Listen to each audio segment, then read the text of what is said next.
Chapter 28, Damien hefted another set of boards off the back of the truck and then dusted his hands on his pants. The smell of fresh cut lumber made his nostrils twitch while small motes of sawdust drifted past. Some clung to his damp skin, while others added to the layer of dust that covered the old truck. He brushed a few persistent specks away from his eyes and then spat a few more out onto the ground. Surveying the remaining wood, he decided he was about half done unloading the planks. Grabbing a bottle of water, he took a swig to ease his dry throat and then slowly replaced the cap while surveying his domain. It was a pretty place, not that he would taken much notice these past weeks. An early morning mist shrouded the distant mountains and drifted across the lake. It twirled around the still starkly bare trees before lightly blanketing the grassy expanse that surrounded his temporary home. Through the white shroud, the faint hues of soft pink and gold could be seen staining the sky as they announced the return of the sun. By most standards, it was early to be working, but his sleep had been fitful, memories of Bate causing his body to ache with need. His dreams of her were so vivid, her thighs cradling him, her soft whimpers tickling his ear as she held him close, begging him to give her release. More than once he would woken hard as a rock, his hand drifting low on his body, but he would not sully their bond with a mere carnal release. What they would had was so much more. And so he would risen early and pulled on his clothes, determined to purge the ache through physical labor. It had worked as long as he kept from thinking too much. Stay in the present, that is what he told himself. Notice what is right in front of you. The roughness of the wood, the smell of sawdust, the pull of his muscles as he lifted the boards, and the satisfying clatter they made upon hitting the ground. This was real, nothing else. Taking a deep breath, he slowly exhaled and pushed his hair from his eyes. The cool air felt refreshing as it filled his lungs and caressed his skin. A thin sheen of sweat already covered him despite the early hour. He had not returned Rafe's truck yesterday and needed to get it back before the man went ballistic. Not that he really cared, it would just keep things simpler. His last communique with his contact had said to expect something within the next 24 hours. Damien had snarled, questioning the delay, but had been told to shut up and await orders. God, he hated that. Wait for orders, follow orders, do this, do not do that. It was like being back at the fucking academy, and everyone knew how well he would handle that. If it had not been for his friends, the other 2/3 of the Black Devils, he would have been out on his ear, and where would that have left him? He sniffed and rubbed his nose. Hell, if he had not graduated from the academy, he would not have become an enforcer. In fact, he would likely be rogue. A sardonic laugh escaped him. All those years of putting up with tight-assed instructors, and he still ended up in the same damned place. Only difference was he likely would not have met Bate. His lips curved as a vision of her appeared before him. Dove-gray eyes, a shy smile, her hand rubbing the gentle swell of her body where their child grew. The thought sobered him. If he had not met her, she would probably still be alive. Once again, guilt sliced at his heart, leaving him raw and bleeding. At one time, being an enforcer for Lycan Link had seemed like his salvation. Instead, it had led to the death of the only person who had ever really loved him and accepted him for what he was. Bate had looked past his flaws, claimed she could see the good in him, that she was proud of what he was doing with his life. What would she think of him now? He pulled out his wallet and flipped to her picture.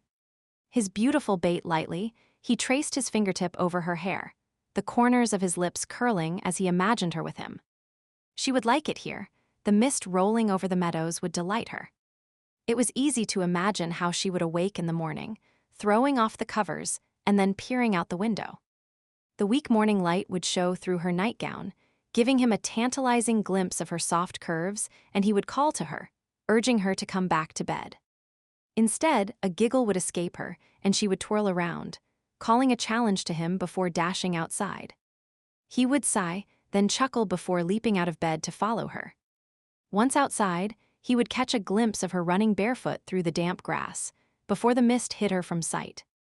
Damien, try to find me. Her voice would call out, encouraging him to join in an impromptu game of hide and seek. He would give a mock growl of annoyance and then start to track her down. Her trail would be easy to follow, but he would let her think he was confused and prolong the game just for the fun of it. Eventually, he would sneak up on her and grab her around the waist, her cry of surprise turning into giggles. Swinging her around in his arms, he would nuzzle her neck and growl in pretend anger before finally setting her down and brushing the damp hair from her cheeks. "I love you, Damien." She would run her hands over his chest, and he would close his eyes, rumbling contentedly as she explored him. Finally, she would cup his face. He would open his eyes and look down at her. Their gazes would lock, and then they would kiss. Damien looked at Bates' picture, recalling the feel of her lips on his, imagining how they would end the encounter in bed, laughing and rolling in a tangle of covers. He glanced at her eyes, expecting to see them dancing with merriment at the adventure they would shared. Instead, he frowned and swallowed, a feeling of unease coming over him. Were her eyes accusing? Was the curve of her mouth less than before? A trick of the light, no doubt, but the smile faded from his lips, and he slowly tucked the picture back in his wallet. Throat tight, he tried to convince himself that she understood, that he was doing it for her, to right the wrong done. Evil had to be eradicated, and sometimes that meant innocent lives were caught in the fight. His wolf gave him an accusing stare, but he ignored it. After all, what did the beast know of the real world? Grumbling, he returned to his labors, tossing bundles of lumber from the truck with more vigor than necessary, determined to squelch the whispers of conscience that ate away at his resolve. He worked with the speed of one possessed, welcoming the burn in his muscles and the sting of his palms when splinters of wood pierced his flesh. When he was finally done, his chest was heaving, tiny drops of sweat tickling as they slid down his skin. He felt better, though, at least calm enough to face Rafe without going for the man's jugular. Not that Rafe had actually done anything to him, but the man was too controlled, too by the book. Like a poster child for the academy, Dr. Rafe McRae. Damien rubbed his neck. The name still sounded vaguely familiar, but it was not important enough to be wasting his time on. Heading into the cabin, he quickly showered, then pulled on clean clothes and grabbed the keys to the truck. He still felt edgy, ill at ease. After he dropped off the vehicle, perhaps he would go for a run. It was not like he really cared about finishing the porch. He was not going to be here much longer anyway. Once this job was done, he would never want to see grassy hills again. As if the thought had been a summons, his cell phone rang. Damien's muscles tensed and he hesitated, letting out a long, slow breath before answering. This could be it. After what felt like ages of plotting and waiting, it could all be coming to an end. An odd mixture of excitement and trepidation filled him, yet his voice was cool and steady when he spoke. "Hello. It's a go." "Understood." As quickly as that the wheels were set in motion. Damien pocketed the phone, turned on his heels and exited the cabin. He would hike over to Rafe's. It was the most logical place to find Eve. Traveling as a wolf would be faster, but who knew if the stubborn creature would cooperate or not? Besides, at this point he could not chance having his thoughts read by Eve, no, by the target. That is how he had to think of Eve now. She was not a woman, a living, breathing creature. She was simply a target. Any other mindset would interfere with his functionality. As of now, he was a cold killing machine. Memories of other assignments tumbled through his mind. Of hiding in the shadows, watching for the next victim to come within range. The adrenaline rush as he would wait, muscles tensed, ready to spring into action. A roaring sound would fill his ears when he finally moved with all the speed and agility of a deadly and practiced killer. Screams of terrors, the smell of fear and hatred. Blood red and hot and sticky, its metallic tang tingling on his tongue, spilling onto the ground.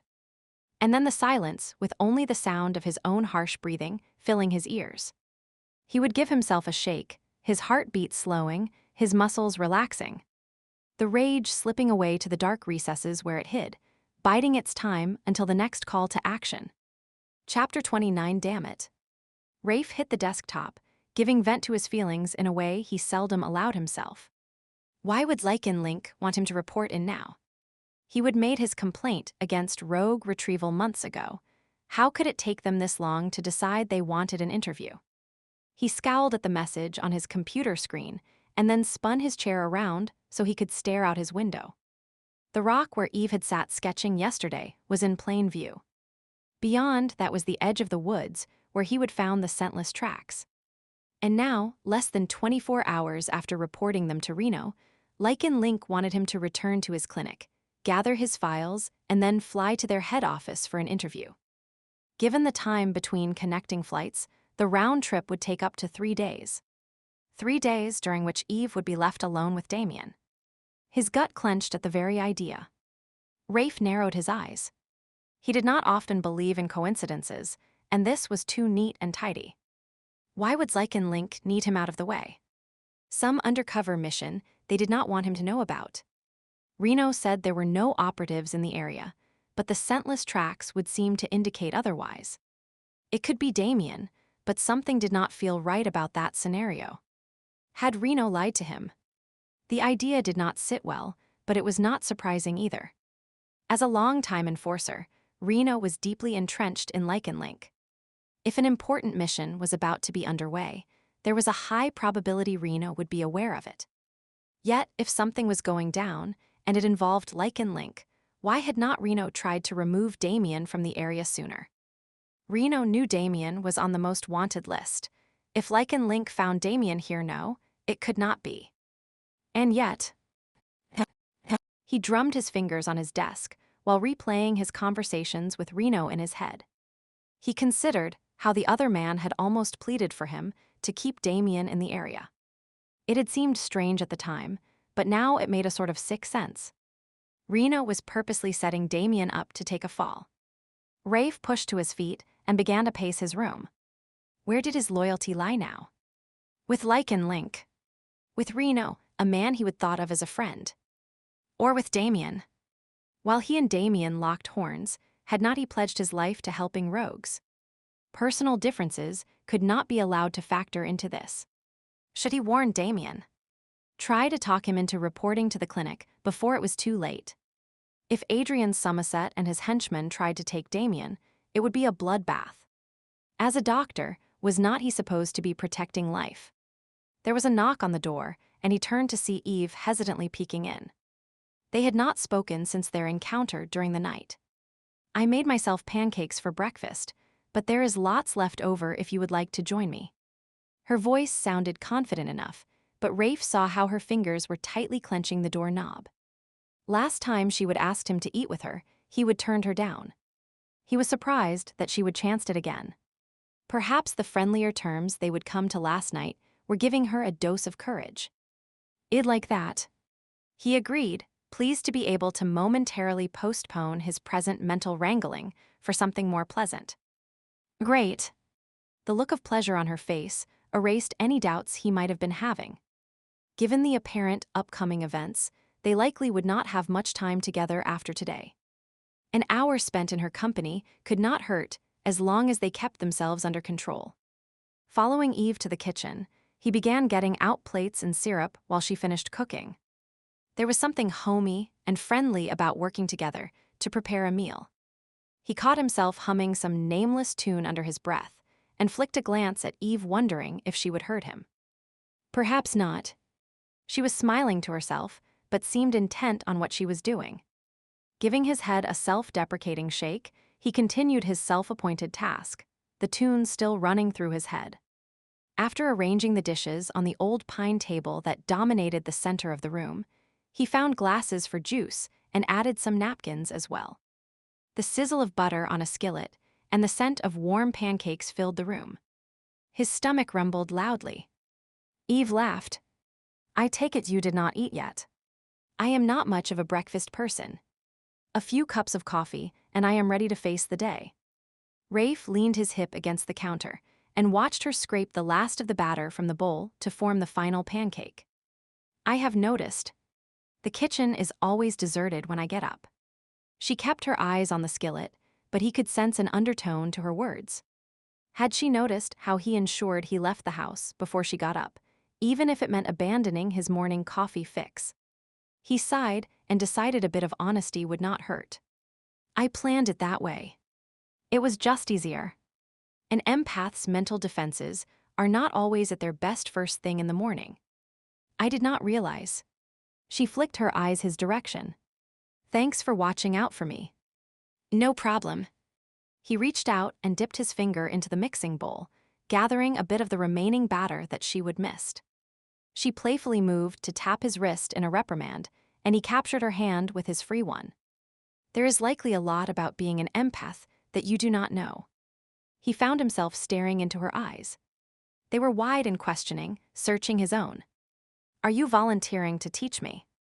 Her voice sounded huskier, and he sensed the double meaning behind her words. The fragile feel of her wrist in his hand was bringing all his dominant male tendencies to the front. He could feel her pulse pounding beneath his fingers, see her awareness of him as a man evident in her eyes. She could tempt a saint with her sweet, innocent looks. Maybe. He pressed his finger to her plump pink lips. Lick. She responded to his command, parting her lips and letting his finger slide between them. He could feel her tongue softly swirling over the tip, cleaning away the batter, and then rhythmically sucking. It brought to mind images of her mouth on other parts of him, and he realized he was treading down a dangerous path. As he began to pull his finger away, she gently nipped at him, and he barely held back a growl. Tease, he muttered. You started it, she countered before turning her attention to her cooking. Her cheeks were stained pink. He wished circumstances were different, and he was able to take the encounter to its natural conclusion. Getting to know her better would be an interesting experience. She was such a contradiction, shy one minute and bratty the next.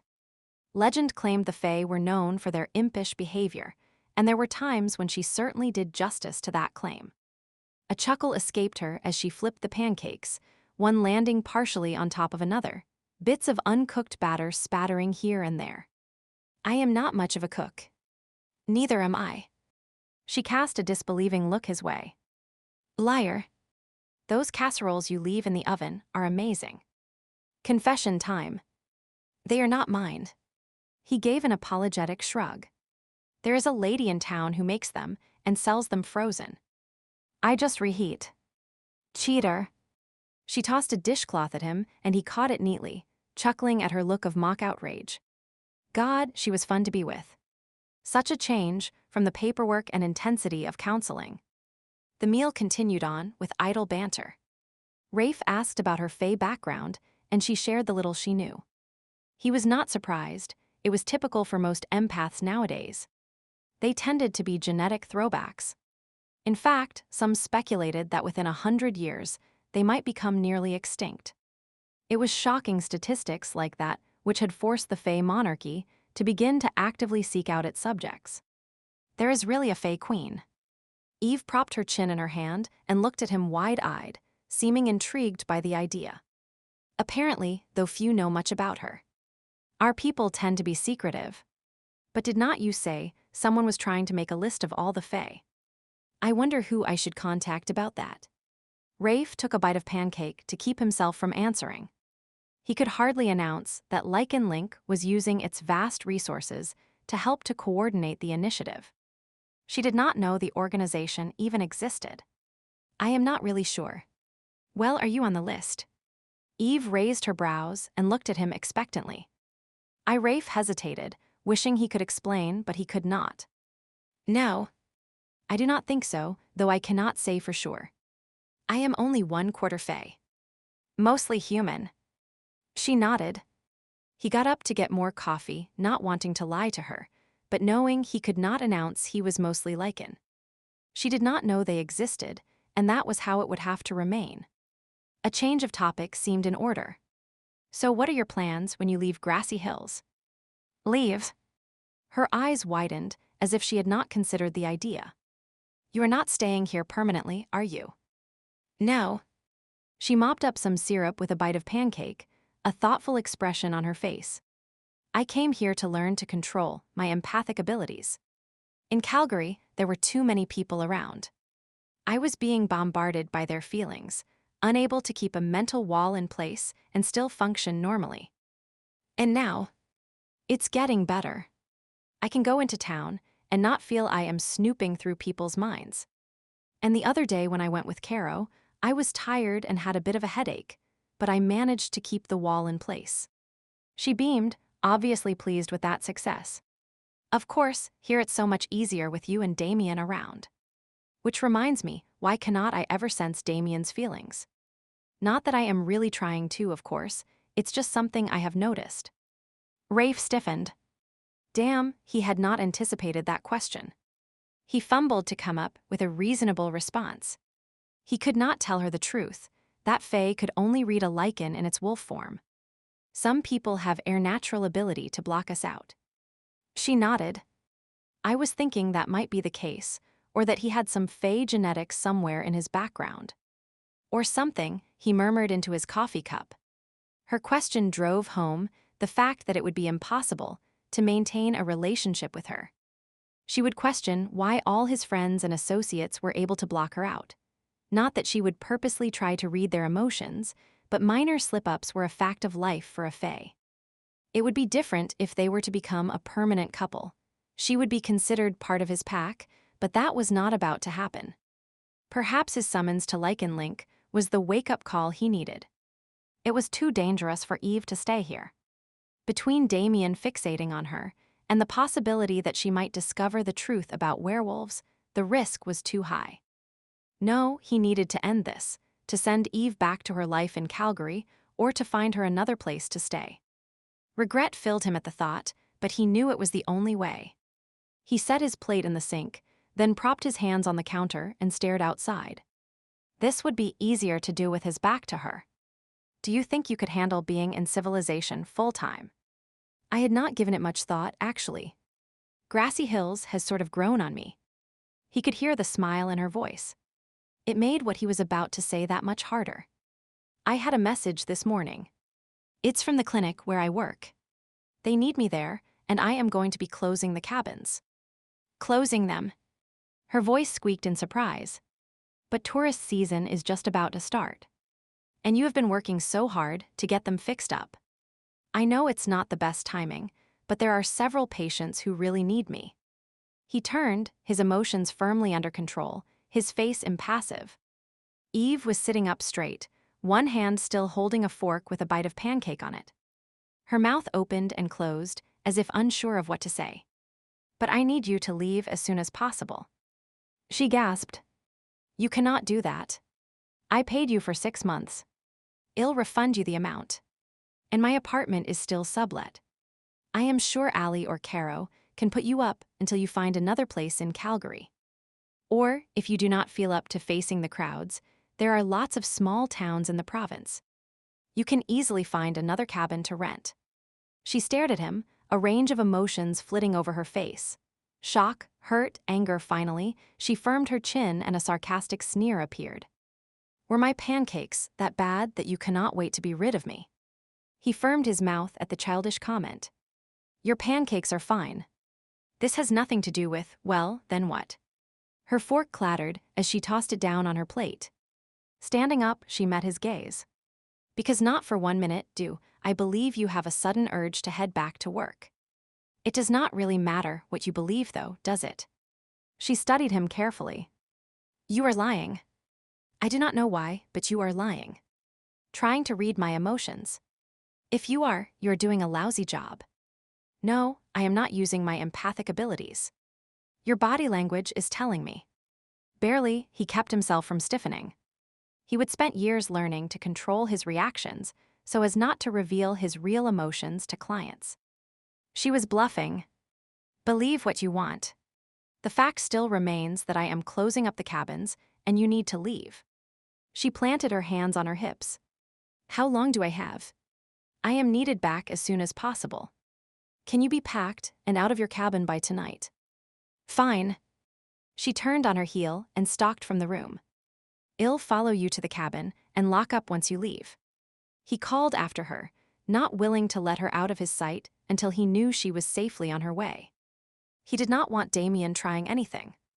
Chapter 30, Eve stood in her room at Rafe's house and wrapped her arms around herself. Damn him.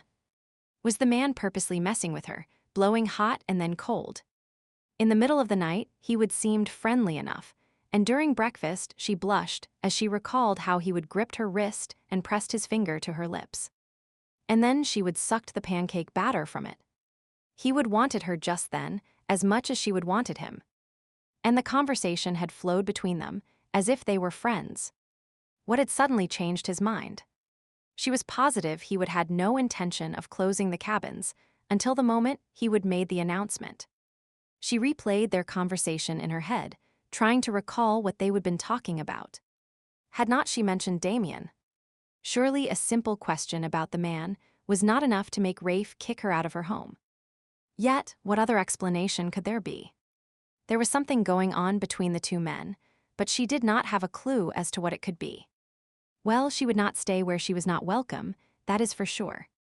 She grabbed her cell phone and called Allie. Then, tucking the phone between her ear and shoulder, she began to grab items of clothing and stuff them into a bag. Hello. The sound of a deep male voice had Eve freezing in place. Had she dialed the wrong number? Yumi's Allie there. Sure, just a sec, Allie, phone. The male voice boomed in her ear, and Eve winced at the volume. A moment later, her friend came on the line. Hello. Oh. Hey, Eve. How are you? I am fine. Well, no, not really. What is the matter? A long story. I'll give you the details later. Listen, can I stay with you? Allie paused and then answered in a whisper. Now's really not a good time. Greg, he's the waiter I was talking to the other night when we were out together. He called me last night. One thing led to another and I should come and sit in your living room as a payback for the other night, but I will not. Eve, I am sorry. If you really need a place to stay, of course you can come. Allie's voice sounded contrite. She really did have a good heart. That is okay. Eve quickly interrupted her. Caro has a spare room. Are you sure? Yes. Do not worry about it. It'll be fine.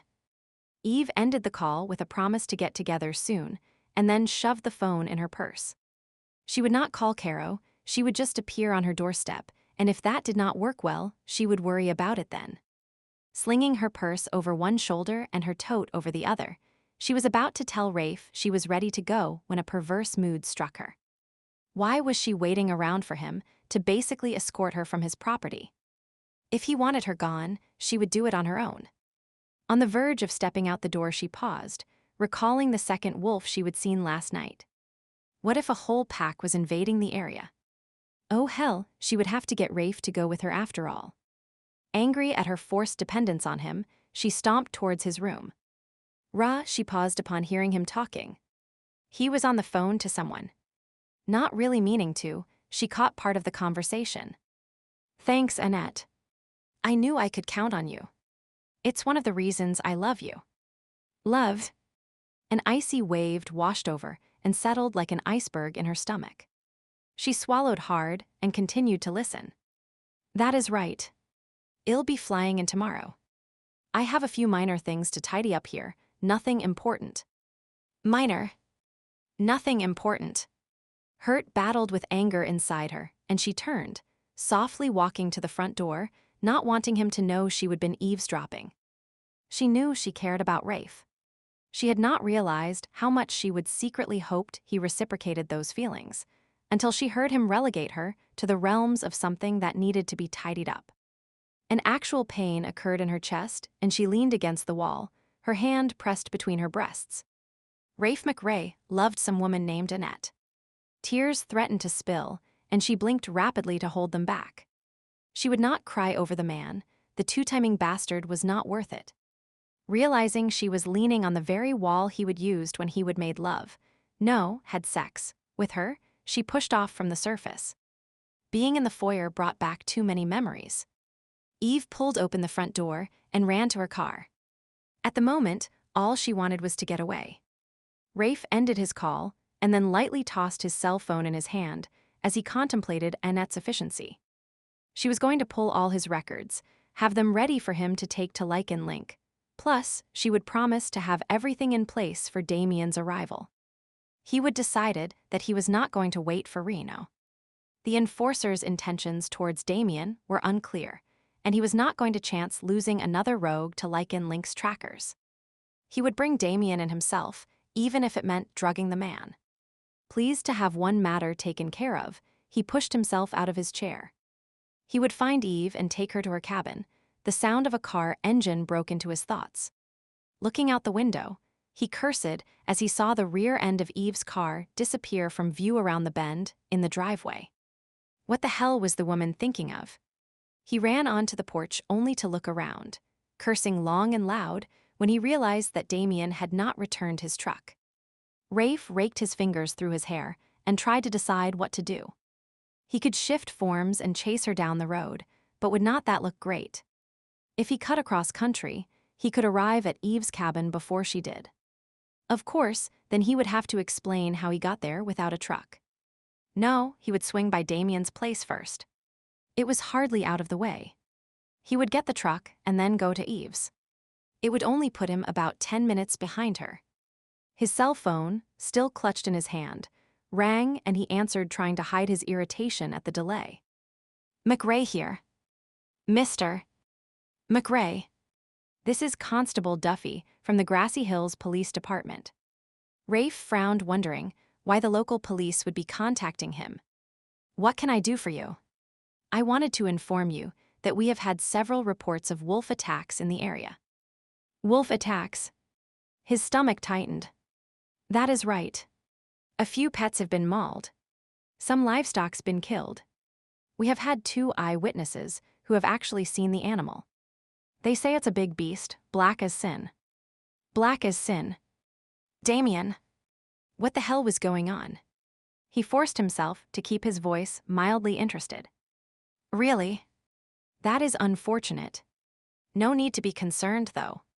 It's likely sick or injured, and probably too weak to hunt its usual prey, which is why it's heading into town to look for food. We have contacted Wildlife Control, and they have a team of experts on the way. We're recommending all local residents avoid going out into the woods, and preferably stay indoors until the matter is taken care of." "How long will that be?" "According to the individual I spoke with, there is a special unit that acts quickly in cases like this. It's usually all over within 24 hours. I'll call you once they have the animal." Rafe flicked his phone shut. At best, he had less than 12 hours to get Damien out of the area before Somerset's trackers arrived. Heading back inside, he rearranged his plans. Setting down his cell phone on the counter, he pulled out several vials of tranquilizer and strapped one to his ankle, one to his belt, and one to his arm. There would not be much time for diplomacy. If he ended up in a fight with Damien, he would hopefully be able to reach one of them. Okay, what next? He would swing by Damien's and get the truck.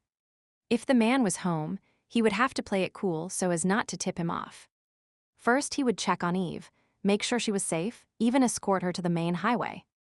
Once she was on her way, he would head back to Damien's or start tracking the man. With any luck, he would be able to tranquilize him and truss him up so he could not escape. Then, he would head for the clinic, hopefully being well out of the county before rogue retrieval landed in Grassy Hills. So much for escaping stress by living in a quiet backwoods town. Chapter 30, Annette drummed her fingers on her desk, considering what to do while waiting for her contact to get back to her. He had not answered when she would called, which meant she had no way of warning anyone that Dr. McRae had his mind set on bringing Damien into the clinic. That tidbit of information should be worth extra money. Deciding she might as well get some work done while she waited, she began to search through the filing cabinets. Dr. McRae wanted copies of all the background information he would compiled on the rogues that had died since Adrian Somerset took over rogue retrieval. It was an easy enough task to accomplish, and soon she was neatly stacking the files on the table, feeling rather smug that everything was under control in her corner of the operation at least. There was nothing revealing in the files, she was sure of it. Just to be on the safe side, she opened one up and began to read the contents. Half an hour later, her hands were shaking. There was a definite pattern in each autopsy report. She would lay them out, side by side in order to be sure, but there was no denying the facts.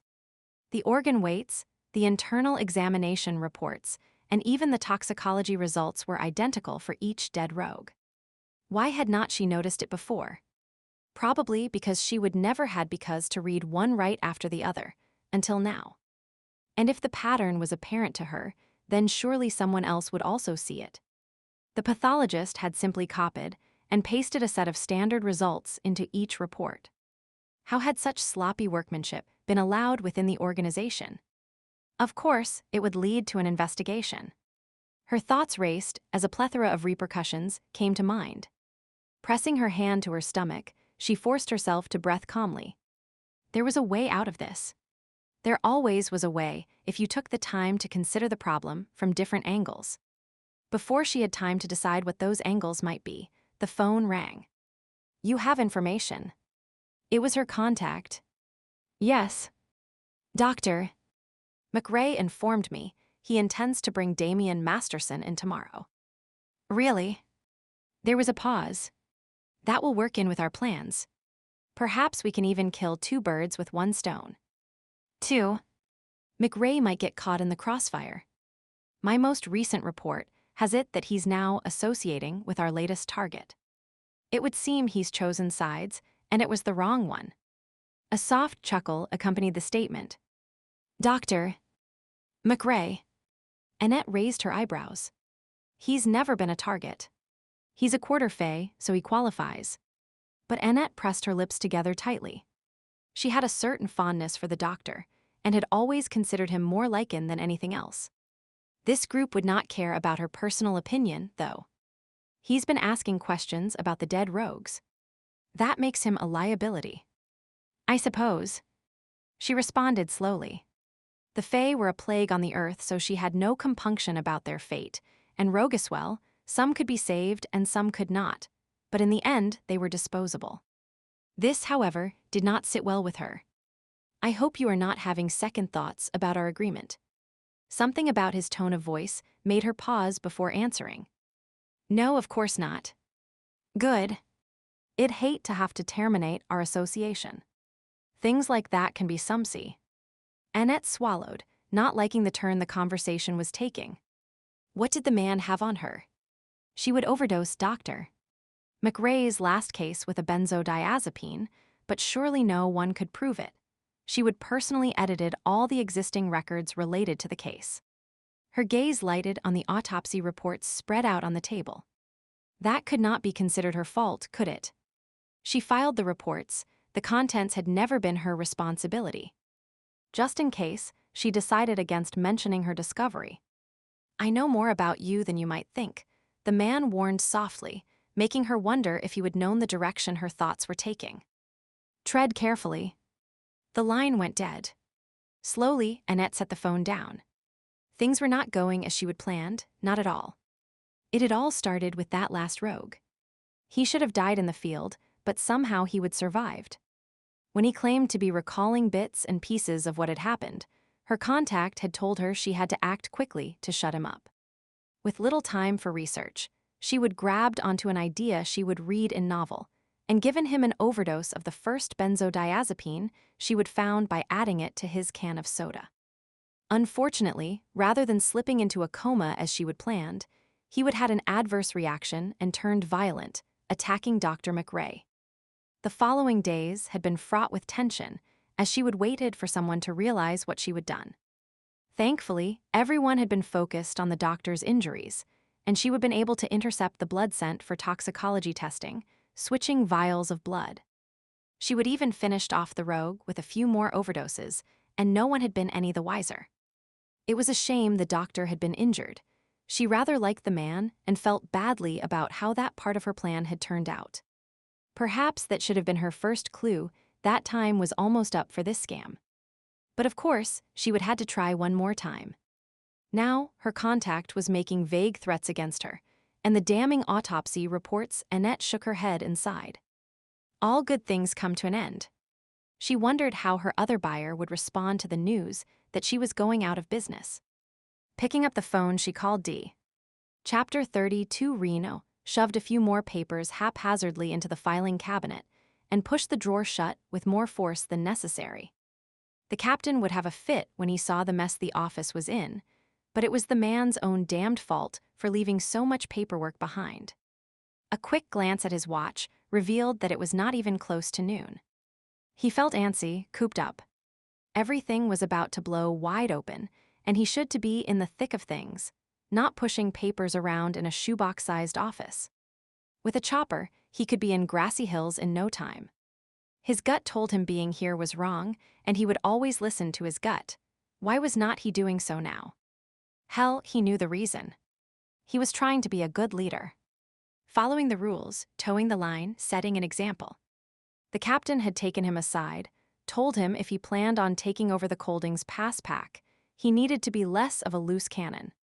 Klaus was getting older and wanted him there on a more full-time basis. The Alpha was ready to retire, and Reno knew he had to be ready to step up to the plate. Shit, he wanted to step up to the plate, but inside he had this niggling doubt that he was not really suited for the job. He would been in charge of his unit of enforcers, but a whole pack. Even Brandy did not know the wedge of self-doubt that plagued him. So here he was, supposedly in training as the captain had put it, and it sucked. Big time.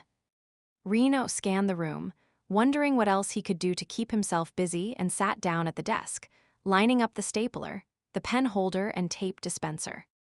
A tap on the door thankfully distracted him from rearranging the desktop again. Enter. He barely kept from rolling his eyes when Adrian Somerset poked his head in. The man was under the illusion that they were friends now, though how he would come to that, based on their last meeting, Reno had no idea. Sorry to bother you, but I thought I owed you this. Owed me what?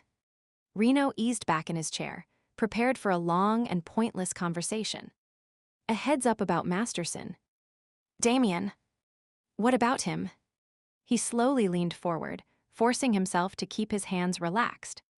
There has been a report of a wolf sighting in Alberta, Canada. The description matches your former partner perfectly.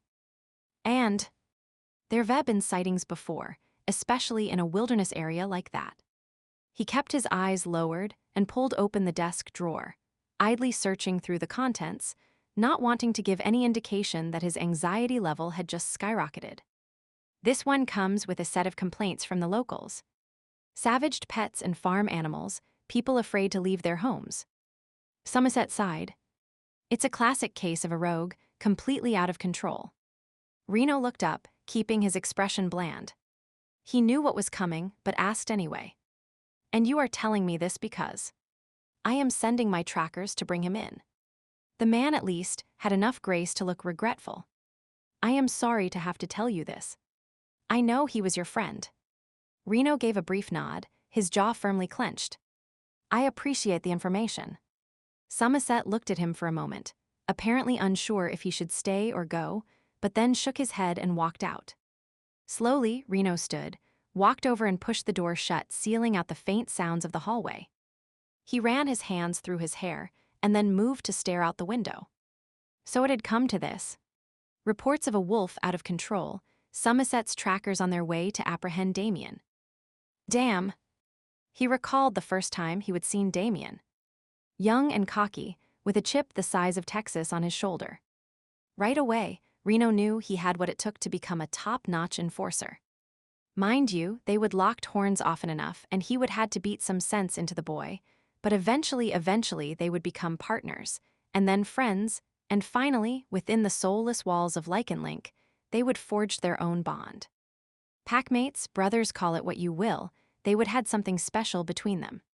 Hell, they would even joked about starting their own pack one day. Pooling their resources and leaving Lycan behind, Alpha and Beta. Those had been the dreams forged late at night, with an empty bottle of whiskey between them.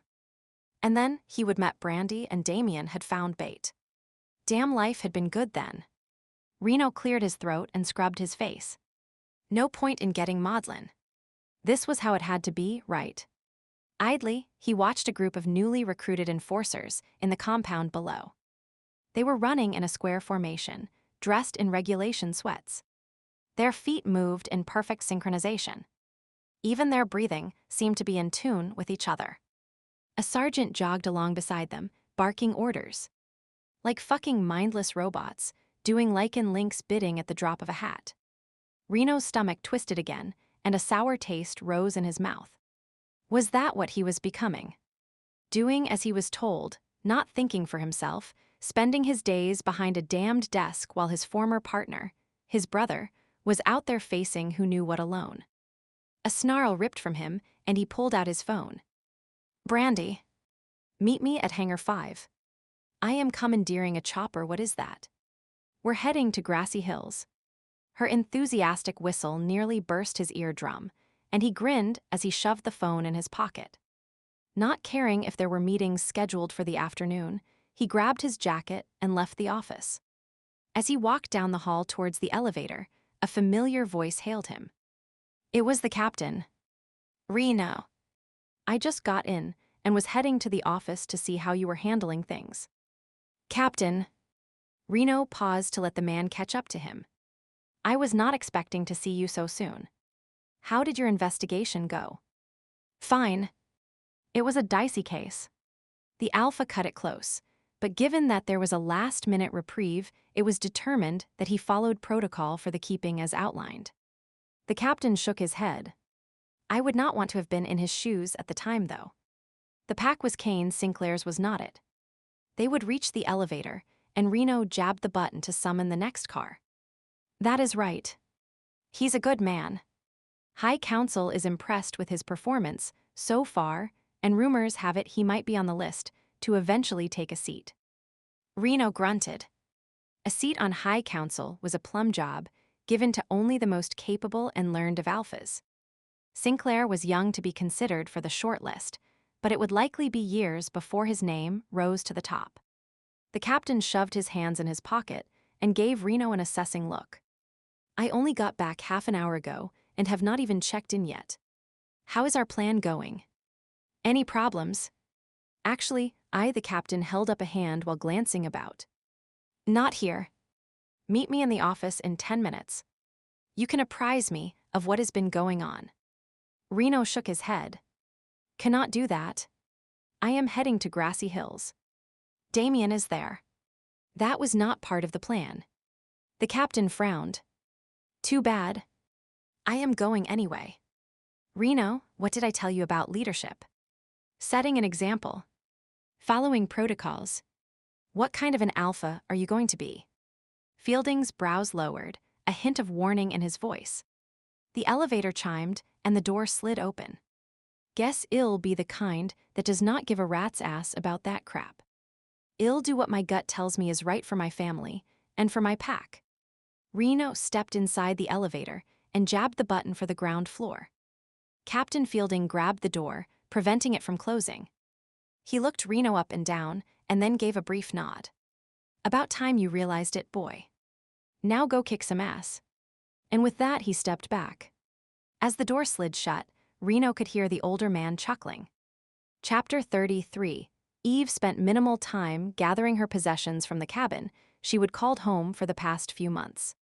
Not having much money, she had not done any personal decorating, so really all that was needed was to collect her clothes and art supplies.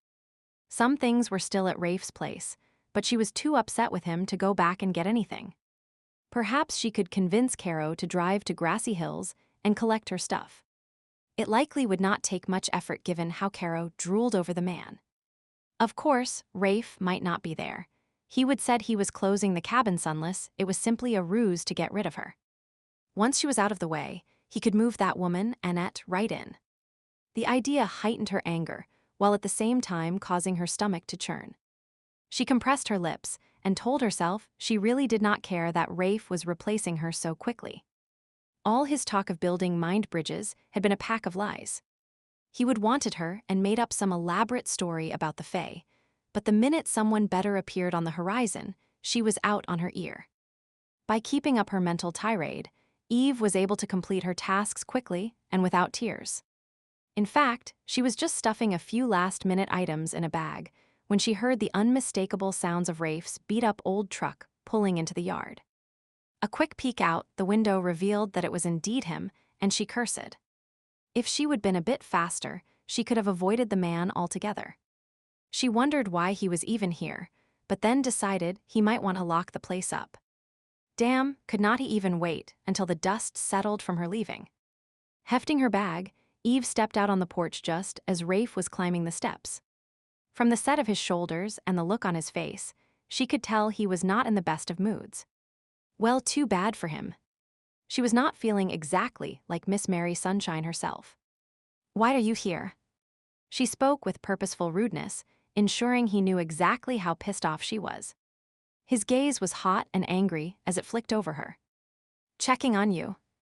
It seems dangerously impulsive actions are habitual with you. Dangerously impulsive. She snorted in derision. I told you I'd escort you here. Well, maybe I am tired of having to do whatever you say, of having my every move watched. She folded her arms and lifted her chin, ignoring the way his face was darkening. It's for your own damned good. In case you have forgotten, there is a wolf around here. He stepped forward, invading her personal space, but she refused to back down, despite the fact that her every instinct was screaming a warning to shut up before she regretted it. I am overwhelmed by your concern, but as you can see, I am perfectly fine. Now get out of my way. She moved to brush past him, and he shot his arm out, grabbing the railing and effectively barring her path. No. She rolled her eyes. Less than an hour ago you were telling me I had to clear out. She pushed at his arm, but it was like a steel bar, not budging even an inch. He hesitated, seeming to choose his words carefully. Circumstances have changed. Changed. She shook her head. Too late. If Annette turned you down, that is not my fault. You had your chance and blew it. Annette. He looked perplexed, and she took advantage of the moment, ducking under his arm and storming towards the car. He followed her. Yes. Annette. I heard you say you love her. She opened the trunk and placed her bag inside, then slammed the lid down. When she turned, Rafe was directly in her path. You were eavesdropping on my private phone call. His eyes darkened. It's a damned good thing I did. It confirmed what a bastard you are. She shoved past him, but he snagged her by the arm and pulled her back, the force of the motion bringing her chest into direct contact with his. He held her there easily no matter how much she pushed to be free. What else did you hear? A flush was now colored his cheeks. Scared I have discovered more of your secrets. He stiffened, and then with a speed she found hard to believe, he gripped her hair, pulling her head back until she was looking right up at him. His eyes seemed to bore into hers. What did you hear? He spoke between clenched teeth, his voice deep and angry. Eve froze, suddenly very afraid. She would never seen this side of him before. Swallowing hard, her mind raced as she wondered what dark secret he thought she might have overheard. Just about Annette. That you love her. That I am nothing important. Her throat tightened as she said those last words, tears stinging the corners of her eyes. Even though she was angry with him, it still hurt to think he would relegated her to the nothing important category. Some of what she was feeling must have shown on her face, for he slowly relaxed his grip on her hair. The darkness left his expression, and he looked regretful. Eve, I am sorry. Rafe studied her face, the hand that had gripped her hair now cradling her head. Then he leaned down and gently brushed his lips over hers. It was a tender, barely there kiss, his breath ghosting over her skin as he exhaled. For one moment, she savored the sensation, the light tingle of awareness that sprang to life and hinted at greater pleasures to come if she allowed this to continue. But she pushed against his chest, and this time he allowed her to step away. Then she slapped his face as hard as she could. Do not you ever grab me like that again. They stood there glaring at each other, the outline of her handprint on his face. His lips were firmly compressed, his nostrils flaring. She waited, insanely hoping he would say something. Yell at her. Apologize. Take back his eviction notice. Deny what she would overheard. Offer some lame explanation for saying he loved Annette. It was pathetic, of course. Anything he said right now would likely be a lie, but some spark in her heart was hoping he would at least try. The moment stretched between them, the cool spring breeze blowing her hair in front of her eyes. She pushed it away impatiently, not caring that the sun was beating warmly on her back or that a robin was singing in a nearby tree. She was too emotionally wrought to accept the comfort that nature was offering. Why did not he say something? or at least use his empathic abilities to make her understand. It was hard to believe that he was actually a cold-hearted bastard, but all the evidence pointed that way. He opened his mouth as if to speak, then closed it again. When he looked away, she knew it was over. "Goodbye, Rafe." She stalked around the car, opened the driver's door, and climbed in. "I'll follow you until you are out of the area." His voice sounded strained, but she did not try to figure out why. All she knew was that he would made no effort to convince her he cared, or that perhaps she would misunderstood his relationship with Annette. Plain and simple, Rafe wanted her gone. She slammed the door shut, started the engine, and drove away. Through the rear-view mirror, she could see him getting in his truck and following her. The small cabin faded from sight, lost in a haze of dust from the gravel laneway. She would enjoyed her time there, even vaguely toyed with the idea of staying, but that was not going to happen now. Eve forced herself to stare straight ahead and ignore the vehicle behind her. Down the lane to the private road, and then onto the highway. The trip through grassy hills was faster than usual, both sets of traffic lights changing to green as she reached them. Apparently, they could not wait to see the back of her either. She drove by the gas station, noting that Mike was pumping gas and Gordy was washing windshields. Going past the lumberyard, she wondered if Damien was there buying more lumber for his porch. What would happen to him now that Rafe was closing up? Would the man find another job? A place to stay? A new ache settled in her chest as she contemplated never seeing him again. Dashing a tear from her cheek, she stared at the road ahead of her. Her time here was finished. Once out of the town, the speed limits increased, and she pressed firmly on the accelerator, hastening her exit from the area. Behind her, she could see Rafe pulling off to the side of the road. He would likely stay there to make sure she did not double back. As if, lifting her chin, she reached over and cranked up the radio, letting the words of a popular song drown out the sadness that filled her heart. Rafe watched Eve's car disappear from sight, his hands gripping the steering wheel tightly enough that the ancient plastic casing creaked in protest. She was gone, and it was for the best. For one impetuous moment back at the cabin, he would thought to keep her with him, to protect her from Damien, even take her along with him to the clinic, thereby introducing her to his real life. But then common sense had taken over. Fate had everything perfectly coordinated. Eve had overheard him talking to Annette and jumped to the wrong conclusion. While the hurt in her eyes had been difficult to see, she now had no reason to disbelieve his sudden closure of the cabins. And thankfully, she had not overheard any other part of his conversation. If she would learned he was a Lycan, things could have become very messy. As it was, she might hate his guts, but they had no future together, and trying to pretend otherwise was pure self-indulgence. He fingered his cheek, recalling the force of her blow, how his head had snapped to the side and his skin had stung. In a way, he was glad she would slapped him. It made him feel less guilty for how he would treated her. When he could no longer see her car, he put his truck in drive. Executing a U-turn, he headed towards Damien's cabin. Tracking the man down and bringing him in before rogue retrieval arrived was now his priority. If Somerset's team was on its way, he did not have time to waste. When he had gone to Damien's cabin to get the truck, the man had not been there, though his scent had been relatively fresh. It should be easy to pick it up now and track him down. Chapter 30. For a few miles out of grassy hills, the gentle dinging sound of a warning bell interrupted the song that was playing on Eve's car radio. It was a ballad about love gone wrong, and, since she was already feeling sorry for herself, she did not mind the distraction. Flicking her gaze to the gauges on the dash, she found the source. The low fuel light was on. With a curse, she pulled over and put the car in park, then leaned her forehead against the steering wheel. Could not anything go right? Her "I do not give a damn" exit from town was now going to be followed by her slinking back to get gas. Would not that give Rafe something to laugh about? Maybe she would be lucky, and Rafe would not still be there. Of course, given the way her life was going, she would not bet any money on it. For a moment, she considered trying to make it to the next town, but it was too chancy, and she did not want to be stuck on the side of the road waiting for a tow truck. Grumbling to herself, she headed back to town. Grassy Hill's one and only gas station, the Gas and Go, was located on the corner near the first traffic light. As usual, the place was busy.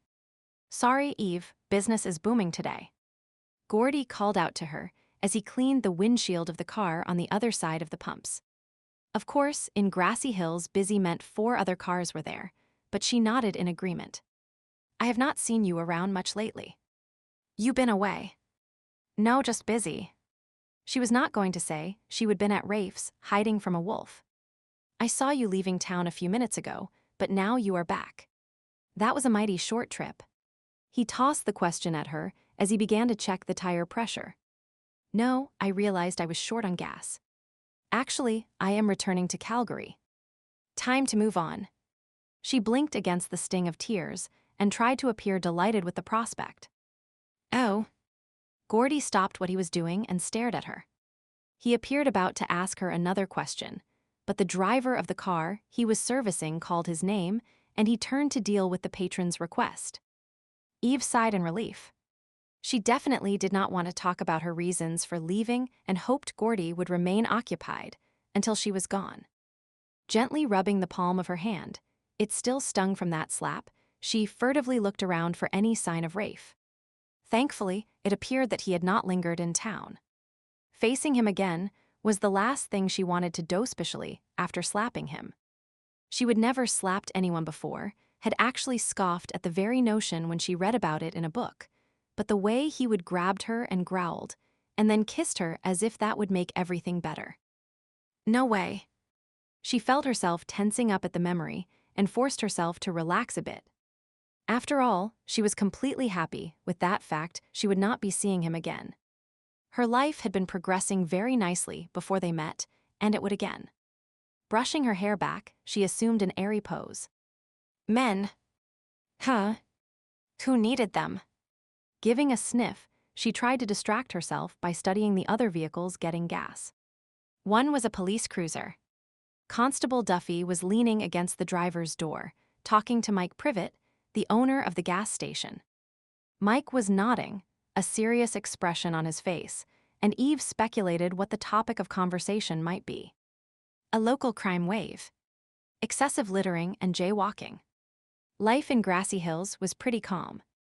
Gordy had finished with the windshield and tires of the next car and was now topping up the washer fluid. Grassy Hills still sported a full-service station. It took a bit longer, but no one was ever in much of a hurry in the small town. Gordy glanced her way, obviously still curious about her news. He held up one finger to let her know he would not be much longer, and she gave a nod of acknowledgement. He was a nice boy and had actually asked her out twice, but at the same time, she hoped Mike would be the one to tend her car. Turning her attention to the nondescript gray vehicle on the other side of the pumps, she noted the occupants were unfamiliar to her. In the few months she would lived in the area, she would come to know most of the inhabitants if not by name, then at least recognizing their faces. These men must be new to the area, and she began to study them with an artistic eye. After all, you never knew where inspiration might be found. The two inside the vehicle were both male and sported serious expressions. A third man, equally grim-looking, was standing near the rear bumper filling the tank, apparently not willing to wait for Mike or Gordy to do the job. Eve began to speculate why they might be in the area. Business. Visiting relatives. Tourists. The police cruiser in front of her pulled away, and Eve moved her car into place. Mike had now rounded the pumps to talk to the men in the gray car. And Gordy, she looked around for him and saw that he was inside talking on the phone and drinking from a can of soda. Deciding both men might be a while, she climbed out of the car to get her own gas. Yep, full service was great unless you were in a hurry. She opened the tank, inserted the nozzle, and began to idly eavesdrop on Mike's conversation. "You are looking for Rafe McRae's place." "Sure, I know where it is. Not many places around here that I am not familiar with. It's real easy to find." You just Eve stiffened upon hearing Rafe mentioned. Why were these men looking for him? Not that it was any concern of hers, but they did not look like the type who would be renting a fishing cabin. She shifted her position slightly so she could peek at the occupants again. Their faces would likely crack if they ever tried to smile, and they were all big, bulky types with muscles layered over muscles. For some reason, they reminded her of thugs. A cold feeling washed over her. Did Rafe owe them some money? Was that why he had been set on closing the cabin so quickly? Her heart began to race as she pictured two of the men holding Rafe's arms while the third rammed a fist into his stomach. She swallowed hard and wondered if they had guns. Inching closer, she tried to look down into the vehicle, almost gasping out loud when she saw a picture of Damien clipped to the front of a folder that one of the men was holding. What was going on? Her mind racing, she stepped back, not wanting to be caught snooping. Rafe had always told her to stay away from Damien. Was he some sort of criminal? There was a certain dark edge about the man, yet at the same time he seemed broken and vulnerable. Eve bit her lip. She really wanted to know what was going on. Feeling slightly guilty, she lowered her mental wall, searching for some sense of the men's emotions. All she wanted was a quick look, some reassurance that everything was okay. Once she had that, she would put the wall back in place and mind her own business. Forcing herself to relax, she opened up her mind, letting it stretch and spread out, ready to absorb the subtle emotional waves that people continually gave off. Strangely enough, there was nothing coming from the men. There was no sense of emotion at all. That was odd. She took a deep breath and tried again, yet still picked up on nothing. The gas pump clicked off, indicating she would fill her tank. Distractedly, she put the nozzle back in place and replaced the cap. She could not read these men, just like she could not read Rafe or Damien. Could they be Fae as well? She frowned, trying to make sense of things. Had not Rafe said there were very few Fae left in the world? And yet here was a whole carload of them. Including herself and Rafe, that made 5 empaths, all within the confines, a small town like Grassy Hills. That seemed an awfully large percentage to her.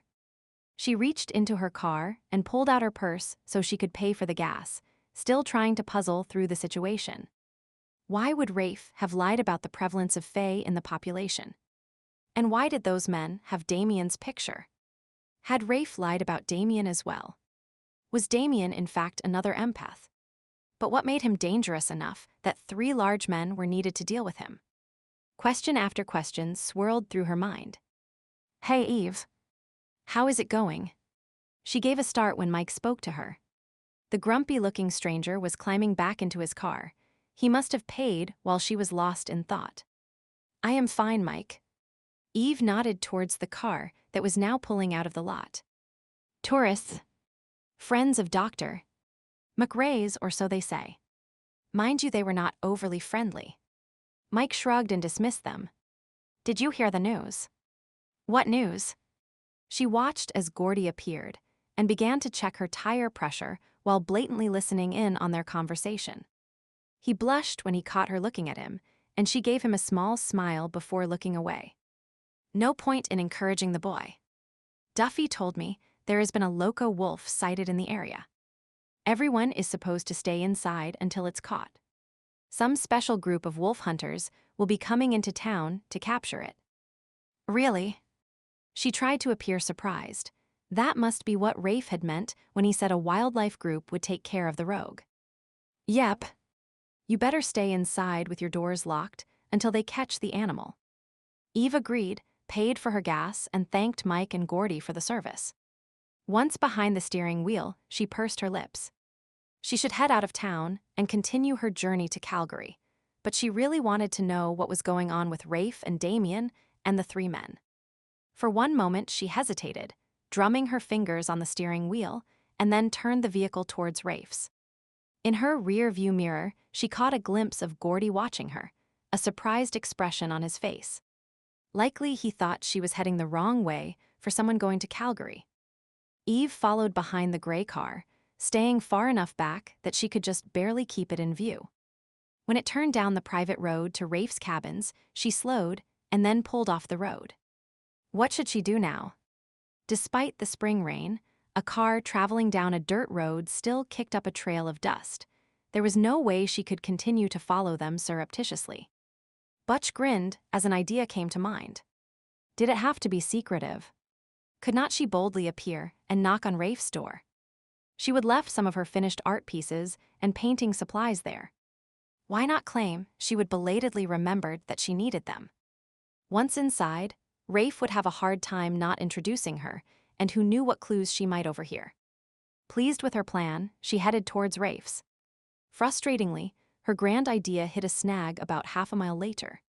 Her car started to pull to the right, and soon the distinctive ka-thunk sound of flat tire could be heard. Turning off the engine, Eve climbed out and rounded the vehicle to stare at the front tire. It was as flat as the birthday cake she would try to bake last year. She let loose a string of expletives and kicked the offending tire, feeling only marginally better for the venting. Now what was she supposed to do? She dragged her fingers through her hair. Calling Rafe was an option, one she did not relish. Or she could walk to his place. That would still give her the element of surprise. Mike's warning about staying inside until the wolf was caught came to mind, and she shivered, recalling the last time she had been traveling this stretch of road. It had not been too far from here that the rogue wolf had chased her. Eve looked about nervously, noting how the trees towered overhead and the clouds partially blocked the sun. It was barely noon, so the sun would not be setting for a while, but had not the weather forecaster spoke of the likelihood of rain?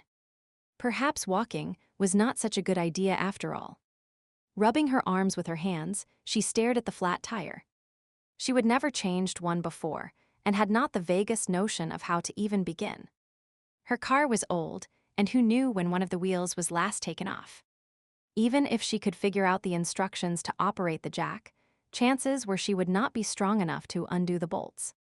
Reluctantly, she climbed back in the car like any sensible person would do. Rafe had called her reckless and impulsive, but see, she was not always. It was only when he was driving her crazy. Pulling out her cell phone, she called Mike Privet. Not only did he own the local gas station, but he had the tow truck contract with the auto club as well. When he answered, she explained her predicament. "Gee, I am sorry, Eve. It will be at least an hour or more before I can come and get you. Gordy's on his lunch break, and if I leave, there is no one here to man the pumps. Usually Monica would help out, but the kids have the flu and that is okay, Mike. I understand. I'll wait here for you. Sorry, Eve. I'll be there as soon as I can." Eve accepted his apology and ended the call before miming beating her head against the steering wheel. Things like this only happened to her. So much for her sleuthing skills and figuring out what Rafe was up to. Now her only hope was that Mike arrived before the gray car with the wannabe thugs came back this way. Even if they were empaths, she did not relish meeting up with them by herself. Checking that the car doors were locked, she hunkered down in her seat and pulled a book out of her purse and began to read to pass the time. Chapter 35. Damien prowled through the woods, his steps making no sound. It was a skill he would mastered years ago and was proving to be especially useful right now when he could not travel as a wolf. Having no real idea where Eve was, he did not dare chance being vulnerable to her empathic skills. If she were to read his emotional state, at the moment it could ruin everything. When he would arrived at Rafe's, he would have been surprised that no one was around. It was out of character, based on what he would observed over the past week. Eve's car had been gone too. There were not many places to go in the area. They might have traveled into grassy hills or perhaps over to Eve's cabin. He would decided to check Eve's place first and was presently making his way there. He chuckled wryly to himself. All the planning and surveillance that had gone into this operation might have been for nothing simply because the main player did something unexpected. Of course, that would never happen in a movie. Fictional characters always stayed where they were supposed to be. He consoled himself with the knowledge that Eve would eventually return. All he had to do was be patient.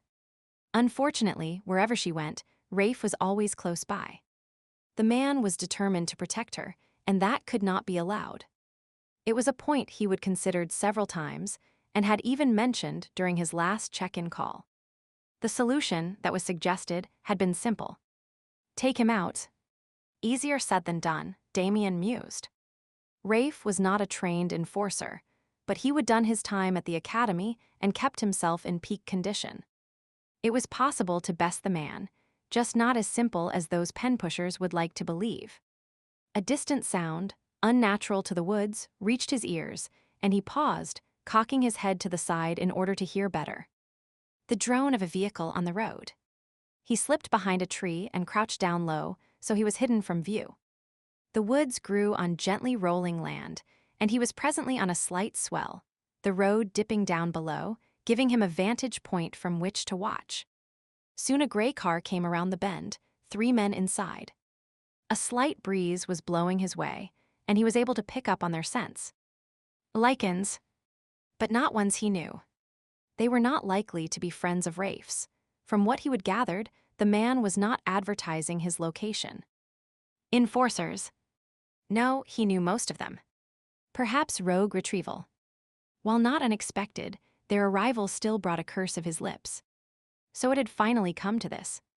Clenching his fists, he growled and bared his teeth. They did not know what they were about to face.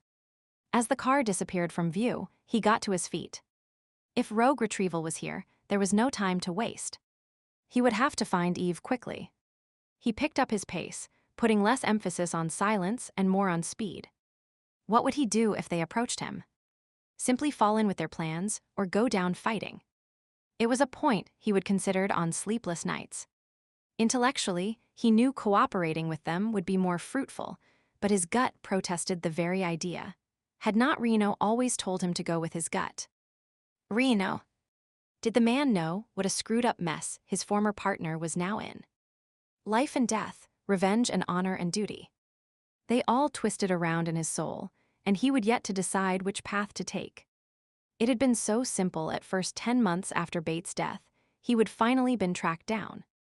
Stinking drunk, he would barely been able to hold his own in the alley brawl he would landed himself in.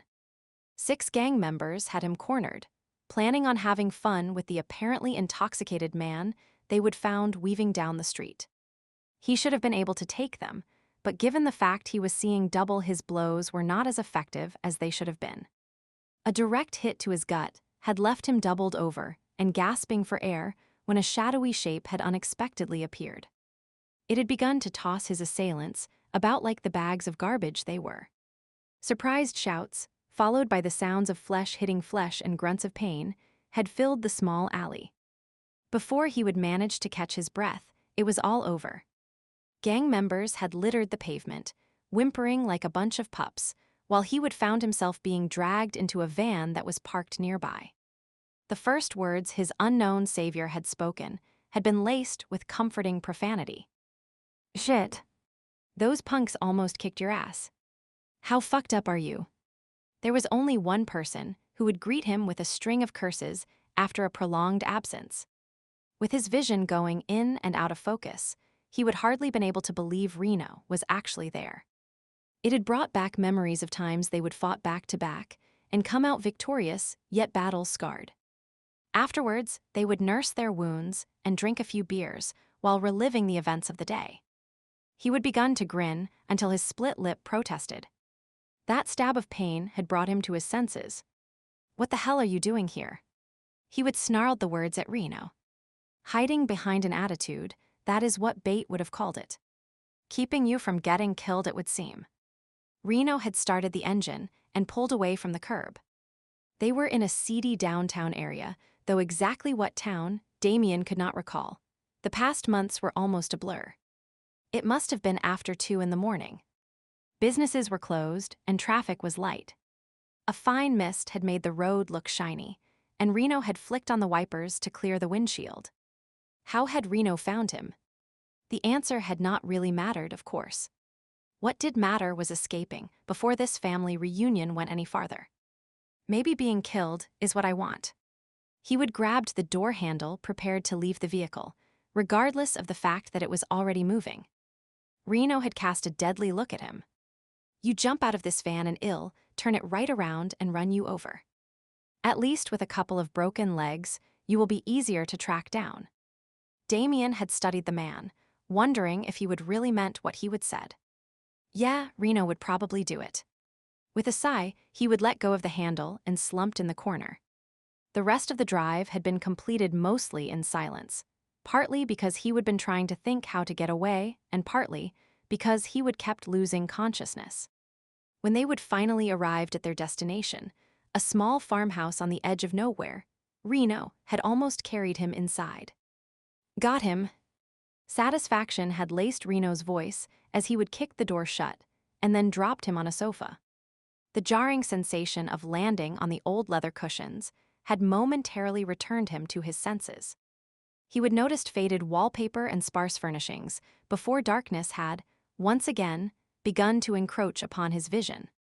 Captain Fielding's familiar grumble had filled the room, and he would inhaled Brandy's scent as her hand had touched his brow.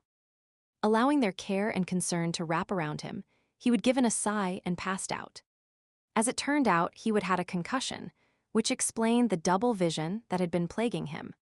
He would known where it had come from. His last victim had put up more of fight than usual. The bastard's dying blow had been to slam a rock into his head. Of course, he had not told Reno or Brandy that. It would have required explanations he could not give. So he would let them think he would fallen while drunk. The drunk part had been real. Alcohol was his solace, numbing his conscience. Brandy had fussed, Reno had sworn, and the captain had sat in the corner eyeing him thoughtfully. Yeah, the days during which he had been healing had been great. They would end it all too soon, of course, and once he was deemed fit, Reno's version of an intervention had begun. What the hell were you thinking, taking off like that? You know the consequences of going AWOL, Masterson. Reno and Captain Fielding had circled around the chair he would sat in, making him feel like a naughty schoolboy in the principal's office. They would threaten him with everything, up to and including a trip before High Council if he did not get his act together. In between their verbal assaults, Brandy had tried to worm her way under his defenses with cool logic and tender pleas. He would finally fallen in with their plan just to get them to stop. Almost a week passed before they would trusted him enough to leave him alone in the farmhouse. He would seize the opportunity and used his phone. Checking in. He would actually winced in anticipation of the response he would get. Where the hell have you been? 3 days without contact, and a price goes on your head. You know the rule. The acerbic voice had rung in his ears. Friends found me. I had a concussion. This is the first time I have been alone. Friends. Lycan link friends, and before you ask, I did not tell them anything. His statement had been met with silence, but he would been used to the tactic by then and had waited patiently. Finally, a response had come. You are damned lucky, I am feeling lenient and still need your skills. Give me your coordinates and I'll arrange a pickup. I travel alone, you know that. I'll be there as soon as I can. He would hesitated, knowing his next bit of news would not be well received. There is one complication. Complication? Explain. They want me to work for them, off the record. A snort had been the response. What did you tell them? I agreed. It got them off my back. Fantastic. Sarcasm had dripped from the word. And when you disappear, they will try to find you again. You should have told them to go fuck themselves. He would growled at the crude words. The ties of friendship had already begun to reform. This can work. How? They want me to investigate a series of murders involving the Fae. I'd say that is a definite conflict of interest, would not you? It had taken a lot fast talking, but eventually the plan had been approved. The fact that he would felt like he was betraying the trust of his best friends had been hard to swallow, but at the time, it had seemed the only option. To this day, he still was not sure if he would made the right choice. Chapter 36, following Damien's trail, Rafe found himself back at his own place with no sign of the man save his footprints. A quick look around revealed he was not anywhere on the property, and Rafe rubbed his chin wondering what Damien was up to. As far as he knew, except for trips to the lumberyard, the man had stayed within the territory. Of course, that was his belief before he would talk to Constable Duffy. Was Damien aware that the local police were on the lookout for him? Rafe shook his head. Why had he ever thought he had any skills when it came to understanding the mind of a rogue? The sound of a car approaching drew his attention. It was a gray four-door, nondescript, with 3 passengers. When they exited the car, two stayed beside the vehicle with hands clasped behind their backs and eyes fixed straight ahead. The driver showed only slightly more animation, his arms swinging at his side as he almost marched over. "Dr. McRae." "Yes." Rafe kept his tone and face neutral, despite the fact that he was sure he knew who the men were even before he checked the insignia on their t-shirts.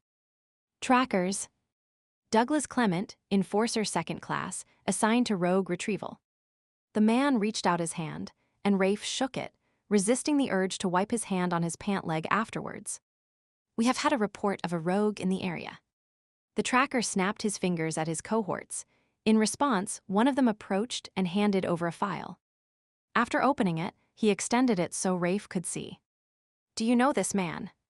Rafe took it, not at all surprised to see the image of a much younger Damien staring back at him from a black and white photo. It must have been taken several years ago. There were no lines bracketing Damien's mouth, no tired, hard edge to his eyes. Life had definitely not been easy on the man over the intervening years. Handing the photo back, Rafe nodded. "Damien Masterson. I am familiar with his case." The tracker looked him up and down. "I figured you would be, given you run that clinic." "That clinic?" Rafe wanted to snarl at the man for his condescending tone, but forced himself to maintain a mild manner. "Yes, I am the head of the Rogue Rehabilitation Clinic. We have had reports that Masterson's causing trouble. Savaging livestock, the locals are terrified." "Really?" Rafe arched a brow. "This is news to you." The man gave him a disbelieving look. "Only slightly. The local police informed me of the situation only a short while ago. I am surprised you made it here so quickly. Lycan Link is some distance from Grassy Hills. We were in the neighborhood." "Indeed." Rafe was quite sure there were no other dangerous rogues in the vicinity, but decided against calling the man on it. "So you are looking for Damien. How can I be of assistance?" "Talk around town is that he's been working for you." Talk around town. It was doubtful that these men had been interviewing the populace of Grassy Hills, and equally doubtful that the locals were talking about Damien. The residents were friendly, but not prone to gossip with outsiders. It was more likely that someone had tipped them off. "But who?" "Someone at Lycan Link such as Reno." That idea still did not sit well. He stared over at the meadow where he would found the scentless tracks. Perhaps they were not Damien's. Maybe another wolf was in the area and had called in Rogue Retrieval for some purpose of its own. "Doctor." Clement prodded him, still waiting for an answer. "What?" "Oh, yes." He looked back at the man. "Damien's been here helping me do some repairs." "Sir, you realize it's an offense not to report a rogue." "An out-of-control rogue," he qualified. "And I am well aware of the rules surrounding them. I helped form some of the policies." Clearing his throat, the man had the grace to look uncomfortable. Rafe smiled inwardly, but merely continued on. "My professional assessment is that Damien Masterson is not out of control. He's been a model assistant to me, and in fact, we have been getting along quite well together." While that was not strictly true, it was not any of the buffoon's business. Rafe was not sure, but the man holding the file seemed to have mumbled something along the lines of bleeding-hearted pacifist, but beyond giving the man a hard stare, he chose to ignore it. "You are welcome to your opinion, sir. However, the fact remains that we have been charged with locating him. Do you know where he is right now?" "At this moment, no." It's also an offense to withhold information. A rumble rose from his chest. "I do not need you to remind me of protocol." His patience spent, Rafe spoke in clipped tones, and the tracker actually retreated a step, obviously surprised that the supposedly mild-mannered doctor had developed a do-not-fuck-with-me attitude. Taking a deep breath, Rafe tried to curb his temper. "Last time I checked, Damien was working on replacing the porch of the cabin I gave him to stay in. Head through the woods until you get to the creek. Follow it downstream for about 3 miles, and you will reach the edge of a small lake. His place is on the edge of the lake, about 1.5 miles to the north." It was the long way around, and should buy precious minutes during which he could hopefully find Damien, sedate him, and get him to safety. We have also had a report that there is a woman staying here with you. Already on guard, Rafe's senses prickled even more. Who had made the report, and why did this man want to know about Eve? He could not lie, not if someone had had the place under surveillance, but he would definitely let them know he was offended. In fact, he could even turn it to his own advantage. Stepping forward, he intruded into the man's personal space, making no effort to quell his displeasure. Narrowing his eyes, he curled his lip and answered in a low, deep voice. My personal life is none of your business. Clement swallowed hard as he and his fellow tracker stepped further away. There was a definite change in the air of confidence that had surrounded them mere minutes earlier. Rafe continued. However, in the spirit of cooperation, I'll answer your question. Yes, she does stay here from time to time. I believe she is working at her own cabin today. It's about 2 miles beyond Damien's. Just follow the edge of the lake. Inwardly, he chuckled, thinking of how long and difficult a path they would be traversing. Thank you for your cooperation, Doctor. If we need any more information, we'll be back. With a quick nod, the man turned to go, jerking his head for his companion to follow. Rafe shot out his arm and grabbed his shoulder. You realize that an investigation has been launched into the tactics that you are using to bring in rogues. There have been too many deaths recently. A shuddered look came over the man. Unfortunate. However, you must realize, sir, that each of the rogues we have killed was a known murderer and attacked us first. We have a right to protect ourselves. The man pulled away and walked to his car. After a brief conversation with his compatriots, they all shifted into wolf form and took off. A right to protect themselves. 3 against 1. How Adrian Somerset could condone such idiocy was hard to imagine. Exhaling loudly, Rafe rubbed his neck. What the hell was going on here? Well, at least Eve was safely out of the way. Double-checking that his vials of tranquilizer were still firmly attached, he began to follow Damien's scent trail again. It was, of course, in the opposite direction he would sent the trackers. Chapter 30, 7. Damien looked around and realized he would traveled some distance while reminiscing. He would been keeping parallel to the road in case Eve's car passed by. So far, no luck. Pausing, he considered what to do. Should he stay with the road or cut across country to Eve's cabin? It would save time. Just as he was about to strike off on a new path, a glint of something metallic caught his attention. Narrowing his eyes, he crouched low and crept closer. There, on the other side of a group of trees, was Eve's car, and she was in it. Cautiously, he studied the scene before him. Eve was reading a book, her seat slightly reclined. The car was pulled off to the side and sat at a strange angle. A quick glance at the tires revealed that the front right one was flat. It would seem she was stuck and not up to changing the tire on her own. And strangely enough, Rafe was nowhere to be seen. Now that was unusual. The man stuck to Eve like gum to a shoe. Damien knew Rafe was worried about Eve being around a dangerous rogue. In fact, it still surprised him that he had not been kicked out of Rafe's territory. Perhaps Rafe had made a complaint call to Lycan Link, and the captain had somehow intercepted it before rogue retrieval got it. He chuckled, thinking of Rafe calling Captain Fielding, expecting to easily get rid of the rogue that had wandered into his life, while the other man made excuse after excuse to keep him there. Yeah, that is likely what had happened. Fielding needed him in Grassy Hills. 8 months ago, Reno and the captain had charged him with doing some off-the-record research, dealing with the connection between a string of fey killings and rogues. As they would explained it to him, there were an increasing number of rogues turning into killers, and the victims were all fey. Brad Owen had discovered the connection when doing a series of security checks on the computer systems and shared the information with them. Since it appeared several persons within Lycan Link were responsible for coordinating the murders, who to trust became an issue, and they would decided to launch their own private investigation. He would done the research as requested, and what he would discovered had been hard to swallow. Yet, sharing all of the information would only drive the anti-fey underground until the bastards developed a new scheme. And so he would filter the data, producing enough to keep Reno and Fielding from becoming suspicious while continuing on with his other agenda. He hated the double life he was leading, but what else could he do? Stay alert and think on your feet, Masterson. Those were Captain Fielding's instructions to him. There is a pattern here in among all this random data. Look at this map. He would jabbed his finger at a map of the continent covered with an array of dots, some of which were connected with zigzagging lines.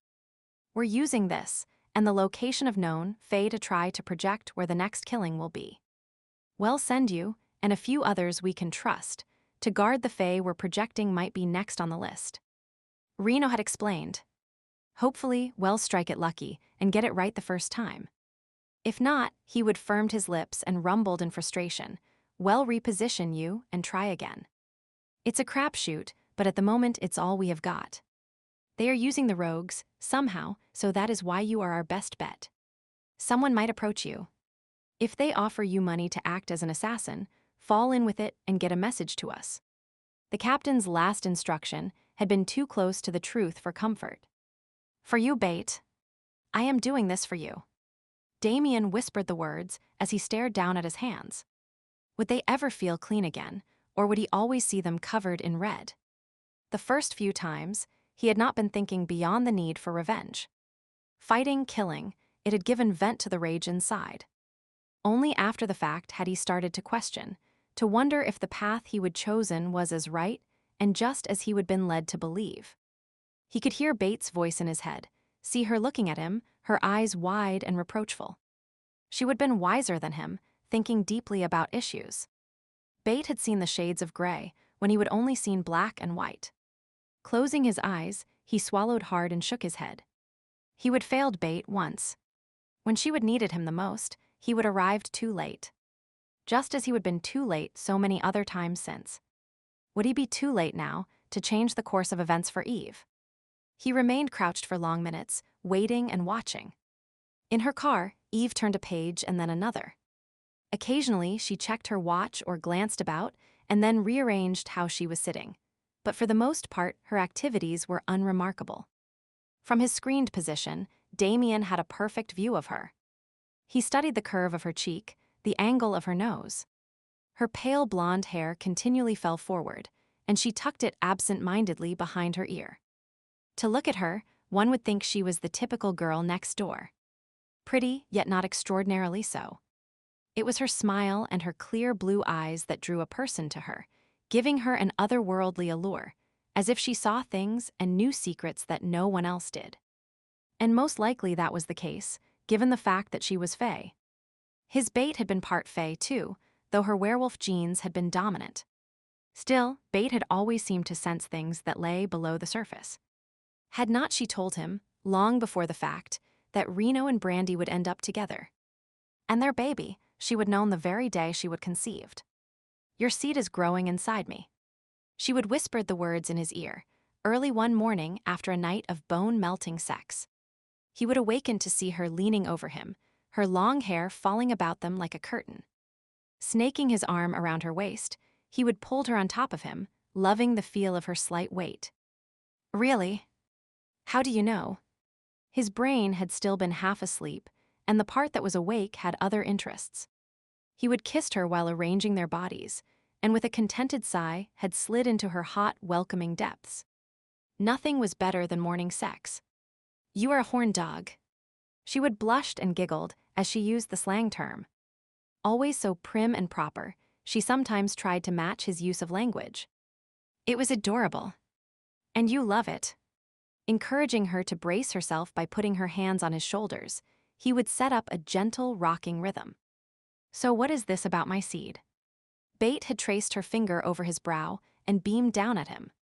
We made a child last night. Her statement had him freezing in place, and she would laugh softly. That got your attention. She would begun to raise and lower herself, picking up where he would left off. But how can you know for sure? Does not it take a few weeks?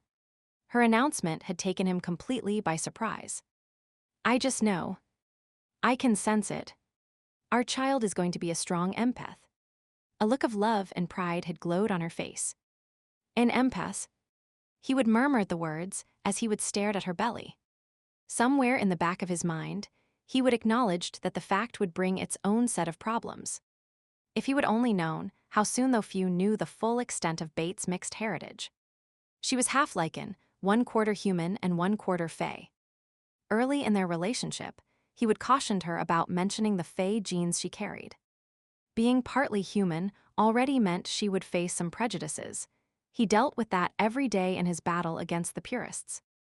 But adding fae genetics to the mixture would be even harder for some Lycans to accept.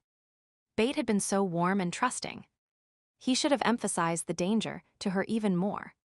If he had, she might not have told the lab tech when she went for the baby's first ultrasound. And if the lab tech had not written the information down, his house had exploded the next day, killing their unborn child and his mate. Eventually, he would learn why and who, and that was what had sent him down the road he now traveled. He recalled his first meeting with his current employer. Deirdre had studied him from behind her desk, her gaze sliding up and down the length of him before she would shifted her attention to the man beside her. "You have checked him out thoroughly." The man Petrus had recruited him. "Yes. He's what he claims to be."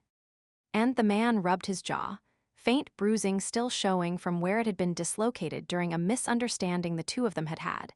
"He has the needed skills." "So I have heard." Deirdre had turned and considered him again.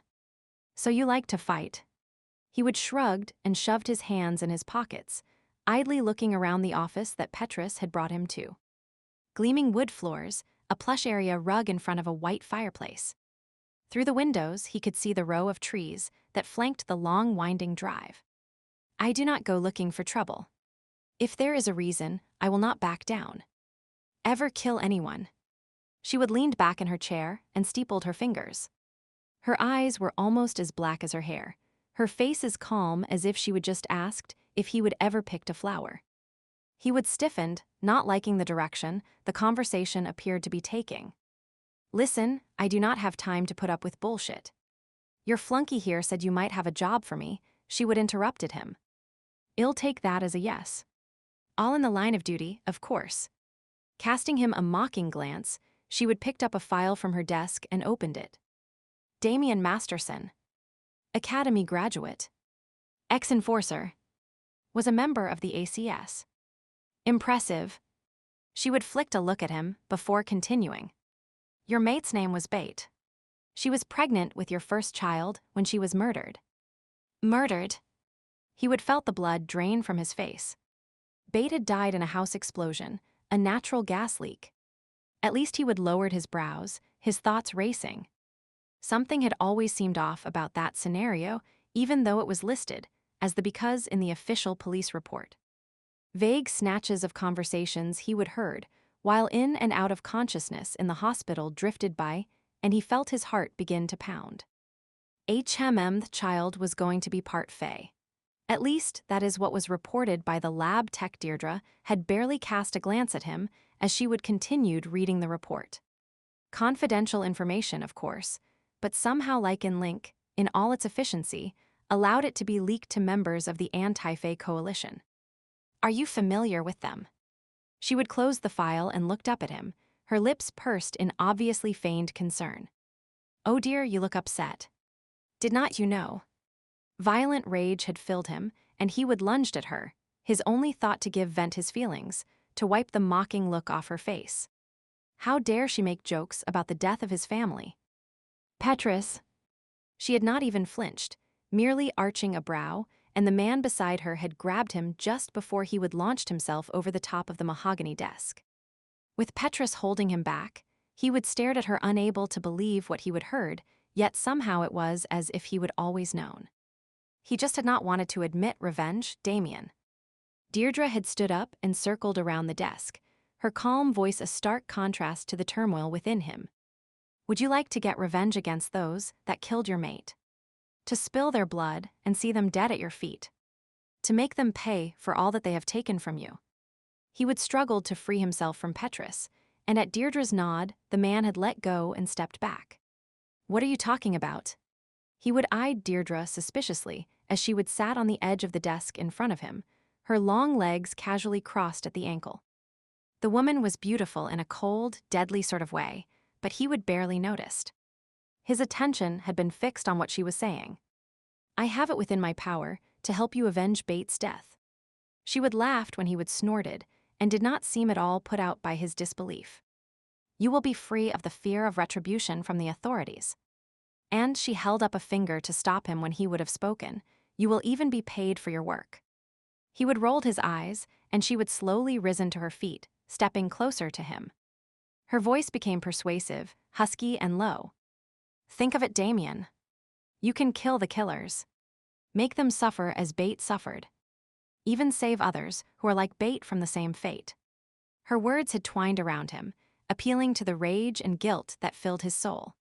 "You have spent years capturing purists and taking them before High Council, but it was a bandage solution, was not it? How many of them were eventually set free to continue to spread their poison?" He would clench his jaw, thinking of the times a technicality had prevented a conviction. And Lycan Link itself harbors some of the filth. A leak in the system was the only way that someone could have known about Bate and your baby. A growl had escaped him then, but when Petrus would have stepped forward, Deirdre had waved him back. "Not all the answers can be found in the Book of the Law, Damien. Sometimes the solution exists outside the official structures of Lycan Link." By the end of the day, he would signed on with Deirdre, his only condition being that his sole focus was action against the Anti-Fae. His wolf had balked at the arrangement, but he would push its protests aside and begun his new career fired by rage and revenge. Black Ops, mercenaries, vigilantes, the name of the organization was irrelevant. What mattered was that the group, who now functioned as his handlers, were actually doing something about the wrongs in the world. They infiltrated the Anti-Fae and sent out information on their plans. They gave him the data, and he acted upon it, eliminating his enemies one at a time. It was not perfect. While he was able to save some, other Fae still died, but at least their killers met with a suitable fate. Damien carefully rearranged how he was sitting. Fae still died, that was the part he had difficulty dealing with. By some perverse twist of fate, Deirdre's informants supplied him with the name of the target and the date of the attempt, but never the identities of the killers. He had to wait and watch until the attempt was made. How many times had he cursed himself for arriving too late or moving too slow to save the innocent? He glanced towards the car where Eve sat. She was Bate, a target he was purposely leaving undefended in the hopes that a killer would appear. He would establish a reason to be around her, befriended her, and gained her trust, all so he could be present when someone tried to kill her. He ran his hand through his hair, recalling all the others he would betrayed in a similar fashion. Each time, it became harder to deal with. If the target dies, it's collateral damage. Deirdre had explained to him, yet again, after the last mission. She would made no effort to hide her impatience. Softer emotions were not part of her makeup. You do your best, but in the end your job is to remove the assassins. Otherwise they will kill again and again. Losing one Fae could mean that dozens more are saved. She was right, he knew it. But it had never sat well with him. "Come now, Damien." She would prowled around his chair, trailing one fingertip over his jaw and ear before teasing the nape of his neck. Her voice took on a cooing quality. "You wanted revenge against the Anti-Fae, and we're providing you with that opportunity." Pausing behind him, she leaned closer, her full figure brushing against him. She began to massage his shoulders, no doubt feeling the knotted muscles beneath his leather jacket. He tightened his jaw thinking of those early days, when wanting to die had been interspersed with moments of raging against the world. It was during one of those fits of anger that he would been recruited. He would attacked Petrus, who had been an undercover operative at the time, nearly blowing a case wide open. The organization had taken him in, honed his skills, given him a means of avenging Bate. The pay was crappy, and you signed on for life. But at the time, it had not seemed important that a price was put on your head the moment you tried to leave. He would begun to have second thoughts about that particular clause, however. He would stood up and moved away from Deirdre, irritated with her constant attempts to lure him. She would laughed, a deep husky sound, and shook her head. "Still faithful to the little mate, I see. So quaint." Moving from where she would stood behind him, she would leaned against the edge of her desk and crossed her ankles. It was a favorite pose of hers, causing her short tailored skirt to pull up and reveal a substantial amount of shapely thighs before the lower half of her legs were hidden by high black boots. Leaning back, she would snagged a piece of paper from the desk behind her and held it out to him. "This is your next assignment. It's tailor-made to work with what your friends have you doing." He would flick his glance over the paper, seeing the words Grassy Hills highlighted in yellow. That had made him raise a brow. Not for the first time did he wonder exactly how the organization was aligned with Lycan Link. They were connected on some unofficial level, he was sure of it, carrying out duties that Lycan Link did not want to acknowledge. Black ops for a black rogue had seemed so fitting when he would first began. He would crush the page in his hand, guilt eating away at his gut. Each assignment became more difficult to stomach now that he knew the whole story. How the Anti-Fae was using the rogues, how more innocent lives were being lost if this assignment is successful. Perhaps it'll let you take an extended vacation. Deirdre dangled the proverbial carrot in front of him. She was an expert at that, handling her men, as she called them, with the skill of an orchestra conductor. What if I want to be cut loose? He would thrown the question out there, not even sure where it had come from. Cut loose? The cajoling expression had left her eyes, leaving them hard and flinty. She would stood up straight. "You signed on for life, Damien. There is only one way out." He would nodded. "Just checking." Shoving his hands in his pockets, he would strolled out of the room. Movement about 100 yards beyond Eve's car caught his attention and drew him back to the present. The leaves of a shrub were quivering. It could be the breeze, or it could be something else. Damien narrowed his eyes, occasionally sniffing the air but detecting no scent. Not that that was conclusive evidence. Subterfuge was the calling card of his opponents. With excruciating slowness, he eased into a crouch, ready to lunge forward and attack. Should he shift forms already? Eve was nearby, but she seemed intent on her book. What were the chances that her empathic abilities would pick up on the presence of his wolf? And he grimaced, what were the chances that his wolf would behave? They were not exactly on speaking terms. The disconnect he felt with the creature made it harder to shift and even harder to maintain control. Darting his gaze between Eve's car and the shrubs, he waited and watched. Chapter 38. Rafe slowed his steps and inhaled deeply. The faintest of breezes stirred the leaves, carrying Damien's scent on it. He curled his lip, pleased that he would found the man before the trackers. There was not much time, though. While he would prefer to try to make Damien see reason, he suspected that was easier said than done. No, as much as it went against his principles, sedating the man and talking later was likely the best move. Reaching for the pouch at his waist, he removed one vial of tranquilizer and double-checked the contents. It was a light dose, but would hopefully make Damien more cooperative. If need be, he could always administer more from the stock he had locked away in a cabinet at his place. Knowing his quarry could not be too far ahead, Rafe began to stroll with deliberate casualness. He would decided that sneaking up on Damien would be no easy task. It would be better to act if he was out for a walk, and their encounter was entirely by chance.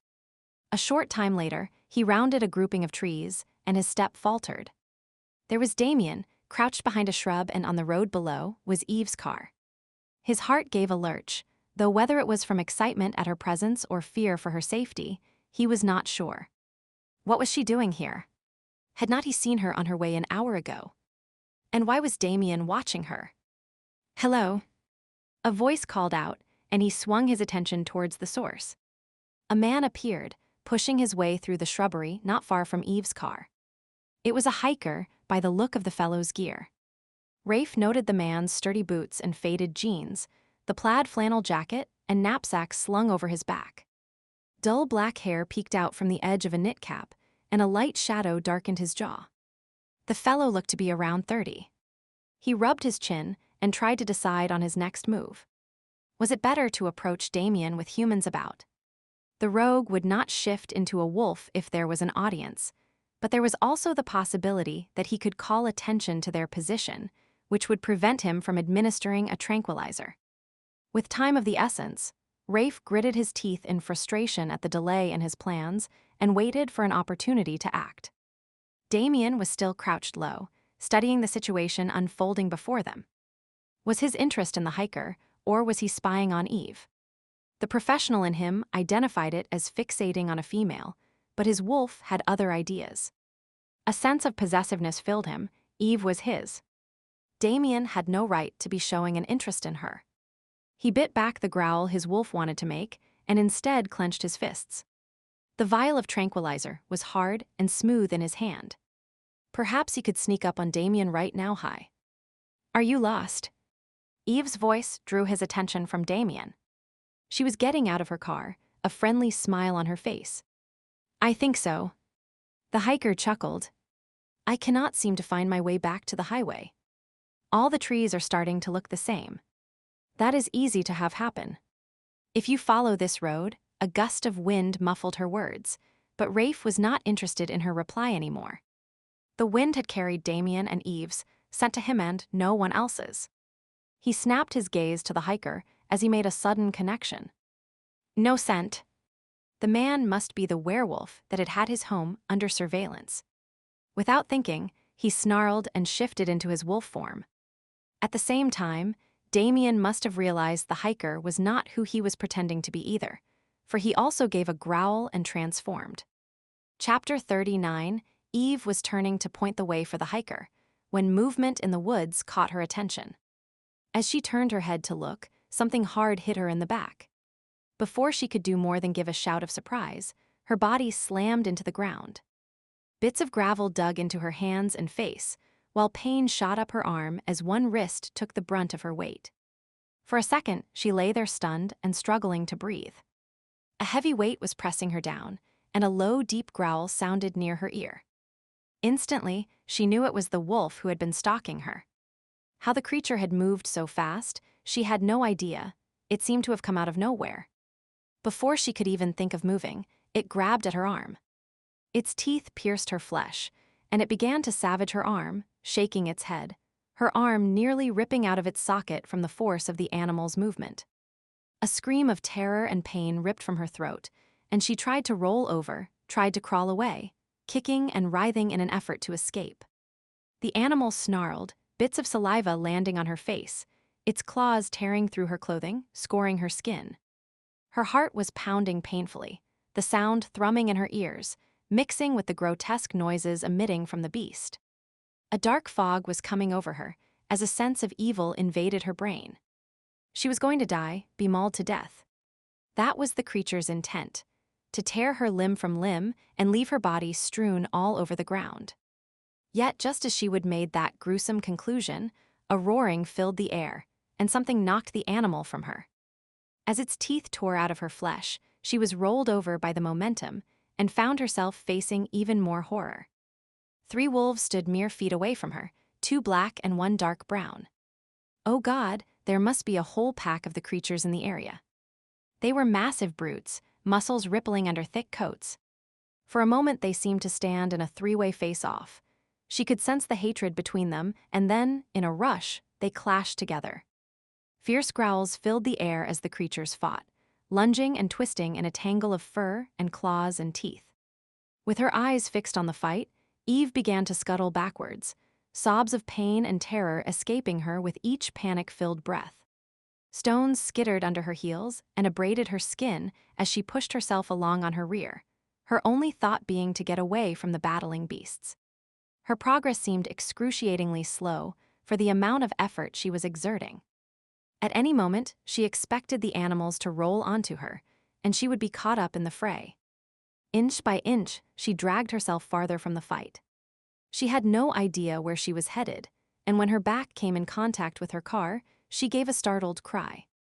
Oh God, somehow she pulled herself to her feet, cradling her bloody arm. The sense of evil and hatred that had descended over her like a dark, putrid cloud was still with her, draining her of energy, paralyzing her in place. All she could do was stare at the carnage taking place before her. Blood dripped from the animals, staining the ground. Their claws tore into the dirt, sending up small clumps of soil as they pivoted and dodged to the left and the right, tumbling over only to spring to their feet. They stalked around each other, heads low and hackles raised. One suddenly rushed at the other, and snarls and growls filled the air as the battle began again. Eve had no idea who was winning or losing, if it was 2 against 1 or each wolf against the others. It was horrible and grotesque, yet she found herself gazing at the sight with a macabre fascination, unable to look away. Only when one of the combatants gave an especially loud howl of pain did she come to her senses. She had to get away, leave before one of them remembered she was there. She forced herself to move, to begin sliding her body along the side of her vehicle, stepping farther and farther away from the fight. They seemed not to notice her, and this might be her only chance to escape. Once they were done fighting amongst themselves, she would surely be next. She spared one thought for the hiker, but he was nowhere to be seen. He must have escaped, had perhaps even gone looking for help, but she could not wait for rescue to come. One step away, and then another. Snarls continued to rent the air, interspersed with the snapping of jaws and more growls. She left the support of the car and moved closer to a tree. Had the wolves forgotten her? Another step, and then pivoting around, she began to run down the private road towards the highway. Her feet pounded on the hard dirt surface, her breathing ragged and punctuated with whimpers of pain. Each step jarred her arm, yet she did not dare stop. If she could make it to the highway, perhaps she could flag down a car, find someone to take her to the local clinic, call the police. Eve strained to hear sounds of pursuit, and even dared to glance over her shoulder. No wolf was following her yet. The highway must be around the next bend. It had to be. It had not seemed that far when she was driving. Her legs were beginning to feel rubbery, and her oxygen-starved lungs begged her to stop, but she could not. Just a little farther, a little longer. She stumbled once, falling to her knees, but managed to push herself up and keep going. Oh please, she threw out silent prayers begging for strength, for the wolves not to follow her, for someone to come along. Maybe she would find the hiker, and he would help her. He could not have gone far. Around another curve in the road. Now staggering and lightheaded, her vision blurred with tears and exhaustion. Warm, sticky blood seeped between her fingers as they pressed her ravaged arm close to her body. How much blood had she lost? The road before her seemed to waver, the trees swaying, the branches reaching out to claw at her just as the wolf had done. Cannot stop. Cannot stop. She repeated the mantra to herself with each step she took. The chant filled her head, became her only focus, blocking out everything else. In fact, when a vehicle appeared before her, she almost did not realize her prayers had been answered.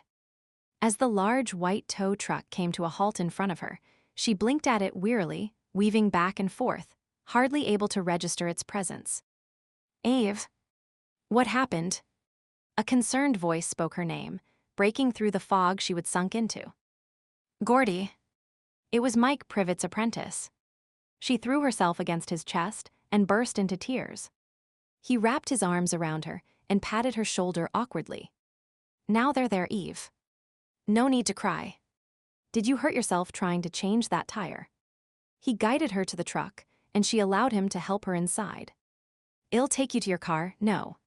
She must have shouted the words, for Gordy looked at her in surprise. No. But I thought Mike said no, Gordy. No. There are wolves back there, wild, ravenous creatures. She grabbed at the front of his coat and shook it, the blood from her hand smearing over the material. One attacked me, and now they are fighting. We need to escape before they come for us.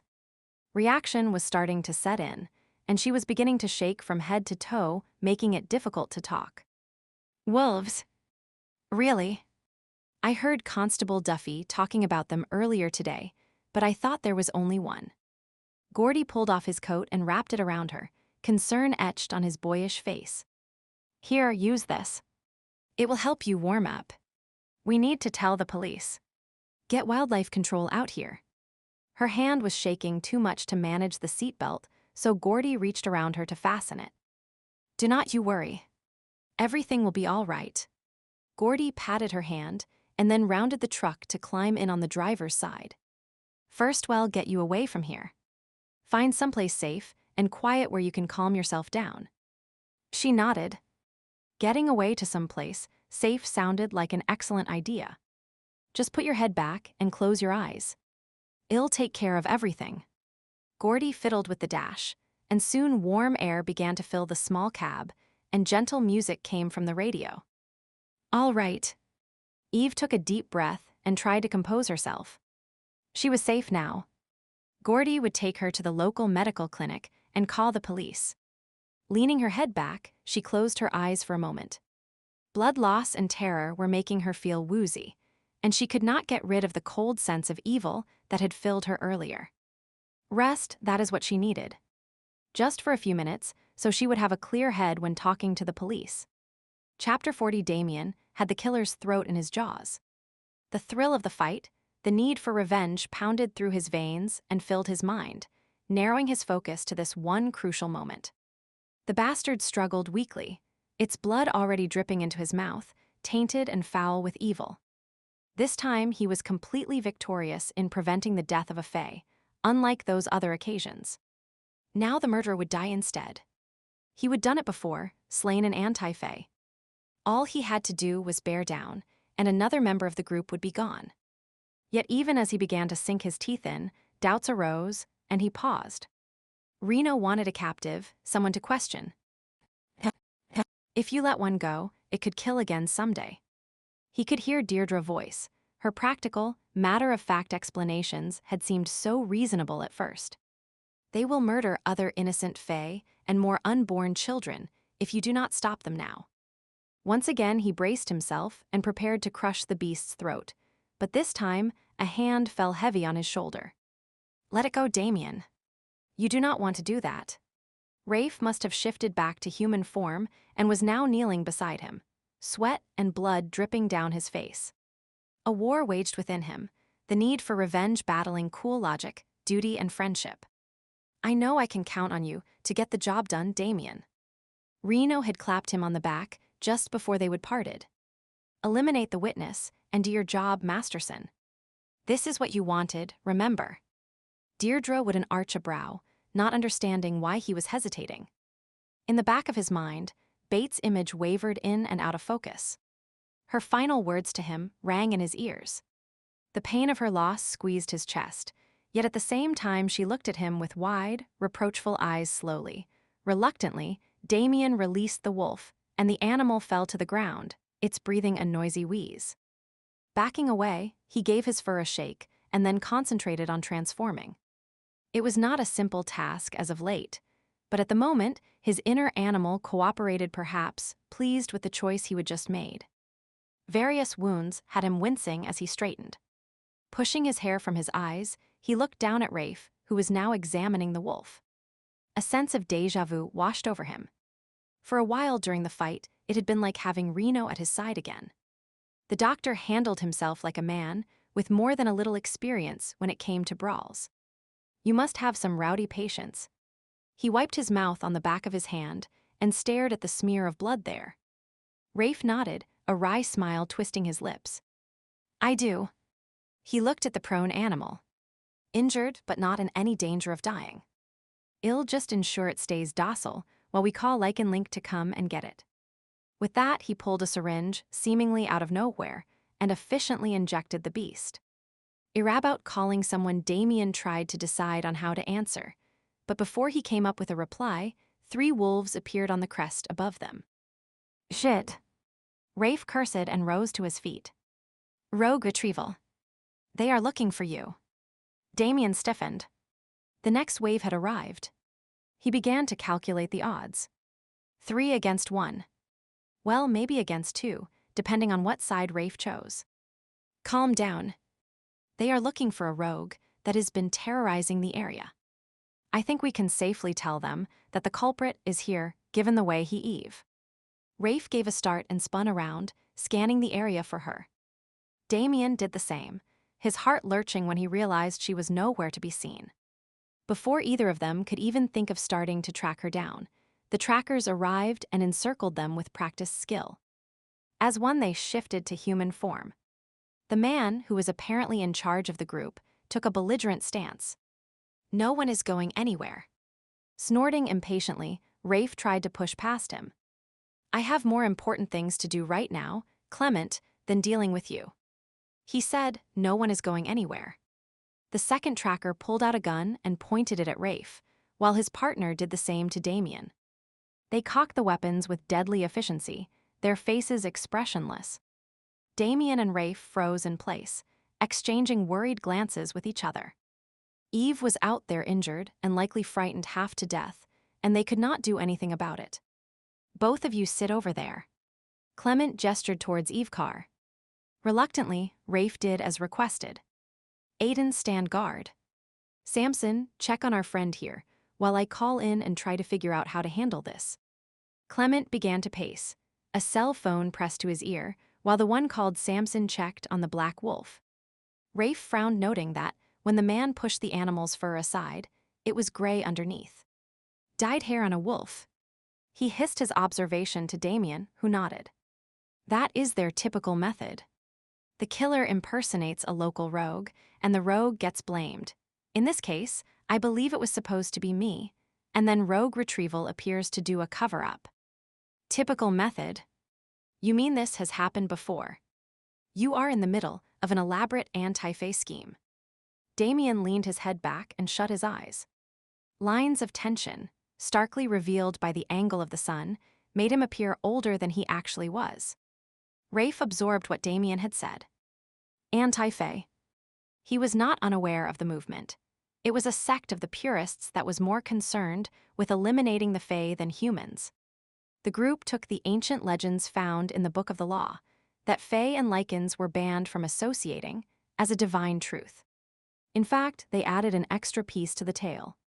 They believed that the gods regretted having created the Fae and wanted them eliminated from the face of the earth. That they were doing the will of the gods justified any and all measures in their mind. He would never come across actual evidence of their activity, however. Hearsay and small reports on the Lycan newsfeed had made it seem like something that happened elsewhere. But here it was, right in his backyard, and affecting those he loved. Mentally, he chastised himself for his complacency. The tracker named Aiden was either overly confident or was not interested in his guard duties. He would actually wandered a few feet away and was conferring with his friend about the still unconscious wolf. Deciding it was safe to talk, Rafe murmured a question at Damien. What exactly is going on here? The wolf on the ground is an assassin. When a Fae is located in the same area as a rogue, an assassin is sent in. They make sure there are wolf sightings and stir up the locals enough that a call goes out for wildlife experts to come in and remove the wolf.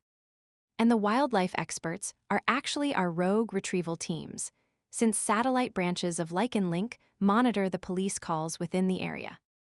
Rafe was aware of how Lycan Link subtly kept itself apprised of human activity. Right. The assassin kills the Fae and then slips away, leaving the rogue to take the blame.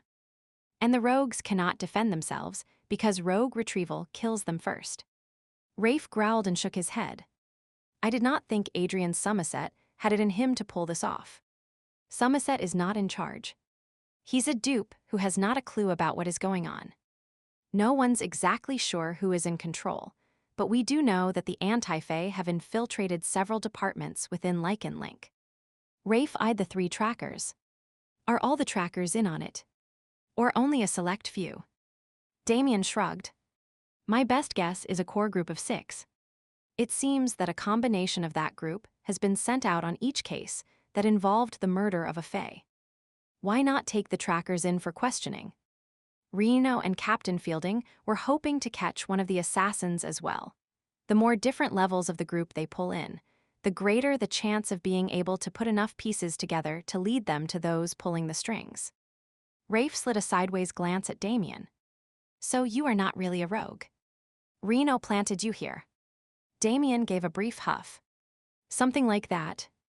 Rafe digested the information for a while as he watched the trackers.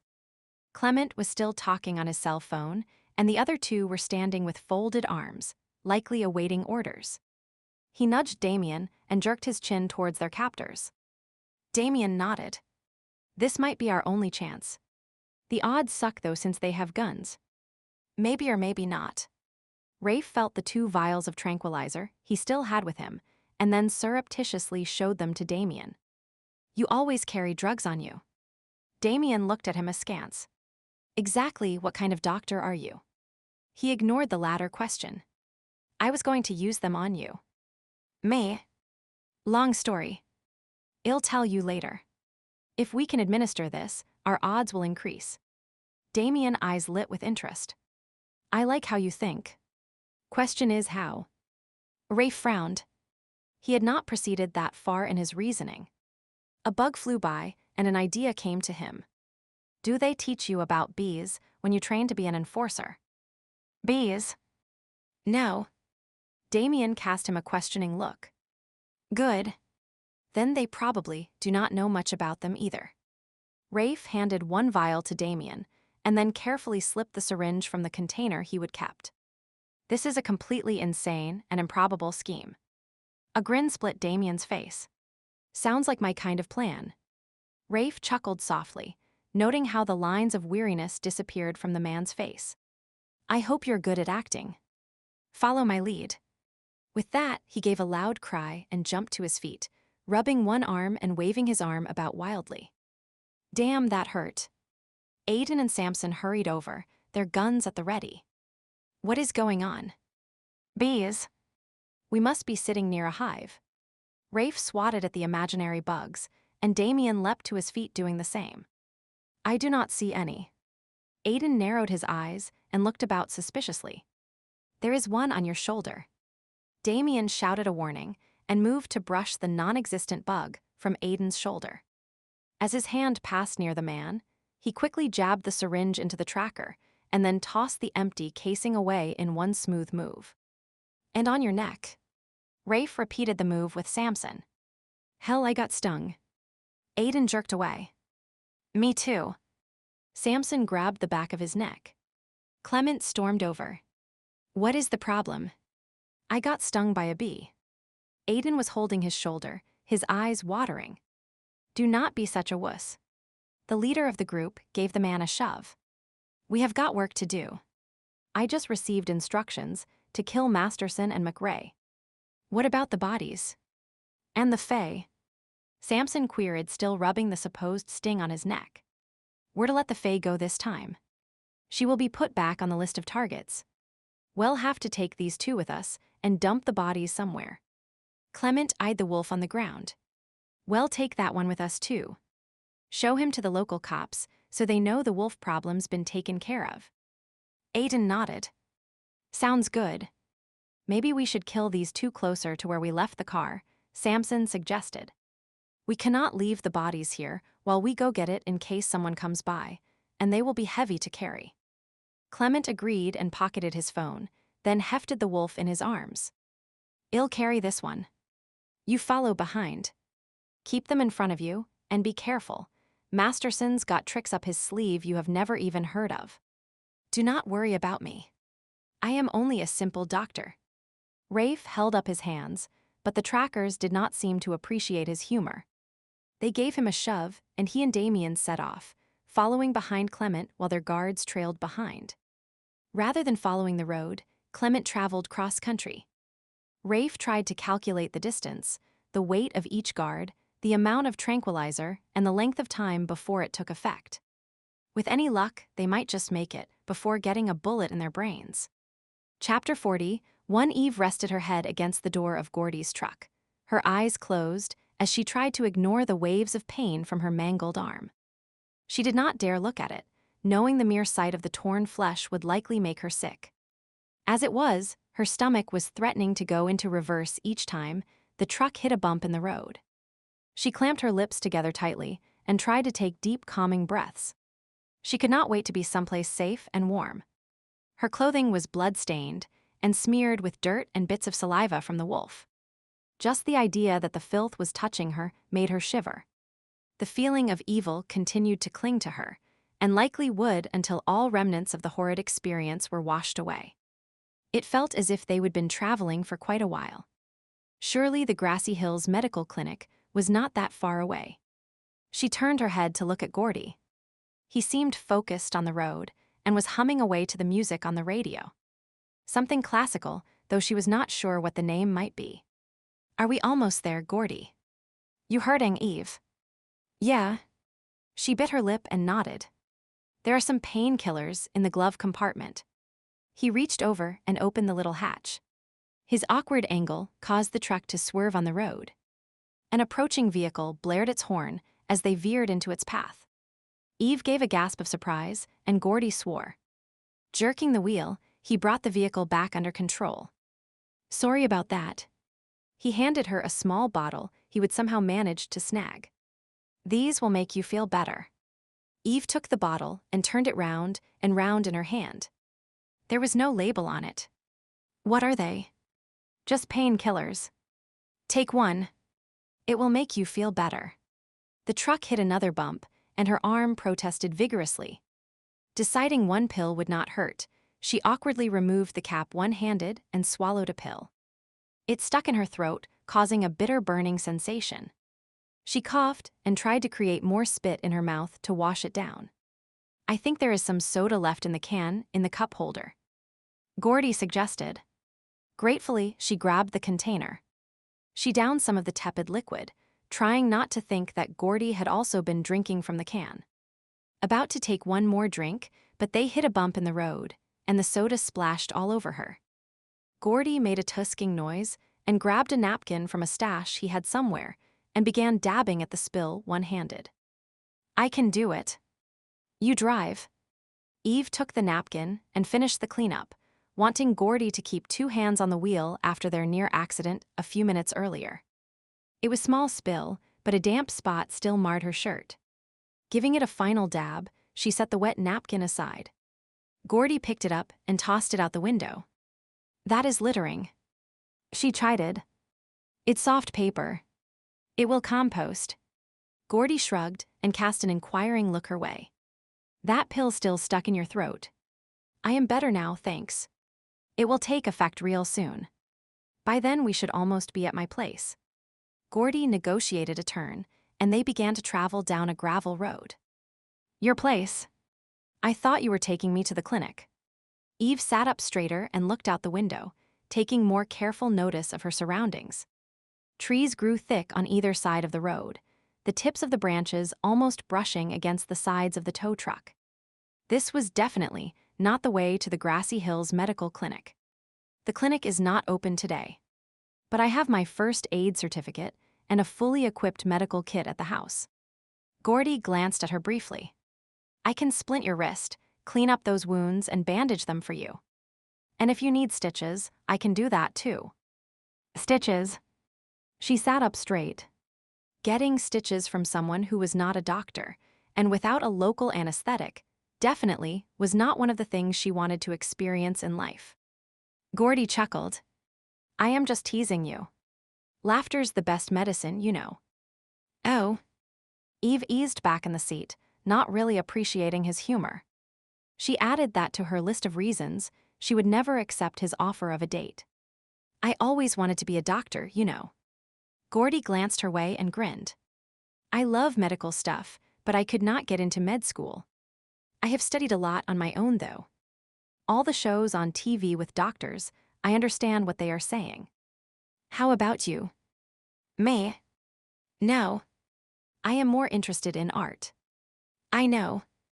I checked up on you last week when I did not see you around. I even went to Calgary on the weekend and found a gallery with some of your stuff. You are good. Thanks. The idea that Gordy was checking up on her made her uneasy. Eve blinked and was going to comment, then ended up rubbing her eyes instead. They kept going out of focus, but at least her arm was not hurting anymore. I think those pills are working. Feeling sleepy? Yeah. She gave her head a shake, but it did not help. The pine tree-shaped air freshener that hung from the rear-view mirror wavered before her eyes. Do not fight it, Eve. Gordy's voice sounded distant and soft. Sleep is the best thing when you are sick or injured. It let us your body focus on healing. She licked her lips and tried to respond, but a fog seemed to be engulfing her, slowing her thinking, making her tongue feel thick and uncooperative. Her eyes drifted shut, and her head fell forward as unconsciousness overcame her. Chapter 42, Reno Cursed. His enjoyment of the Canadian scenery disrupted by a tow truck swerving into his lane, nearly forcing him off the road. What the hell was that about? Brandy twisted around to look out the rear window. Privet's Towing is the name on the truck. Idiot driver must be trying to drum up business by causing accidents, he grumbled, regaining control of the vehicle before glancing at the map he would placed on the dashboard. The next turn is coming up soon. It's a private road that leads on to Rafe's land. He began to study the wooded area on either side of the highway. It was not as mountainous as the area Brandy came from, but the stands of trees and underbrush still appealed to the wolf in him. Rolling farmland had eventually turned into forests, small streams and lakes scattered about, with the foothills of the Rocky Mountains visible in the distance. Yeah, Rafe had chosen well. Too bad he would kept the exact location such a secret. With no real idea of what the area looked like, they had not known if there was a suitable landing spot for the chopper or not. Driving from the nearest airstrip was adding time onto the journey. I wonder if Damien is still at Dr. McRae's. Brandy turned to face forward again. Hell be near the target, Eve, watching for when the killer makes his attempt. I am still not comfortable with that part of the plan. A vertical line appeared between her brows. I think the captain could have set things up differently. Removed Eve and put a decoy in her place. She is basically an innocent bystander, after all. But who would we have put in there? Another Lycan would be identified immediately due to its scent. And there are not that many humans or Fae working for Lycan Link. Reno negotiated a slight curve in the highway and began looking for a private road.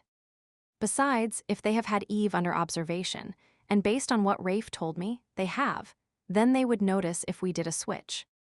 Brandy made a face but nodded. I suppose you are right. I am sure Damien's doing his best to minimize the risks to everyone. Reno reached out and gave her hand a quick squeeze. Here is our turn-off. Well, check with Rafe first and see if he can give us any idea of where to find Damien. It's strange that Dr. McRae did not answer his phone when you tried to call earlier. Reno shrugged. He might have forgotten it. Not everybody is married to technology. He flicked a glance at Brandy, noting how she was tapping out the beat of the song that was playing on the radio. Her hair was up in some sort of knot, with curls spilling haphazardly about her face. When they were done with his assignment, he was looking forward to spending some downtime with her. Ever since they would officially become mates, life seemed to have been on permanent fast forward. Perhaps. I wonder if Damien. Brandy stopped mid-sentence and pointed to an area just ahead. Reno slowed down a bit. What is that? Reno eased up on the accelerator and then brought the vehicle to a complete stop. He did not see anything amiss, but trusted Brandy's instincts. A car was parked to the side of the road, the driver's door partially open, but no one was in sight. Could be someone peeing in the bushes, he suggested. Brandy rolled her eyes. Of course, a man would think that way. What is wrong with that? Have not you ever had to pee when there was no bathroom around? Rather than answering, she got out of their rental truck and started walking towards the car. With a sigh, Reno followed her. When Brandy got an idea in her head, it was best just to follow along. By the time he reached her side, she was already peering inside the apparently abandoned car. There is a purse on the passenger seat and a cell phone. Reno narrowed his eyes as dark red smears along the side of the car caught his attention. And blood. Maybe someone hit a deer. Brandy suggested. No carcass around, and the vehicle is not damaged. Besides, Reno crouched to examine the blood more closely. The scent's human. He stood up and tested the air. Damien's been here as well. Could it be Eve's? Concern laced Brandy's voice as she glanced about. Reno exchanged a worried look with her, and they both began to examine the area in detail. The private roadway was narrow, dirt-covered and rutted, running through a minor gully between gentle swells of land. Trees grew on slopes on either side, as well as small shrubs and long bits of grass. The occasional faint chirping from local birds and the trickling of a small stream provided soft background sounds. It did not have the appearance of a possible crime scene, but they both knew that meant very little. It did not take long to find something amiss. A short distance from the car, definite signs of an altercation could be seen. There has been a fight here. Brandy indicated a place, with definite claw marks on the ground. Reno joined her and hunkered down, scanning the surface with an experienced eye. I can see 3 distinct sets of prints. From the blood splatters id say all the participants were wounded to some extent, but this one he reached out and touched a large dark patch on the soil, definitely took the brunt of it. Bringing a sample up to his nose, he sniffed carefully. Not Damien's. Doctor. McRae's then. Maybe that is why he was not answering his phone. Brandy frowned and worried her lip. Or the scentless Lycan Rafe reported. There is a telltale hint of flowers. He got to his feet, wiping his hand on his pant leg. Motioning for Brandy to follow him, he headed towards their truck. You try Rafe's cell phone again while I drive. Maybe Damien's contacted him about whatever happened here. Just as he was climbing into the truck, a sound caught his attention. Glancing over his shoulder, he saw a flash of fur through a break in the trees, and then a pair of wolves came racing into sight. One black, the other a deep chocolate brown, they wove their way through the woods, dodging shrubs and leaping over moss-encrusted logs. He pushed his door shut again. Brandy, I think we have found Damien and Rafe. She looked in the direction he indicated, then circled around the truck to wait at his side. That is one mystery solved. There was no denying the look of relief on her face. Reno wrapped an arm around her shoulders and gave her a hug. He was equally happy to see his old partner again, and just then, that feeling outweighed his other concerns. Skidding to a stop in front of him, Rafe shifted into human form first, with Damien following suit a moment later. The slight delay had Reno narrowing his eyes and studying his old partner. He could have sworn Damien had had to struggle to wrench control back from his wolf. He tucked the tidbit of information away for the future, and instead focused on a more immediate concern. What is going on? Reno asked the question before either of the 2 men had a chance to speak. The attempt was made on Eve. We have the would-be murderer, and 3 trackers drugged and trussed up like turkeys at Rafe's place. Damien was leaning forward, his hands braced on his knees as he tried to catch his breath. Rafe was breathing equally hard, but had enough energy to let his displeasure be known. He stalked up to Reno and shoved him backwards. And because of this asinine plan you concocted, Eve is missing. How the hell you ever thought using a civilian as bait was acceptable, I'll never fathom. It goes against every moral and ethical standard Lycan Link is supposed to have. Taken off guard, Reno quickly recovered and bristled at the accusations flung at him. Flaring his nostrils, he inhaled deeply, about to give a scathing rebuttal when Brandy jabbed him in the ribs with her elbow. As he turned to give her an indignant glare and reprimand, she cut him off before he could speak. We saw the blood on the car, but did not know if it was hers or not. What happened? Damien quickly recounted the recent events, while Rafe prowled around the area, making no attempt to hide his ire. When Eve's cell phone began to ring, he was already beside her car and snatched it from the front seat. McRae here, no, Eve is not available. Who is this? Mike Privet. She called for a tow truck. No, there is not one here, all right. If we see him, well, tell him to call you. He disconnected the call and turned to look at those gathered around. Eve called for a tow truck almost 2 hours ago. One was sent out, driven by his automotive apprentice, Gordy, but the fellow has not returned yet. No tow truck showed up here, Damien stated. I was watching her for a good half hour. We passed a tow truck on our way. Brandy glanced at Reno. I think I saw a passenger in the cab. A blonde woman, perhaps. Though I did not get a really good look. Damn driver nearly ran us off the road. Reno added, deciding to ignore Rafe's earlier outburst. What was the name on the truck again? Privet Towing. He looked at Brandy for confirmation. She nodded in agreement. If we assume Eve ran off while you were fighting, she might have met up with the tow truck driver, and he could have given her a lift. But would not he have driven her into town? Reno questioned. You said the wolf mauled her. She would need medical care. The local clinic is closed today. Rafe paced back and forth, raking his fingers through his hair. To the best of my knowledge, the nearest medical assistance would be in the next town over, about 20 miles to the west. Maybe that is where they were going. Damien suggested. Reno shook his head. No, the tow truck we passed was headed east. A growl rumbled in Rafe's chest. I do not like the sound of this. He focused on the truck. Reno, can I use your rental?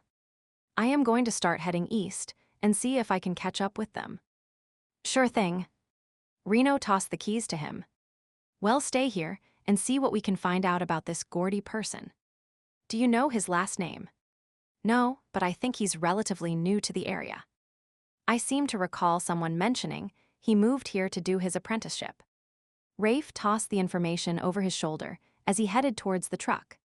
Call Privet's Towing and see what you can find out, then forward the information to me. I am going with you.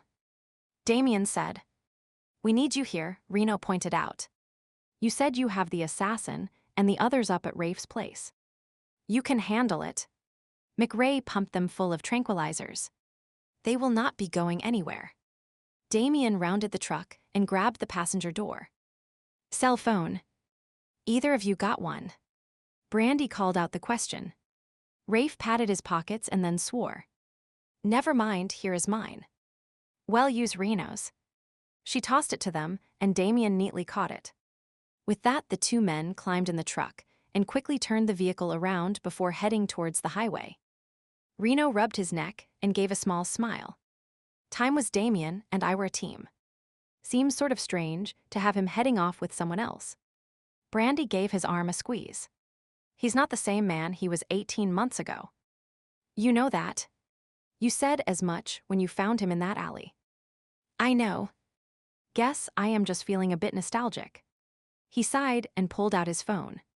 We best get busy. Maybe we can find out where Gordy lives. Chapter 43. Eve moaned as consciousness slowly returned, and her body began to report in. Her arm throbbed, her head felt heavy, and various aches and pains let their presence be known on her back, her hips, her legs. She gave up trying to identify each location and instead focused on her surroundings. It felt as if she was on some sort of mattress, her head on a pillow.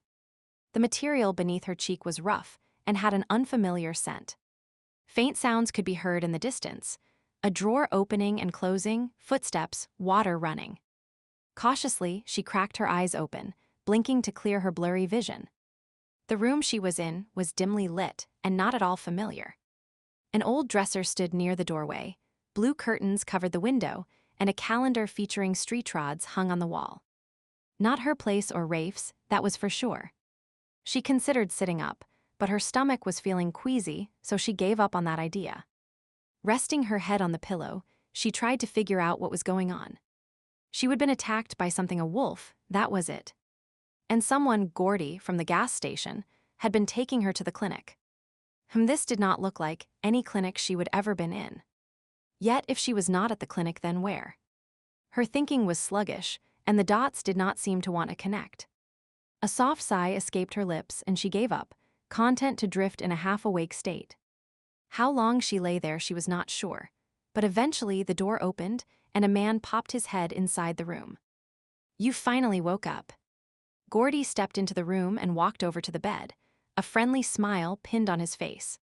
He had a small metal bowl and a towel with him. Gordy. Her voice came out in a hoarse whisper as she scrunched up her face, having expected a nurse or perhaps even a doctor. That is me. He sat down beside her. The mattress dipped to the side under his weight, and she slid sideways a bit until her thigh rested against his. I am going to wipe off your face, okay? Without waiting for her agreement, he took a washcloth from the bowl and began his task. Eve murmured contentedly as the warm, damp cloth slid over her skin. It felt good to have the dirt and stickiness removed. Thanks. No problem. I said I'd take care of you. His voice was as soft and gentle as the cloth he was using. When the task was finished, he set the bowl down on the floor. I cleaned and bandaged your arm while you were sleeping and wrapped your wrist, too. It's sprained, or at least I am pretty certain it is. We'd need x-rays to know for sure that there is not a hairline fracture. He shrugged apologetically. I have a nice assortment of medical instruments, but an x-ray machine is not part of the collection. Eve looked down at her arm, vaguely wondering why she had not thought to do that when she would first awoke. The area of her bicep was covered in gauze, while the lower portion of her arm and much of her hand were wrapped with an elasticized bandage. Gordy certainly gave the impression of knowing what he was doing. She tried to speak, but her throat was dry and her tongue felt thick in her mouth. She swallowed and winced. "I'll get you a drink." Gordy hurried off and returned with a can of soda and glass of water with straw. He held the glass for her, and she gratefully sipped the cool liquid. "Thanks." She gave a small huff of laughter. "That seems to be all I say to you, is not it?" "I do not mind." He set the glass down, then reached out and brushed her hair from her forehead. His touch felt strange, and instinctively she tried to jerk back, her whole body stiffening. Gordy looked at her with a hurt expression. "Do not be like that, Eve." "I'm sorry, Gordy." "Yower took me by surprise." He stared at her for a moment and then nodded. Opening the can of soda that he would brought for himself, he took a drink. "All right. No doubt some of the sedative is still in your system, so you are not thinking as clearly as you should." His expression brightened. "In an hour or so you will not be feeling the effects anymore." "Sedative?" She frowned. Her memory of recent events was returning. "I thought you gave me a painkiller." "It produces the same basic result." "The pain went away." "You just had a little nap as well." Gordy answered unconcernedly and drank some more soda before gathering the bowl and towel. "You needed the rest, you were upset and in pain. Besides, it was easier to treat your injuries if you were unconscious." He smiled down at her and almost reached out to touch her again, but then seemed to think better of it. "I'll be back in a little bit, and then we can talk." But before Eve could decide what she wanted to say, Gordy left the room. Muttering under her breath, she began to roll onto her side with the intention of getting up and following him. Strangely enough, something tugged at her right wrist and ankle, holding her back. She levered herself up as best she could and felt her eyes widen in surprise. A zip tie encircled one wrist, while a second was around her ankle. Each tie was attached to a separate rope, the other end of which was tied to the bedposts. Gordy had her tethered to the bed, and she was wearing what must be one of his t-shirts. The creep had undressed her. Panic filled her. Horror stories of the fate of abducted women filled her mind and blocked rational thought. Her heart started to pound, and her breathing quickened. An atavistic fear of being restrained had her tugging wildly at the ties, frantic to escape. It had no effect, of course, except to redden her wrist and ankle.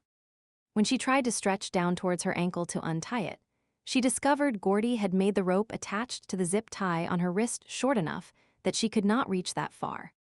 Using her left arm was equally pointless, since the tightly wrapped tensor extended down to her finger, tips rendering her hand almost useless. Oh God! What was going on? She thought to yell and scream and demand that Gordy release her, but some remnant of common sense told her that was a waste of time. The man had tied her to the bed. He was not going to let her go simply because she kicked up a fuss and asked. Crap, she would thought her biggest problem was wolves, but at the moment that paled in comparison. Gordy must be some kind of psycho stalker, and who knew what he had in mind for her. All those times she would felt like she was being watched. Had it really been a wolf, or had it been Gordy? Or maybe both of them. A hysterical laugh bubbled inside her. How lucky could a girl get, having two stalkers at once? Realizing she was verging on hysteria, she forced herself to take deep, calming breaths. She had to keep her wits about her, to think her way out of this. Come on, think. Think what she needed was a handbook for what to do if you are ever kidnapped. Should she resist or play along with him? Wait, had not there been a program on TV about abductions a few months back?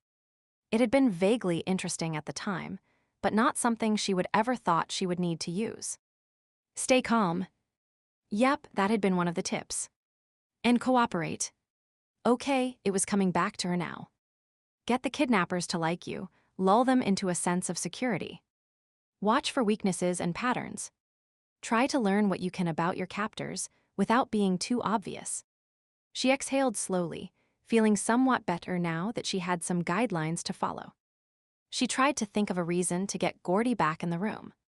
Not that she really wanted to spend time with a creepy stalker, but she needed a reason to talk to him so she could find out what his plans were. An idea came to her, and it was not even a fabrication. Gordy. She called out his name, trying to sound confident and unconcerned, as if being tied to someone's bed was absolutely normal. When he did not immediately respond, she tried again. Gordy. There was a soft shuffling sound, as if he were setting down some papers, and then he appeared. What can I do for you, Eve? He spoke calmly, no trace of nervousness about him, as if holding a woman captive was an everyday occurrence like brushing one's teeth. I need to go to the bathroom. Oh. All right. He gave her a pleasant smile and walked to the bed. For one exciting moment, Eve thought he was going to release her, and she stiffened her muscles prepared to make a dash for freedom. Instead, he grabbed the headboard and began pushing the bed. It rolled across the floor to a door at the far end of the room. The bathroom is here. Just a minute. He went to her wrist and fiddled with the ropes, adding an extra length, and then did the same thing with her ankle. There you go, now you can use the facilities, but the door will have to stay cracked. Do not worry though, I will not peek. He walked over to the side of the bed and helped her up. Feel okay on your own. A look of concern was etched on his face, and Eve found herself nodding, totally speechless over the bizarre situation she was in. Getting to her feet, she entered the bathroom and tried to shut the door. The rope that trailed after her kept it from latching completely. She cursed softly, but then, since there was nothing she could do about it, turned to look around the room. It was not a large bathroom, and the ropes gave her enough freedom of movement that she could reach the toilet and sink. Of course, with a bed attached to the other end of the ropes, there was no way she would be able to climb out the room's small window. Still, she took a moment to look outside. The sight that met her was disheartening. Gordy lived in the middle of nowhere. There was no sign of a neighboring house she could run to if she ever managed to escape. With a frustrated sigh, she did what she had to do. At least the room was impeccably clean, the faint odor of bleach permeating the air. Turning on the water to wash her hands, she used the white noise to mask that fact that she was snooping in the cabinets. Unfortunately, there was nothing inside that would help her escape. Spare toilet tissue, some soap, a new toothbrush, and a few towels were the sum total of the contents. No handy razor blades like you would find in a nicely plotted movie. She stared at her reflection in the mirror. Scratches adorned her jawline and extended down onto her neck, evidence of where the wolf had clawed her. A quick examination of the rest of her showed similar marks on her ribs and shoulder, interspersed with the beginnings of bruises. The wolf attack had definitely not been a bad dream, and Rafe had not been kidding when he would said how dangerous the creatures could be. Slowly, her hands clenched into fists. If only she would listen to Rafe the first time and left Grassy Hills, she would not have been attacked, and she would not be stuck in a bathroom, tethered to a bed, with a crazy man waiting outside the door. She would be in some tiny apartment right now, preparing for her gallery showing and watching reruns on TV like any normal person. If only, of course, she would never have gotten to know Rafe, but given the way he would dismissed her today, that might have been preferable. Her heart protested that conclusion, but she ignored it. Are you all right? Gordy called the inquiry, and she realized she could not stall any longer. Just a minute. Turning off the water, she left the bathroom. Gordy was sitting on the bed, drinking soda and waiting for her with a look of utmost patience on his face. All done. Yeah. Good. Tomorrow, we'll see about getting you in the shower, but I do not want those bandages getting wet today. I'll find a bag to wrap around them when the time comes. He got to his feet and patted the mattress. Hop on and I'll move you back. Feeling extremely odd about it, Eve complied, and Gordy wheeled the bed back to its original position and shortened the ropes again. There we go. I know it's awkward, but experience has taught me that keeping my guests anchored to the bed is the best solution. It allows for mobility, but prevents escape. He stated the facts blandly, while putting the longer lengths of rope away. I'll bring you some supper. Do you prefer hamburgers or hot dogs? Burgers. No cheese. She gave the answer weakly, her mind still transfixed on the statement he would made about his other guests. This obviously was not the first time he would kidnap someone. Great. He beamed at her. Eve, I am really pleased you are taking this so well. Not everyone is as understanding. Giving her shoulder a gentle squeeze, he left. As the door shut behind him, Eve slumped against the headboard, a feeling of faintness washing over her. Guests. Plural. With an S, which meant not just one before, but multiple persons. And apparently, he had not been caught yet. She did not even want to contemplate what had happened to his previous guests. Had no one reported them missing? Or was Gordy just that clever?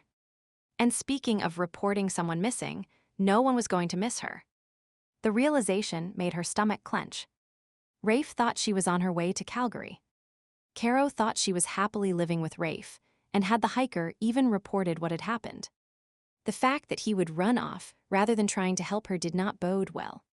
It could be weeks before anyone realized she would disappeared. She forced herself to take deep breaths, refusing to faint and present Gordy with a helpless victim. As long as she was conscious, she could plot, defend herself, or do whatever needed to be done. Okay, time to apply cool logic. What had she learned from her conversation with Gordy? He would done this before. He did not seem to be planning on hurting her immediately. After all, he would talked about a shower tomorrow. Mind you, the thought of showering with Gordy on the other side of a partially open door creeped her out, so she pushed that thought aside. What else? He was going to feed her supper. Supper? What time was it? Craning her neck, she looked around for a clock. There was not one in sight, but through a gap in the window curtains, she could see that sun was getting low in the sky. How long had she been under the effects of that sedative? And what had Gordy been doing all that time? Chapter 44. Rafe stood leaning with his elbows propped on the hood of the truck, a cell phone pressed to his ear. He would pulled the truck off to the side of the road when the phone had started to ring, hoping Reno finally had some good news for him. The owner of the local gas station was proving hard to track down, and it was taking a lot longer to gather information on Gordy than anyone had anticipated. Unfortunately, the conversation was not going as he would hoped, and he was trying not to break Brandy's cell phone by squeezing it too tight. With great effort, he was also controlling his voice. It really was not Reno's fault that information was so slow in coming. So you are telling me that shortly after that first call we got from the towing company, Gordy showed up at the gas station, returned the truck, then left again. Yep. That is what the man told me when I tracked him down at his home. But what about Eve? Did not he think to ask if Gordy saw her? Apparently not. Gordy came and left before they could even talk. Privet was pissed off about that too. He would wanted Gordy to stay and run the pumps for him. Privet's family has the flu, and his wife wanted him home right away. I guess he did not have time to waste chasing after Gordy to get details on what seemed to be a simple service call. Rafe raked his fingers through his hair in frustration. And Privet does not even know where this guy lives. Well, he gave us an address from the employment records, but it turned out to be bogus. Brandy's contacted a friend at Lycan Link, and he's trying to see if he can access government documents to find out anything about the man. The guy's name is Gordon Grant, but who knows if that is an alias or not. So basically, we have nothing. Well, I did find out one thing. What is that? Rafe pinched the bridge of his nose, hoping for some good news. Eve's flat tire was no coincidence. I was checking it out, and when I unscrewed the valve cap, it was already loose. Those things do not become loose on their own. Rafe swore and stared up at the darkening sky, cursing himself for his unknowing part in all of this. I sent her away, thinking she would be safer. She probably came back to fill up her gas tank before heading to Calgary, and that is when Gordy tampered with it. Yeah, he likely had a valve core remover with him. It would look like he was checking the air pressure, but he was actually ensuring she would slowly get a flat and be stranded. He probably planned to follow her, but when she headed towards my place, he got cold feet thinking it'd be around. Then, when the call came in for a tow truck, he must have realized she was on her own, and the plan was back on again. That is what it looks like. Sorry, Rafe. I wish I had something more positive to tell you. It's okay. Keep me posted. Rafe ended the call and then slammed his hand into the hood of the truck. A definite dent showed in the surface, but at the moment he did not care. Damn it, he had been traveling back and forth on county roads for well over an hour, trying to pick up a trail with no luck. Damien was searching on foot, checking in with him every 15 minutes, but he would yet to pick up a scent either. It had bothered him no end to let Damien do the tracking, but the fact remained that Damien was a trained enforcer, and he was not. The other man's nose was more skilled at detecting scents than his own would ever be. Still, he would made Damien promise to wait for him if he found anything. Where the hell had Gordy holed up, and why did he have Eve? Rafe cursed himself for not keeping Eve at his side. He would thought by sending her away she would be safe, but it seems he would only pushed her into the arms of a stalker. And Gordy had to be a stalker. There was no way he could believe that Eve would willingly run off with the man. Drawing a mental image of Gordy, Rafe considered him. Average height, a bit overweight but with well-muscled arms that gave evidence of the heavy work he did as an apprentice mechanic. His hair was light brown and cut in a slightly long military style. There was nothing particularly remarkable about the man that would make anyone notice him. Rafe growled, hating the word average at that moment. An average-looking man, the kind no one noticed, who could blend in with a crowd, walk in and out of a store, and not receive a second glance. If Gordy was taking Eve across the country, no one would remember seeing him. How the hell were they ever going to track him down? A sound from the field across the road drew his attention, and he looked up to see Damien trotting towards him. The wolf crossed the road and then transformed into the man. It was not a smooth transition, and Damien looked pissed off when he was finally in human form again. An educated guess would be that his wolf was reluctant to give up control. Definitely not a good sign, but not a priority at the moment. Any luck? Rafe did not try to hide the hope in his voice. No. Damien's scowl showed his frustration. Damn. He hit the truck again, creating another dent. Nothing here either. Reno has not called yet. Damien looked at him in surprise. He called, but had no useful information. Gordy returned the tow truck and then left before telling Privet anything. He shook his head. The address on his employment form is a fake. We do not even know if his name is real or an alias. It says Gordon Grant, but who knows? Brandy's contacted some friend who is running it through the computers right now. Damien was silent, and Rafe flicked a glance at him. The man had narrowed his eyes and appeared to be thinking. You have an idea. If Gordy returned the truck, he must have stashed Eve somewhere.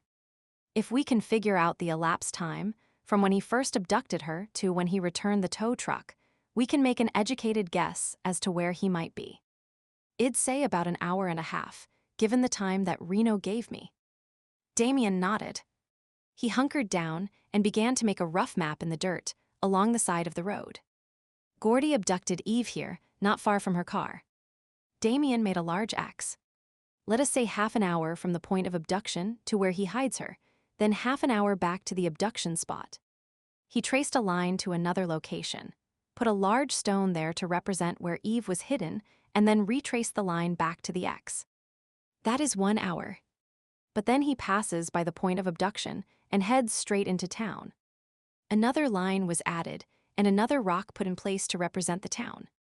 It's about 20 minutes from your place to the gas station. That gives us 10 extra minutes for the time it would take him to remove Eve from the truck and somehow secure her. Rafe studied the crude map. He would be traveling the speed limit, not wanting to draw attention to himself. Right. Damien stood up. Hand me Brandy's phone. I can probably pull up a map on it, and we can see what roads are approximately 50 minutes to an hour's drive east of Grassy Hills. Chapter 40, 5 Eve took a bite of the burger Gordy had given her. She did not feel like eating, but knew it was important to keep her strength up. He sat in a chair beside the bed, a small table between them. "I am glad to see you eating." Gordy beamed at her in approval.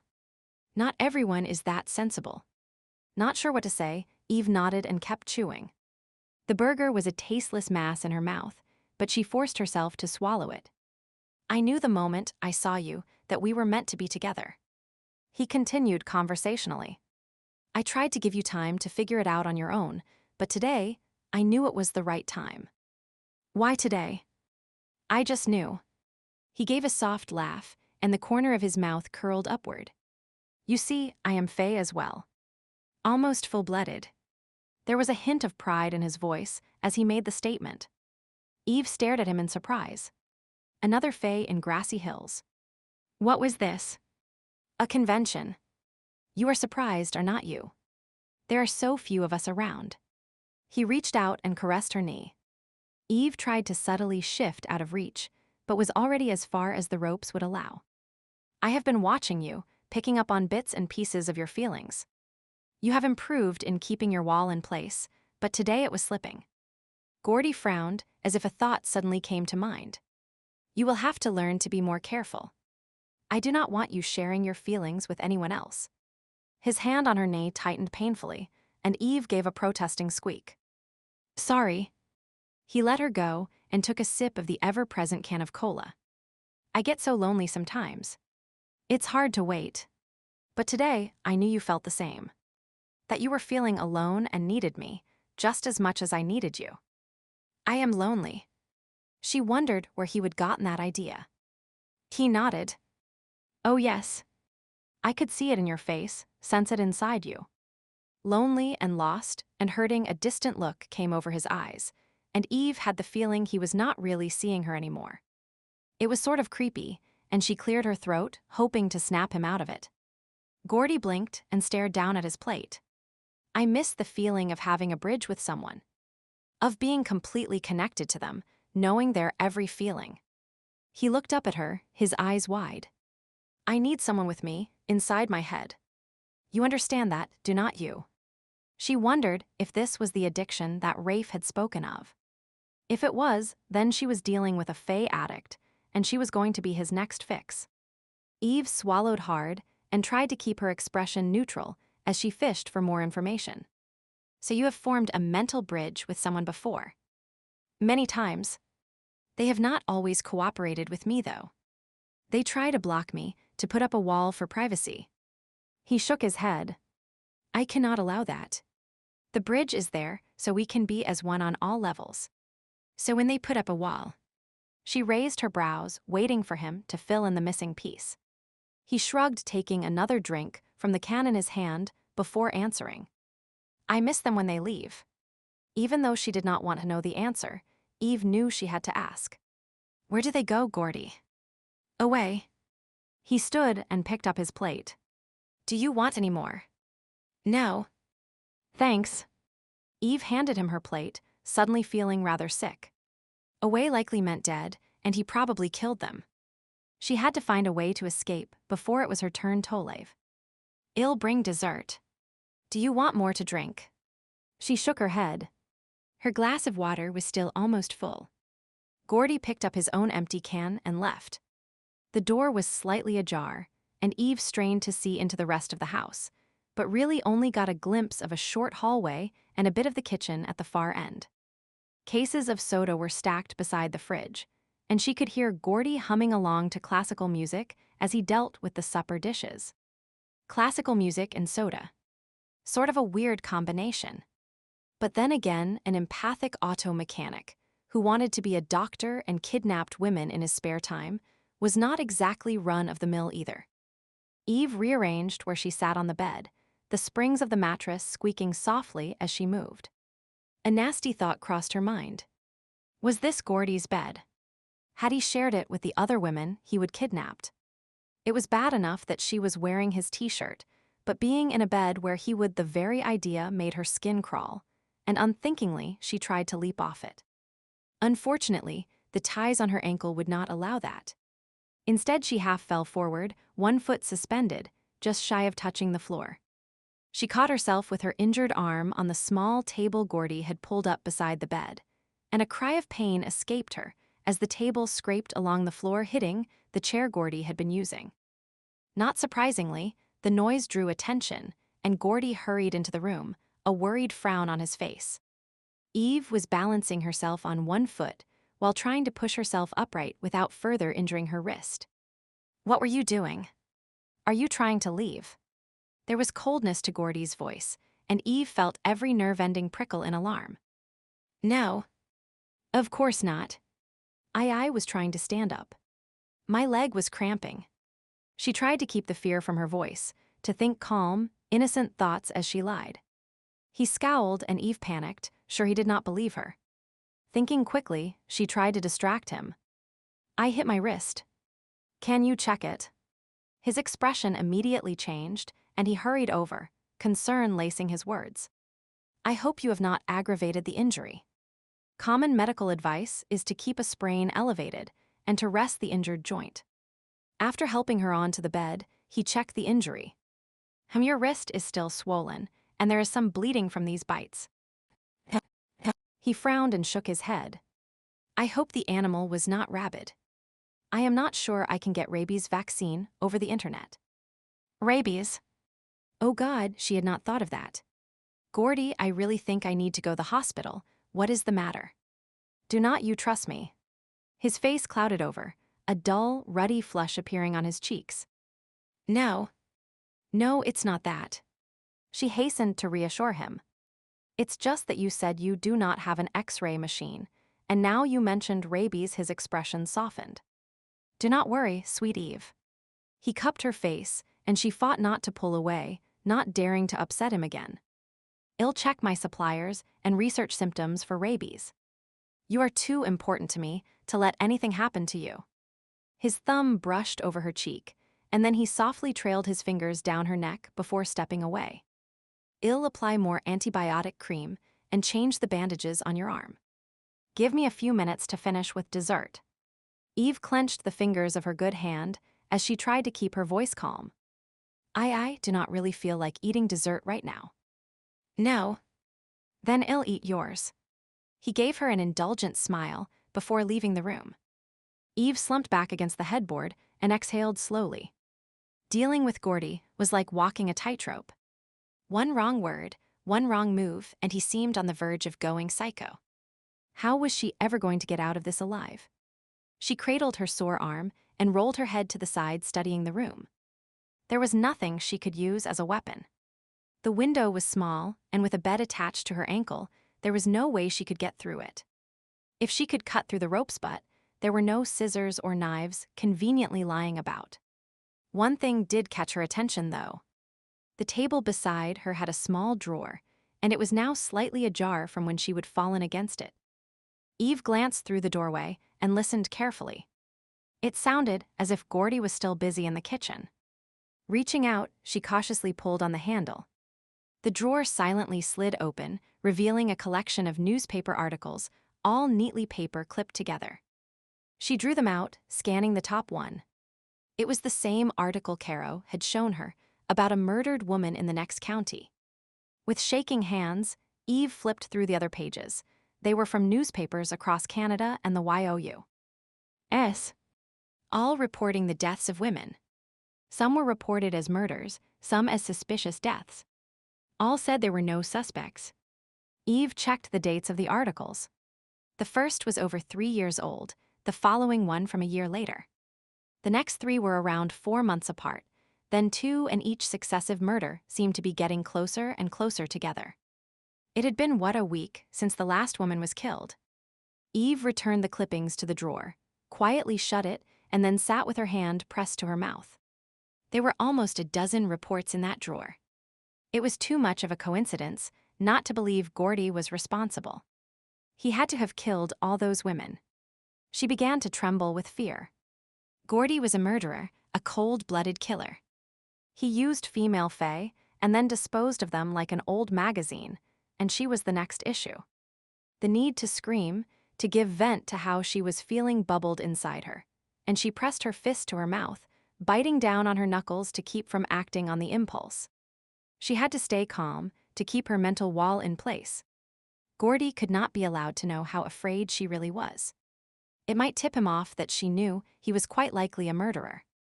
And yet, eventually, he was going to demand that she open up to him. After all, that was why he would kill the other women, because of their refusal to let him in. The very thought of having Gordy in her head, of experiencing Gordy's emotions, filled her with revulsion. With Rafe, it had been warm, comforting, and thrilling all at once. His desire had fired hers. It had raced down her spine and filled her with heat and hunger until she would been clawing at him, demanding release. Just recalling the experience had her warming up, and yet at the same time, it made her more scented and focused. Eve opened her eyes, not even having realized she would close them. She was still scared, but she did not feel as alone anymore. An added bit of bravado seemed to be invading her spirit. Straightening her spine, she began to plot how she might get out of the mess she was in. Absently rubbing her sore wrist, she studied the contents of the room. There must be something she could use as a weapon. Curtains, a bed, a small table, and a dresser. Her gaze lighted on an abandoned can of cola on the dresser, and she narrowed her eyes. Gordy was always drinking the stuff. Perhaps sorry I took so long, Eve. Gordy appeared in the doorway a few minutes later. He had a new can of soda with him and what looked like a medical kit in his other hand. I ate your dessert. You will be sorry you did not grab it while you could. It was a chocolate sundae. He grinned at her as he set the kit on the table. Maybe next time. She murmured her response as she tried to keep her eyes from widening. Gordy was adjusting the position of the table. His fingers brushed over the drawer, and she saw that it was open a fraction of an inch. He did not appear to notice, however, merely setting the table in a place better suited to him before beginning to take out rolls of bandages and a tube of ointment. You seem to have a lot of medical supplies on hand. Eve did not want to think about exactly why he had so many. She had a feeling she would not like the answer. I like to be prepared. Things happen. Gordy pulled his chair over beside the bed and took her arm. Did I tell you I considered being a doctor once? He said conversationally. I know it'd have a great bedside manner, always being able to read the emotions of my patients. It would not really be ethical though, would it? Eve pointed out. I mean, you would be in their heads without their permission. He shrugged. I suppose, but it would be for their own good. She made a non-committal noise, not wanting to get into an argument with the man. Besides, she was too busy looking at her arm. He would removed the bandages, and she had her first look at the damage the wolf had done. Her skin was an angry red with dark puncture wounds, in an arch formation showing exactly where the wolf had bit down on her arm. Bruises were already appearing, and various lacerations crisscrossed here and there. Seeing the wounds brought back memories of how it had felt when the wolf had jumped on her. The impact of its paws on her back as it knocked her to the ground, the weight of the beast pinning her down, the feeling that her arm was being pulled from its socket looks nasty, does not it? The gentle prodding of Gordy's fingers caused her to hiss in pain. Sorry. Just checking for signs of infection. He carefully applied ointment and began to rewrap the wound. How is it feeling? Sore. Throbbing. My wrist too. Eve licked her lips and carefully phrased her next words. Do you have any more of those pills you gave me earlier? They really helped take the pain away. Gordy cocked his head and studied her carefully. She wondered if he could somehow sense her intentions, and she focused on the pain in her arm. If he got past her wall, all he would learn was that she was hurting. After a moment, he nodded. I'll get you one as soon as I am done here. Thanks. Eve held back her sigh of relief and watched as he finished tending to her arm. When he left, she took a steadying breath, praying she could carry out her plan as easily as the heroine had in the best-selling novel she would read a while ago. Gordy returned with a bottle of pills and carefully tapped one out into her palm. Will one be enough to get me through the night? If you need another later on, I'll give you one.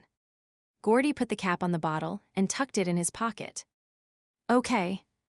She popped the pill in her mouth and quickly tucked it between her cheek and upper gum line, thankful that fear had made her mouth exceptionally dry.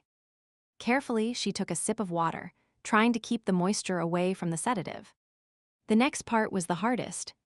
Setting down her glass, she purposely placed it slightly over the edge of the table, and then gave a gasp of feigned surprise as it tipped onto the floor. "Sorry. I am so clumsy." "No problem, I'll get something to clean it up with." Gordy set down his can of soda and hurried to get some paper towels. As soon as his back was turned, Eve took the pill from her mouth. Some of it had already started to dissolve, leaving a nasty taste in her mouth, but there was still a significant portion intact. She dropped it in his drink, hoping it would be enough to do the trick. She had been counting on him leaving the whole bottle of pills, but since he had not, she would have to hope one would do the trick. After giving the can a few swirls to speed up the dissolving process, she set it down and folded her hands in her lap just as Gordy reappeared. "I am sorry about the mess." Eve apologized again as he dealt with the spill. He glanced up at her, his expression neutral. She thought to give fake smile, but then stopped. If she was too compliant, he would become suspicious. In fact, he might already have begun to wonder about her. The man had kidnapped women before. No doubt there was a certain behavior pattern he would come to expect. Yet she could not do a complete about-face, and being too hard to get along with could push him over the edge. Getting to his feet, Gordy tossed the wet paper towels in the garbage pail near the door and then sat down in the chair by the bed. He was giving her a doubtful look. "You know," Eve interrupted him, deciding a bit of complaining might make her seem more like a typical abductee. "Being tied to this bed hour after hour is starting to get boring." She rubbed her tethered ankle with the other foot. "And these zip ties are chafing." "Then do not pull on them." Gordy sat back in his chair and studied her. "Cannot you at least put the longer rope on me so I can get up and walk around a bit?" She affected a hint of a pout. "Perhaps later on." He raised one brow. "Were not you just complaining about your arm? If it's so sore, you should be resting." "Damn." The man had a point, but at least the vaguely suspicious look had left his face. He took a swig of his soda. Eve held her breath as he did so, hoping the pill had not caused the drink to taste strange.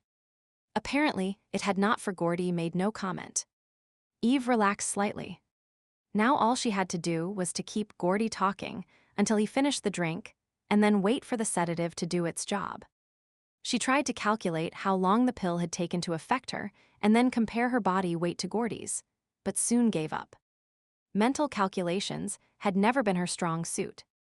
She realized that Gordy was studying her and shifted uneasily, searching for a topic of conversation, but he beat her to the task. "You are different from the rest."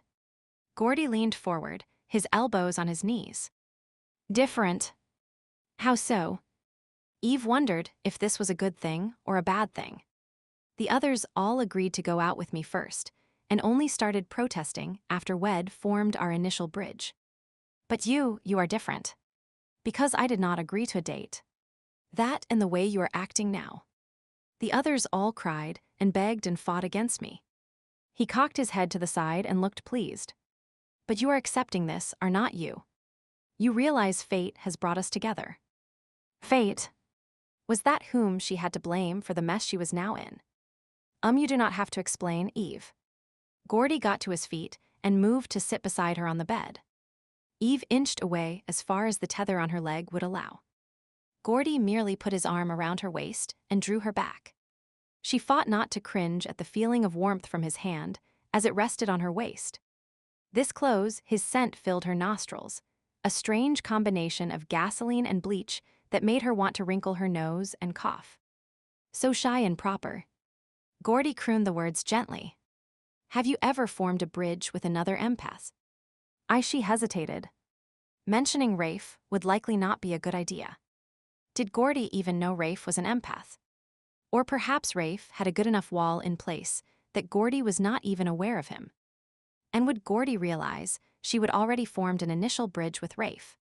Would he be able to tell? Was it like being a virgin? Was there a bridge cherry that had to be popped?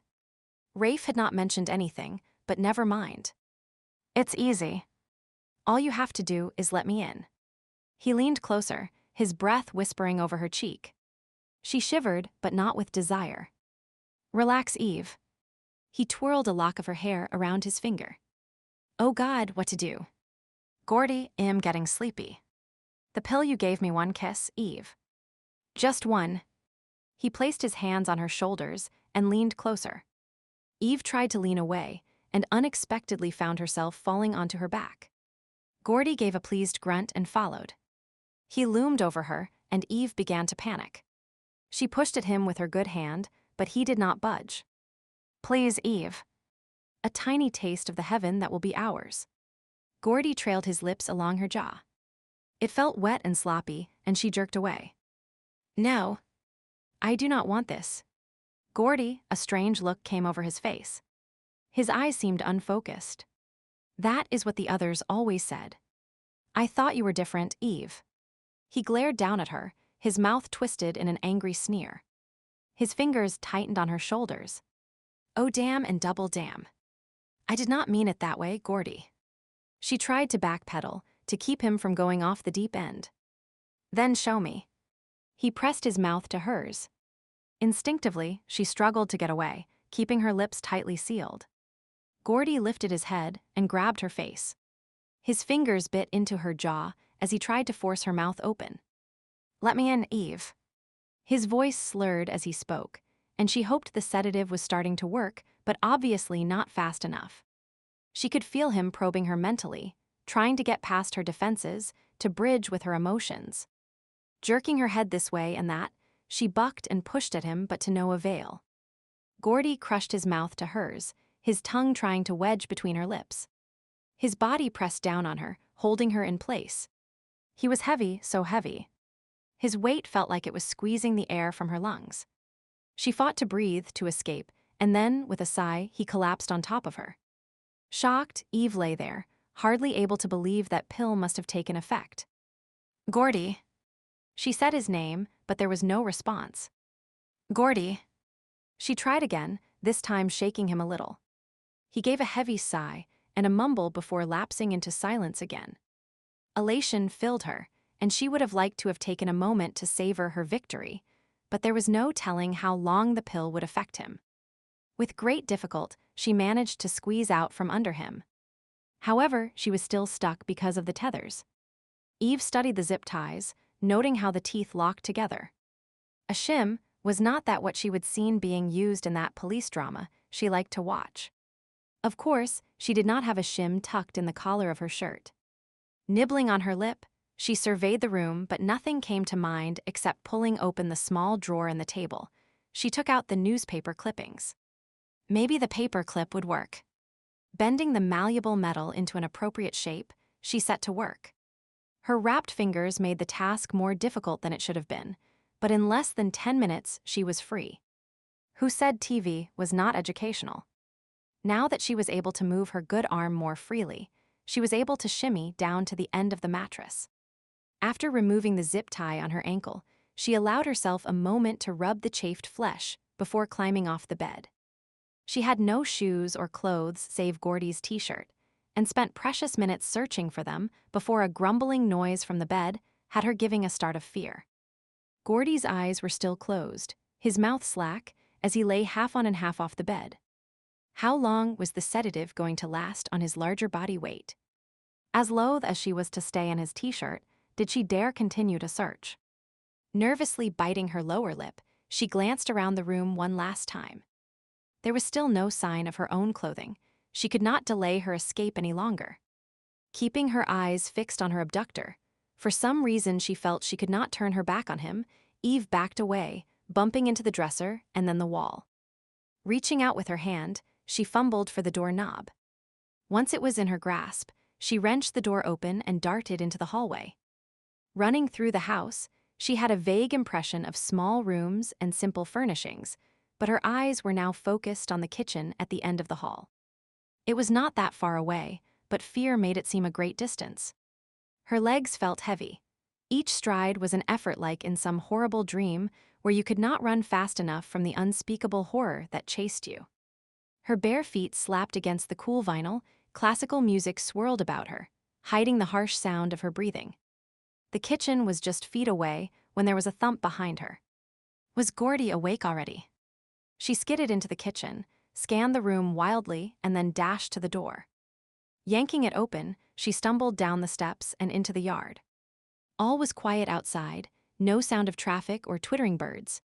For a moment she hesitated, looking around, not sure what to do. A car was parked in the driveway, but she did not dare go back inside to look for the keys in case Gordy was waking up. Instead, she ran down the length of the driveway, only pausing when she reached the dirt road. Which way would lead to town? The sun was getting ready to set, so that was west, but the road ran north and south. Curling her toes, she wrapped her arms around her body, shivering. The ground was cold beneath her bare feet, and the wind cut through the thin material of the t-shirt. Deciding any direction was better than staying where she was, she headed south, alternately running and walking. For how long she had no idea. Her mind was solely focused on putting as much distance as possible between herself and Gordy. It might have been 10 minutes later, or maybe half an hour, but at some point the sound of a vehicle approaching from behind reached her ears. Relief flooded her, rapidly followed by fear. What if it was Gordy? He could have woken up and started to search for her. Images of the other women he would captured, the ones who went away, flashed through her mind. If he caught her, he would kill her, of that she had no doubt. With no thought other than avoiding the crazed empath, Eve veered off the road and headed into the forest. Chapter 46. It was at their third stop that a glimmer of hope finally appeared in the search for Eve. Rafe was studying the map when Damien emerged from a ditch with a bit of something white in his mouth. After dropping it at Rafe's feet, he shifted into human form. I found that caught in some weeds. Rafe picked up the crumpled paper napkin and sniffed it. Almost masked by the odor of cola, an unmistakable scent could be detected. It's Eve. Relief flooded him, followed by an adrenaline rush. Quickly pulling open the driver's door, he started the truck and put it into gear even before Damien had his door completely shut. They must have gone this way. There is no guarantee this is the right road, you know. A paper napkin could blow for miles. Or it could get stuck in a bush not far from where it was tossed out of a tow truck. It's all we have at the moment. True. Any other clues on it? He tossed the napkin to Damien and executed a neat U-turn, heading down the narrow dirt road. It had a lonely, seldom-traveled look about it, and in his gut, he knew Gordon Grant would choose this sort of an out-of-the-way place to live. Damien was turning the napkin over in his hands, examining the logo printed on it. It's from a coffee chain. I seem to recall they are in almost every town across the country, so that in itself is not much help. He held it to his nose for a second. There is a second scent present. A male, and I think we can safely assume it's Grant's. Rafe did not answer, merely tightening his hands on the wheel while continuing to scan the area on both sides of the road, looking for any sign of a building or vehicle. When a small hint of smoke showed above the trees, he immediately slowed down. Do you see that? Yep. Damien nodded. Looks like a plume of smoke from a furnace. Pulling over to the side of the road, Rafe turned off the engine. We'll need to leave the truck here. He might hear us. Well approaches wolves, but shift back once we're there. Eve knows nothing about Lycans. Rather than answering, Damien opened his door and slid from the truck. Rafe followed suit, and the two shifted forms then began to silently make their way towards the source of the smoke. A modest home came into view. It had simple white clapboard siding and a darker shingled roof. In the driveway, a small foreign make of car was parked near a rickety lean-to that housed a collection of old lawn chairs, a snow shovel, and a few garbage cans. There was nothing extraordinary about the place, but they still approached with caution, clinging to the shadows and carefully watching the windows. There was no sign of movement in the house. A few rooms had lights on, and bits of smoke lazily drifted from the chimney, but for all intents and purposes, it appeared that no one was home. A sick feeling rose in Rafe's stomach as he considered the fact that this might not be the place. He pushed the idea away and shifted into human form. This had to be it. The longer it took to find Eve, the the greater the possibility that she would never be found, and that was something he refused to consider. At his side, Damien whined soft and low. Rafe nodded. Damien was going to keep watch from a distance, a sort of backup in case something went wrong. With measured steps, Rafe walked up to the house, constantly checking the windows for any sign that someone was watching his approach. When he reached the side door, he was surprised to see it swinging loosely. The latch was old, and obviously whoever had last entered or exited had neglected to give it a firm tug. That was curious. He would have thought the homeowner would automatically check it was shut out of sheer habit. Cocking his head to the side, he listened intently. Classical music played softly, but there was no conversation. Heavy breathing and an indistinct mumble reached his ears instead. More importantly, though, he could scent Eve. She was definitely here. It was all he could do to keep from rushing inside, but he forced himself to circle the building, cautiously sidling up to each window, then peering inside. It was the fourth window that finally revealed some of what was going on inside. There was a large bed with ropes tied to the head and footboard in Grant. The man was half on the bed and half on the floor as if he would woken up and tried to move, but fallen asleep during the process. A further scan of the room showed no sign of Eve, and given that her abductor was incapacitated, Rafe abandoned stealth for speed. Gripping the aged window frame, he wrenched it open and climbed inside. Eve. He called her name, stepping over the now snoring man. Eve. Are you here? There was no answer, but a sound from the window had him spinning around, moving into a defensive crouch. When he saw Damien entering through the opening, he relaxed. I'll check the house. Without waiting for Rafe to agree, Damien left the bedroom. Rafe fingered the ropes and zip ties that lay on the bed, rage growing inside him. Faint stains of red showed, against the white plastic, and minute drops of blood showed on the bedding. It was Eve's. Once he found her, he was going to make Grant pay for every scratch and bruise she would endure at the bastard's hands. Crouching down, he grabbed the man by the shoulders and shook him roughly, his voice so gruff it almost hurt his throat. Where is she? What did you do with Eve? Grant mumbled indistinctly, his head lolling from side to side, but he continued to sleep. After trying once more with no success, Rafe snorted in disgust and let the man drop onto the floor. Getting to his feet, he wiped his hands on his pants, not wanting any reminders of the filthy scumbag on his skin. The bastard must be a junkie as well as a pervert. Damien commented as he returned. He has a stash of drugs in his bedroom. No sign of Eve, though. I checked everywhere, the closets, the crawl space under the porch, nothing. It's a small house, not many places he could hide her. Damn. Rafe prodded the man with his toe, anger and frustration eating away at him. Look at this. Damien was picking up a collection of newspaper clippings scattered on the floor. He handed one to Rafe while skimming the contents of the others. Seems Grant's made a habit of abducting women. And Eve was his next intended victim. Rafe crumpled the paper in his hand. Where the hell is, check this out. Damien was sniffing a can of cola and passed it over. Drugged. Maybe Eve somehow managed to slip some to the scumbag. Pride swelled inside Rafe at her resourcefulness. So she drugged him, somehow managed to get out of the restraints. Damien interrupted with a short laugh. The little minx used a paperclip as a shim. He held up the twisted bit of metal as evidence. Rafe chuckled softly, a hint of relief beginning to grow inside him. So all we have to do is find her. The car's still in the yard, so she is traveling by foot, which means she will not have gone very far. I'll track her down. Damien began to move towards the window, but Rafe grabbed his arm. I'll do it. I am the better tracker. For a minute they stood glaring at each other, both with narrowed eyes and jutted chins. Rafe exhaled noisily. Fine. Well, both go.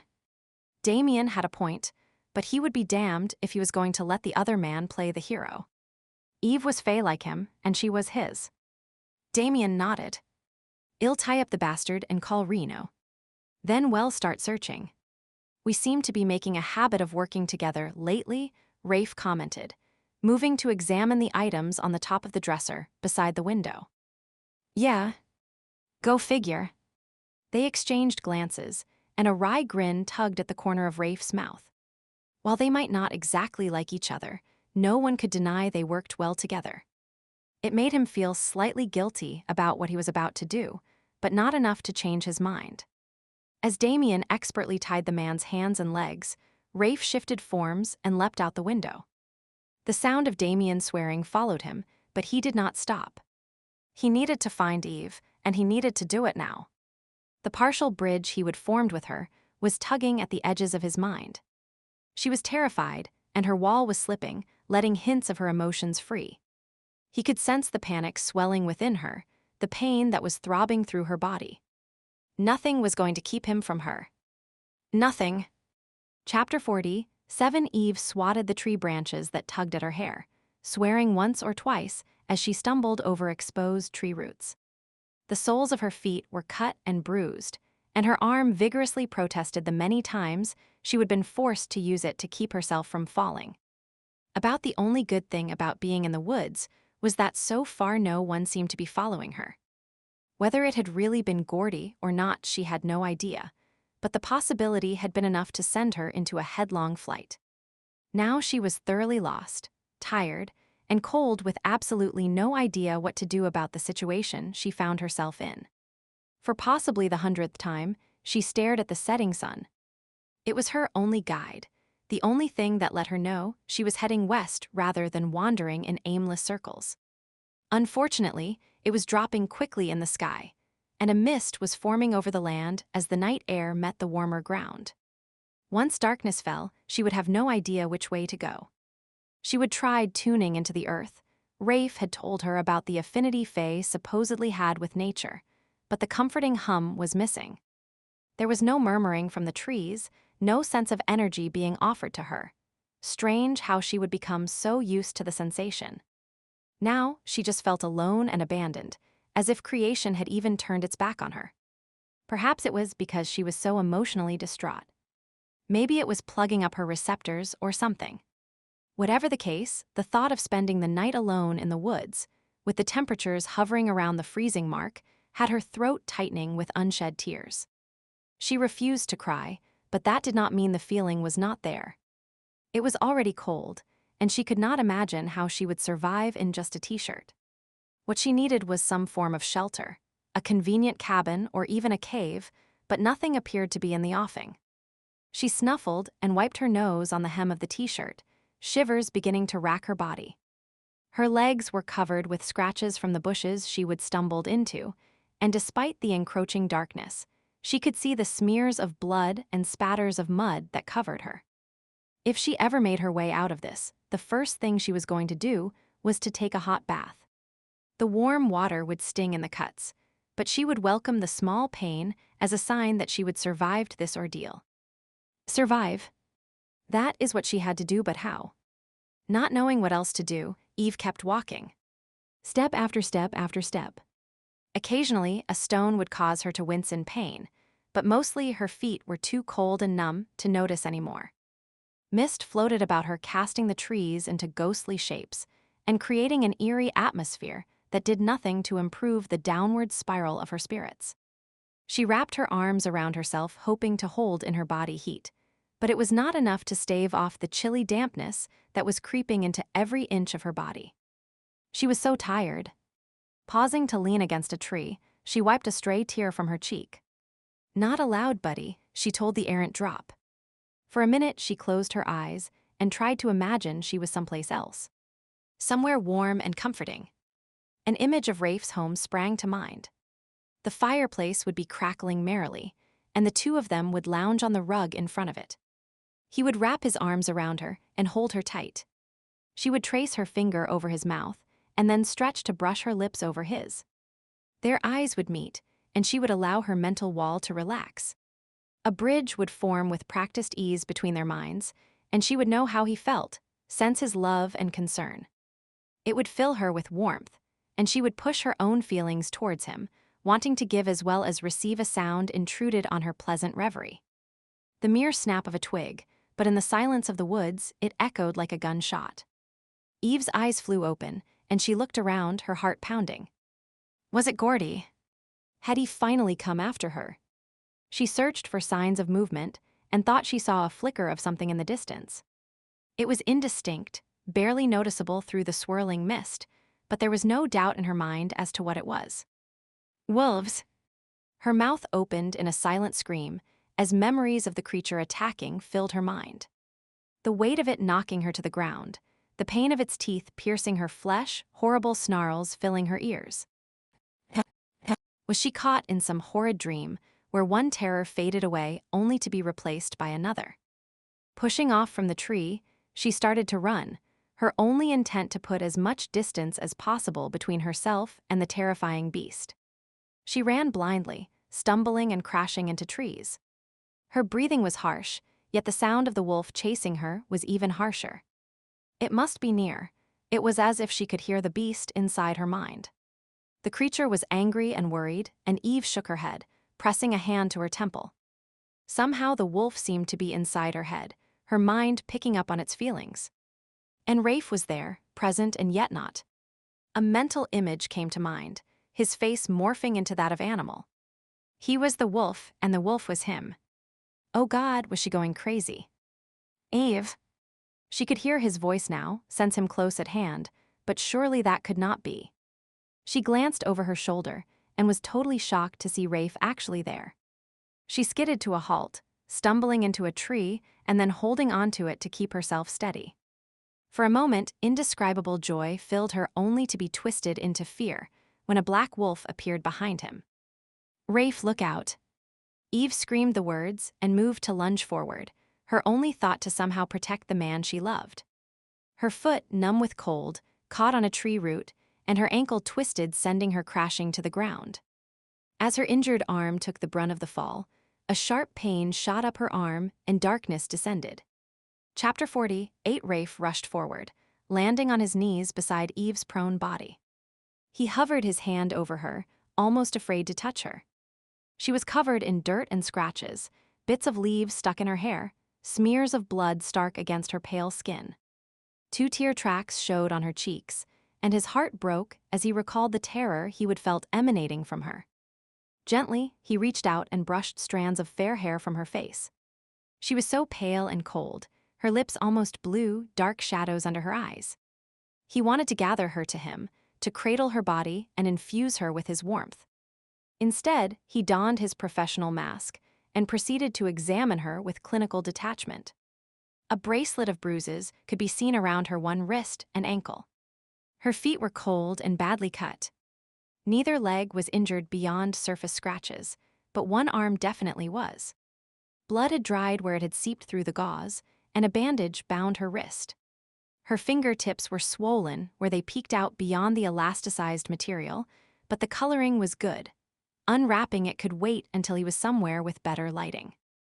How is she? Damien crouched down beside him, lines of concern etched on his face. All things considered, I think she is okay.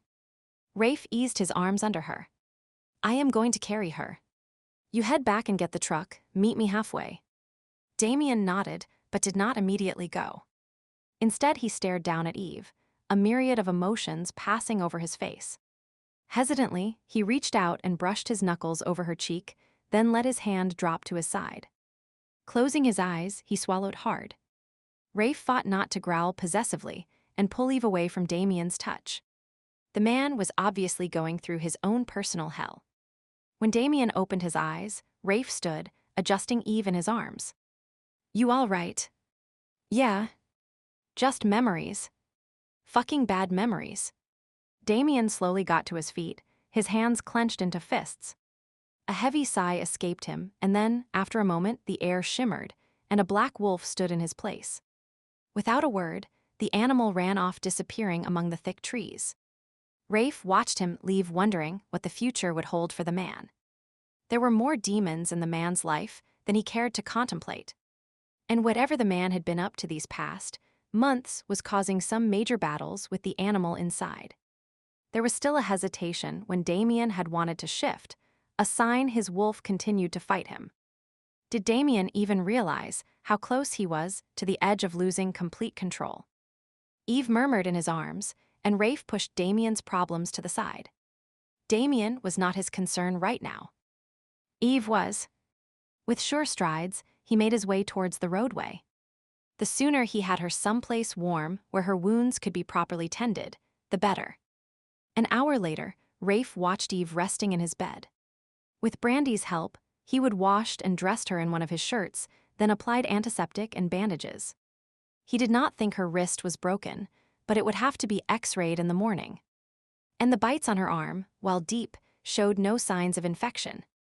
All things considered, she was lucky. Whether she would feel that way once she woke up would be another story. A story. He rubbed his eyes, feeling wearier than he had in ages. They would have to create some plausible story to tell Eve and the local authorities. Constable Duffy would be looking for a report on the rogue wolf that had supposedly been in the area. Eve would wonder why she would seen 3 wolves, not just one. And what if she asked about the hiker? Good thing Reno's wife, Brandy, was a disaster control officer. This had the potential of blowing up in their faces. Rafe, can you come out here? Reno cracked the door open and peered inside. Sure. He squeezed Eve's hand and quietly left the room. His living room had become some sort of command center. Captain Fielding was presiding over the coffee table, a laptop open in front of him and a cell phone pressed to his ear as he barked out orders. The man had arrived sometime during the day, though Rafe could not really say when. Brandy stood in another corner, also talking on the phone and nibbling on a pencil in between jotting down notes on a small pad of paper. Reno was waiting for him near the kitchen and Damien well. He was staring out the window with a distant expression on his face. The professional side of him wanted to talk to the rogue, but Reno let out a low, impatient growl, obviously not willing to wait much longer. Still the epitome of grace and good manners, Rafe gently jibed as Reno jerked his head at him and then strode towards the kitchen. Glad you noticed.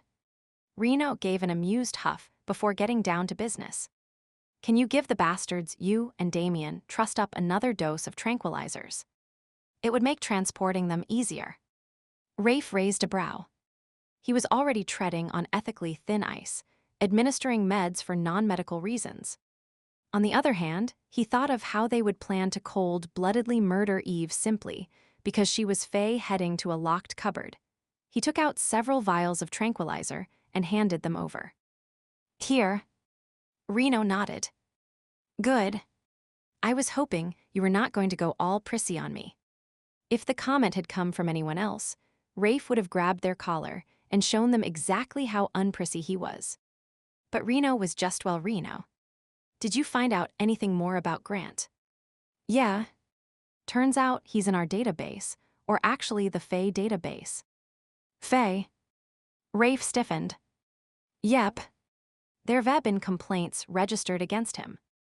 Brandy has the whole file, but suffice to say, he's known to be unstable. Apparently no one knew exactly how unstable, though. And the Fae are not organized enough to have protocols in place for dealing with him. Rafe shook his head. All his victims were Fae, were not they? Yeah. I am afraid so. Most likely they refused to form a mental bridge with him, and he killed them because of it. Rafe walked over to the counter and stared out the window into the darkness. Forcing someone to form a bridge was akin to rape in the Fae world. He ground his teeth and squeezed his hands into fists, imagining he had Grant's neck within his grasp. Your captain was right not bringing him here. I am not sure if I could control myself around him. Reno grunted in agreement. Damien said there was an anti-Fae group at work, orchestrating the murders of Fae. Any chance that was overstated? That it was actually Grant all along? No. The anti-Fae have definitely been active. Grant was an unexpected twist that, strangely enough, led us to be in the right place at the right time. How so? Rafe turned to face Reno, resting his hip on the edge of the counter. The anti-Fae killings followed no pattern that we could see, but Grant's moved across the country. Not realizing it, we used his movements to help us predict where the next murder might take place. By some good fortune, Eve had 2 sets of people interested in her. You have a twisted definition of good fortune, Smith. Reno shrugged. In the end, it saved her life. Yeah. Rafe pushed to his feet and began to head towards the door, intent on returning to Eve. If there is nothing else, actually there is. Reno sounded hesitant, and that was unusual enough to cause Rafe to turn and study him carefully. Yes. It's about Damien. Rafe shook his head. Sorry. I am not taking on any new clients. My last case went sour, and I know. You do not trust your instincts or your empathic links, or whatever the hell you call it. Reno rolled his eyes. That is a bunch of crap, but you will figure it out on your own eventually. Besides, I doubt Damien would agree to go to your clinic anyway. Then what? Reno sighed and rubbed his neck, uncertainty showing in his furrowed brow. He's changed. I know his mate died, that is, he's been a near rogue, but there is something else. He's hiding something. Rafe was silent, not sure what to say. The few times that Damien had been in his wolf form had not been the most appropriate for getting an empathic reading. Still, there would been some hints, yet was it his place to reveal what he knew, even to a close friend? All I can say is that he and his wolf have been in a major conflict. Not just a struggle for control, but on moral grounds as well. Is that all you can give me? Rafe shrugged. Talk to him. Ask him what is going on. You are supposed to be like brothers. Yeah. Reno pulled a face. I suck at that talking it over shit. Just ask Brandy. A grin tugged at the corner of Rafe's mouth. I rather suspect Damien sucks at that shit as well. You might surprise yourself, though, once you get started. The sound of a chopper approaching drew their attention, and Reno moved to look out the window, glancing skyward. That will be the transport I arranged. We're using the meadow as a landing pad. Nice of you to ask, Rafe murmured. Reno ignored the comment and continued. Well, load the prisoners, and the captain will take them back to Lycan Link. If you do not mind, Brandy and I will camp out in your living room. By noon tomorrow, you will have the place to yourself again. Fair enough. Rafe nodded. You do what you need to do. I am going to check on Eve. Chapter 49, an argument erupted as Reno entered the living room, loud enough to even because Rafe to change course. What the hell are you up to, Masterson? Captain Fielding stood almost nose to nose with Damien, fists clenched and face flushed. Even though he was in human form, it was easy to imagine how his inner wolf's grizzled fur was likely ruffled, and there was no mistaking the growl in his voice. None of your damned business here. Damien tacked on the respectful title at the last minute, but the sneer on his face took away any meaning it might have had. I will not tolerate insolence from you. Fielding grabbed at the front of Damien's shirt, but the younger man knocked his hand away. A low, rumbling warning rose from Damien's throat, and he appeared about to launch himself at the commanding officer when Reno pushed himself between the two. He shoved Damien back while shooting a warning glance at Fielding. Both of you, knock it off. What happened? Rafe questioned Brandy, who stood poised by the doorway, her eyes wide with apprehension. I have no idea. I was working on a story to cover up our activity here. Damien got a phone call, and the captain went ballistic. A phone call. Rafe quirked an eyebrow. Reno looked between the two potential combatants. Explain. Damien compressed his lips and said nothing, but the captain was not so reticent. Not willing to say who it was from. He taunted Damien before snorting in derision. I might be old, but my hearing's fine, and one name was all I needed in order to know what you are up to. The captain began to walk in a circle, eyeing Damien up and down as if he were the scum of the earth. Damien began to prowl around as well. It was obvious he was more than ready for a fight. Reno was forced to move to keep himself between the two of them. What name? I do not have time tonight for cryptic games. Deirdre. The captain stopped and spat the name out as if it left a bad taste in his mouth. The announcement was one Reno had not been expecting, and it made him go completely still. It was a name that was whispered in the back alleys, vaguely hinted at, yet never openly spoken. Slowly, he turned to stare at Damien, not quite believing what he had heard. Damien. For a moment, Damien gave the impression of being uncomfortable, almost shuffling from one foot to another before a mask seemed to fall over his face. His expression hardened. Lifting his chin, he narrowed his eyes and casually hooked his thumbs in his belt loops. I got a phone call. Big effing deal. Reno stalked towards him. From Deirdre. Damien took half a step back before seeming to catch himself. He shrugged. So? Reno responded by shoving him backwards with both hands. The move caught Damien off guard, and he stumbled before regaining his footing. So? She is poison, you idiot. The head of a for-hire assassination ring. Lycan Link uses her services. Damien threw out the taunt. Like hell they do. The captain bristled from the other side of the room. Wake up, old man. Smell the coffee. Damien mocked. When Lycan Link does not want to sully its oh-so-clean hands, it calls in black ops. Fielding growled and appeared ready to attack. Both Rafe and Brandy rushed to grab his arms and hold him back. Captain. Reno was struggling to keep hold of his temper, to keep the situation from erupting into an all-out brawl. He did not need the captain stirring the pot, even though he could understand the man's outrage. Deirdre was uncommon enough of a name that there could be no mistaking who had contacted Damien. And according to rumors, she did not make social calls. While some might think she was righting wrongs, the truth was she brokered in death, managing a team of assassins that had little regard for who got in the way of their target. The fact that Damien was part of such a group left him feeling hell. He did not know how he felt, but there was a sick sensation in his stomach as he contemplated all the implications of this news. Reno tried to speak calmly, to keep his own emotions in check and smooth things over. Captain, you know the rumors as well as I do. You cannot pretend you do not know certain divisions within Lycan Link have occasionally bent the letter of the law. Captain Fielding jerked his arms free from Rafe and Brandy's grasp. A muscle worked in his jaw as he seemed to consider Reno's words, his breathing heavy, his fingers clenching and then releasing. When he finally spoke, his voice was deep and low. Reno might be right, but you are still a disgrace, Masterson. Real enforcers do not associate with the likes of Deirdre and her lot. We answered to a higher call. When Reno would have spoken, the man held up his hand for silence. I'll not deny there is a certain element within Lycan Link that might, occasionally, call upon her. But in my mind, they are no better than purists and anti-fae. With a roar, Damien leapt forward. Reno spun around quickly and tackled him, his shoulder hitting Damien in the gut, the momentum propelling both of them into the wall. Despite the force with which they struck, Damien barely paused. He struggled to be free, spewing vitriol at the captain over Reno's shoulder. Do not you ever put me in the same category as those maggot-sucking bastards.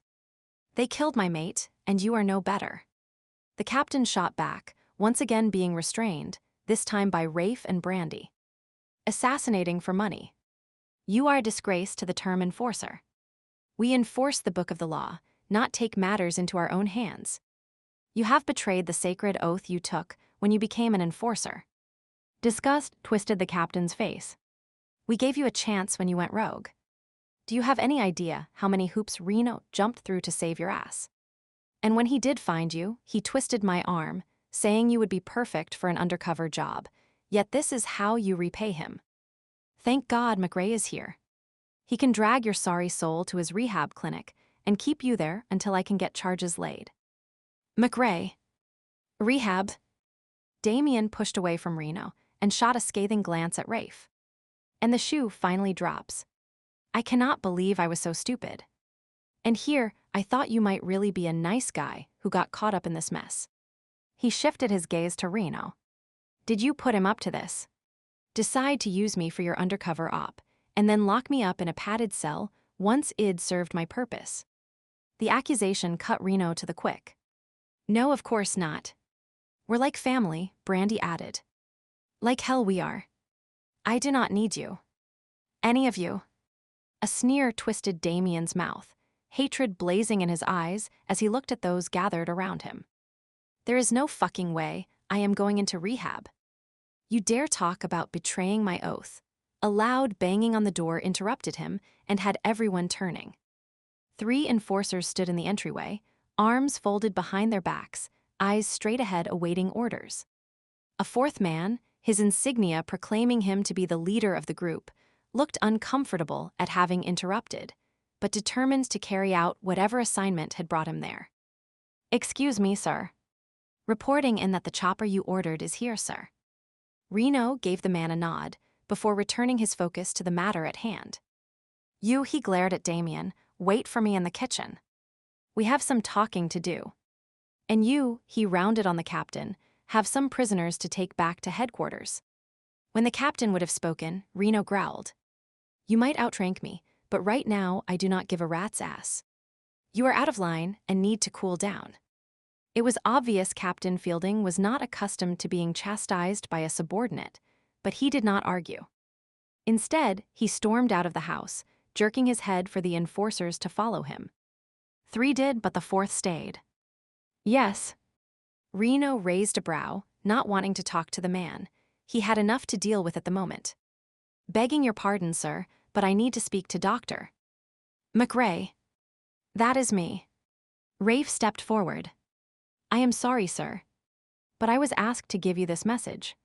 Frowning, Rafe took the proffered piece of paper, his brow quirked.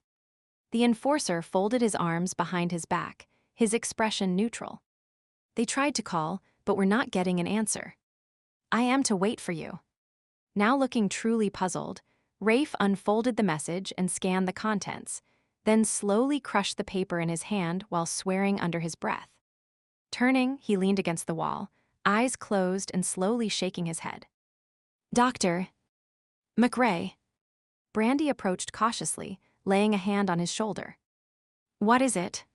He breathed deeply, then spoke in a voice that was just slightly less than steady. "There has been a fire at my clinic. Some patients were injured. My secretary Annette," he paused and cleared his throat. "They have not found her, but there is an unidentified body. I am so sorry." Brandy whispered the words and gave him a hug. Reno cursed. "Rafe, if I can help in any way." Rafe shook his head and stared up at the ceiling, blowing out a long, slow breath. "I have to head back right away. Can you watch out for Eve?" "Of course we will." Brandy looked at Reno, and he nodded in confirmation. Rafe gave the barest hint of a smile. "I'll just say goodbye to her and grab my things." He looked at the enforcer. "Hold the chopper, please. I'll be going with you." Chapter 50. Eve stirred, wincing as awareness slowly returned. She felt like she had been hit by a truck again. There was a weird sense of déjà vu about waking in a strange bed, her body aching. But this was much better than the last time. Rafe's scent surrounded her like a comforting blanket, and she smiled despite the pain. He would saved her, somehow finding her in the woods and then bringing her here. Vague images of him tending her wounds came to mind. The feel of his hands stroking her hair, of him whispering words of comfort as he carried her. Nothing had ever felt as good as his arms holding her pressed to his chest. There was a soft rustling sound, and she lazily cracked her eyes open. Rafe stood on the far side of the room, packing his laptop in a case. In the dim light from the bedside lamp, it was hard to make out his features, but she had no doubt it was him. The shape of his body, the way he moved, it was comforting and familiar, filling her with inexplicable joy. If she had not been so tired, she would have reached out to him mentally and shared the wonderful feeling. Instead, she was content to stare at him, visually tracing every feature of his face, each well-defined muscle. She must have made some sort of a noise, though, for he suddenly looked up, and, seeing her eyes open, hurried over. "Eve." The mattress dipped as he sat down beside her. Reaching out with his hand, he brushed the hair from her face. Instinctively, she turned her head, nuzzling his palm. "Hi." She whispered the word, hardly believing that he was here, that she was in his bed. To speak loudly might shatter the pleasant dream she was in. "Hi yourself." He drew his thumb gently over her cheek. "How are you feeling?" "Okay. Sore but okay. I'll get you something for the pain." Before she could reply, he left the room and quickly returned with a glass of water and some white tablets. Only after she had taken them and drank all the water did he sit down beside her. They will start to work soon. But it will be a few days before you recuperate from all you have been through. Eve frowned, vividly recalling the wolf attack, being abducted by Gordy, running through the woods. What is it? Rafe touched a finger to the vertical line between her eyebrows. I am just thinking of everything that happened today. Her voice quavered as she relived some of the terrifying moments. That is okay. It's better to let it out. Hold me. The words slipped out before she could stop them, but Rafe obliged without hesitation. Lying down on the bed beside her, he enfolded her in his arms, pressing her to his chest. Better. She murmured indistinctly, relaxing into his strength and warmth, enjoying the comforting sound of his heartbeat and the scent that was uniquely him. He pressed a kiss to her brow. What do you remember? Pretty much everything. The only thing that is a bit foggy is near the end, when you found me in the woods. I have this strange memory. Maybe it's a dream off you and Damien as wolves. Really? How do you feel about that? Rafe's voice was calm, his hand rubbing her back in a soothing rhythm. If she had not been pressed close to him, she might have missed the slight stiffening of his body. How do I feel about it? She lifted her head so she could see his face, surprised that he would have to ask. Being attacked by that wolf was the most terrifying thing that has ever happened to me. I think it scared me as much as realizing Gordy had kidnapped me and might kill me. I mean, Gordy was a person, but wild animals, since the wolf really did attack you, inflict physical harm, that makes sense. But how do you feel about this supposed dream off Damien and I being wolves? I am assuming we did not hurt you. No. Of course not. She lay back down and snuggled close to him. You know, it's sort of strange, but when I was attacked, 2 other wolves appeared, and I almost had the impression that they were trying to save me. They knocked the first wolf off me, then pausing, she licked her lips, then shook her head. No. I am probably not remembering things clearly. A wolf is a wolf. I doubt I'll ever be able to think of them in a positive light again. They are horrid beasts with fangs and claws. Lifting her head, she looked at him, her eyes wide with remembered fear. You or Damien becoming one of them. Even though I know it was just a weird dream, it scares me to death. A shiver ran over her, and Rafe pressed her head to his chest. Holding her tightly, he rubbed his hands up and down her back over and over. He was silent, but she did not mind. It had been an exhausting day, and already she could feel her eyelids growing heavy. She traced an idle pattern over his chest, feeling the hard muscles beneath his shirt. Eve. His voice rumbled in his chest, the vibration ticklish beneath her cheek. She murmured distractedly, the painkillers taking effect. Her eyelids closed, and she forced them open, but they quickly shut again. I wish you well. She smiled at the unusual turn of phrase, and would have questioned him about it, but sleep overtook her. As Eve's breathing grew deeper, Rafe eased himself off the bed. Carefully, he tucked the covers around her, pausing to study her features one last time. So pale and delicate. He stroked her hair, marveling yet again at the silky, white blonde strands, then noted the faint curve of her lips. Even in sleep, there was a hint of the imp that her fey heritage had graced her with. He liked how it was not a constant, but rather appeared at the oddest moments, the way she teased him, making him laugh. There had not been a lot of laughter in his life until she came along. Slowly, he leaned forward to press a kiss to her forehead. He allowed his lips to linger, knowing this would be the last time he would ever have an opportunity to be this close to her. All along, he would known a relationship with her would not work. The abduction had made him temporarily lose sight of that fact. No, she would said she was terrified of wolves, and who could blame her? But it meant there was no chance they could ever be together. Lycan blood flowed in his veins, and his wolf was a part of him she would never accept. Forcing himself to move away from the bed, he grabbed his duffel bag and slung it over his shoulder. He was needed at his clinic.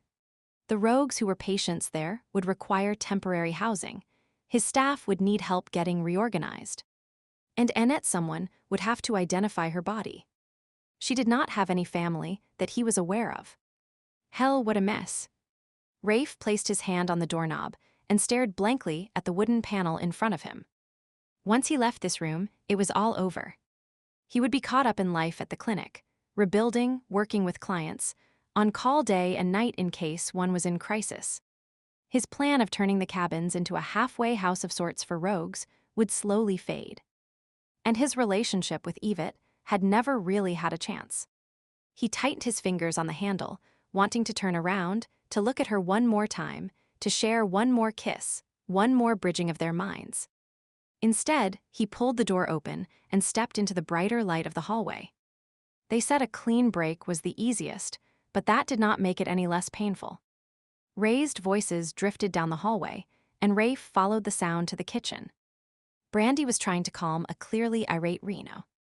Rather than intrude, Rafe stepped back into the shadows, planning on waiting until the argument was settled. He did not feel up to playing peacemaker at the moment. "Reno, you are being completely unreasonable." Brandy had her hands planted on her hips while Reno paced the kitchen. "Like hell I am. I asked him to wait here. Damien is a grown man. He does not have to do what you tell him to do. He's my partner. My junior partner. When I say to wait in the kitchen, I expect him to do it." Reno's voice rose in volume as he paused in front of his mate and glared down at her. She glared right back. "He was your partner, Reno. But not anymore."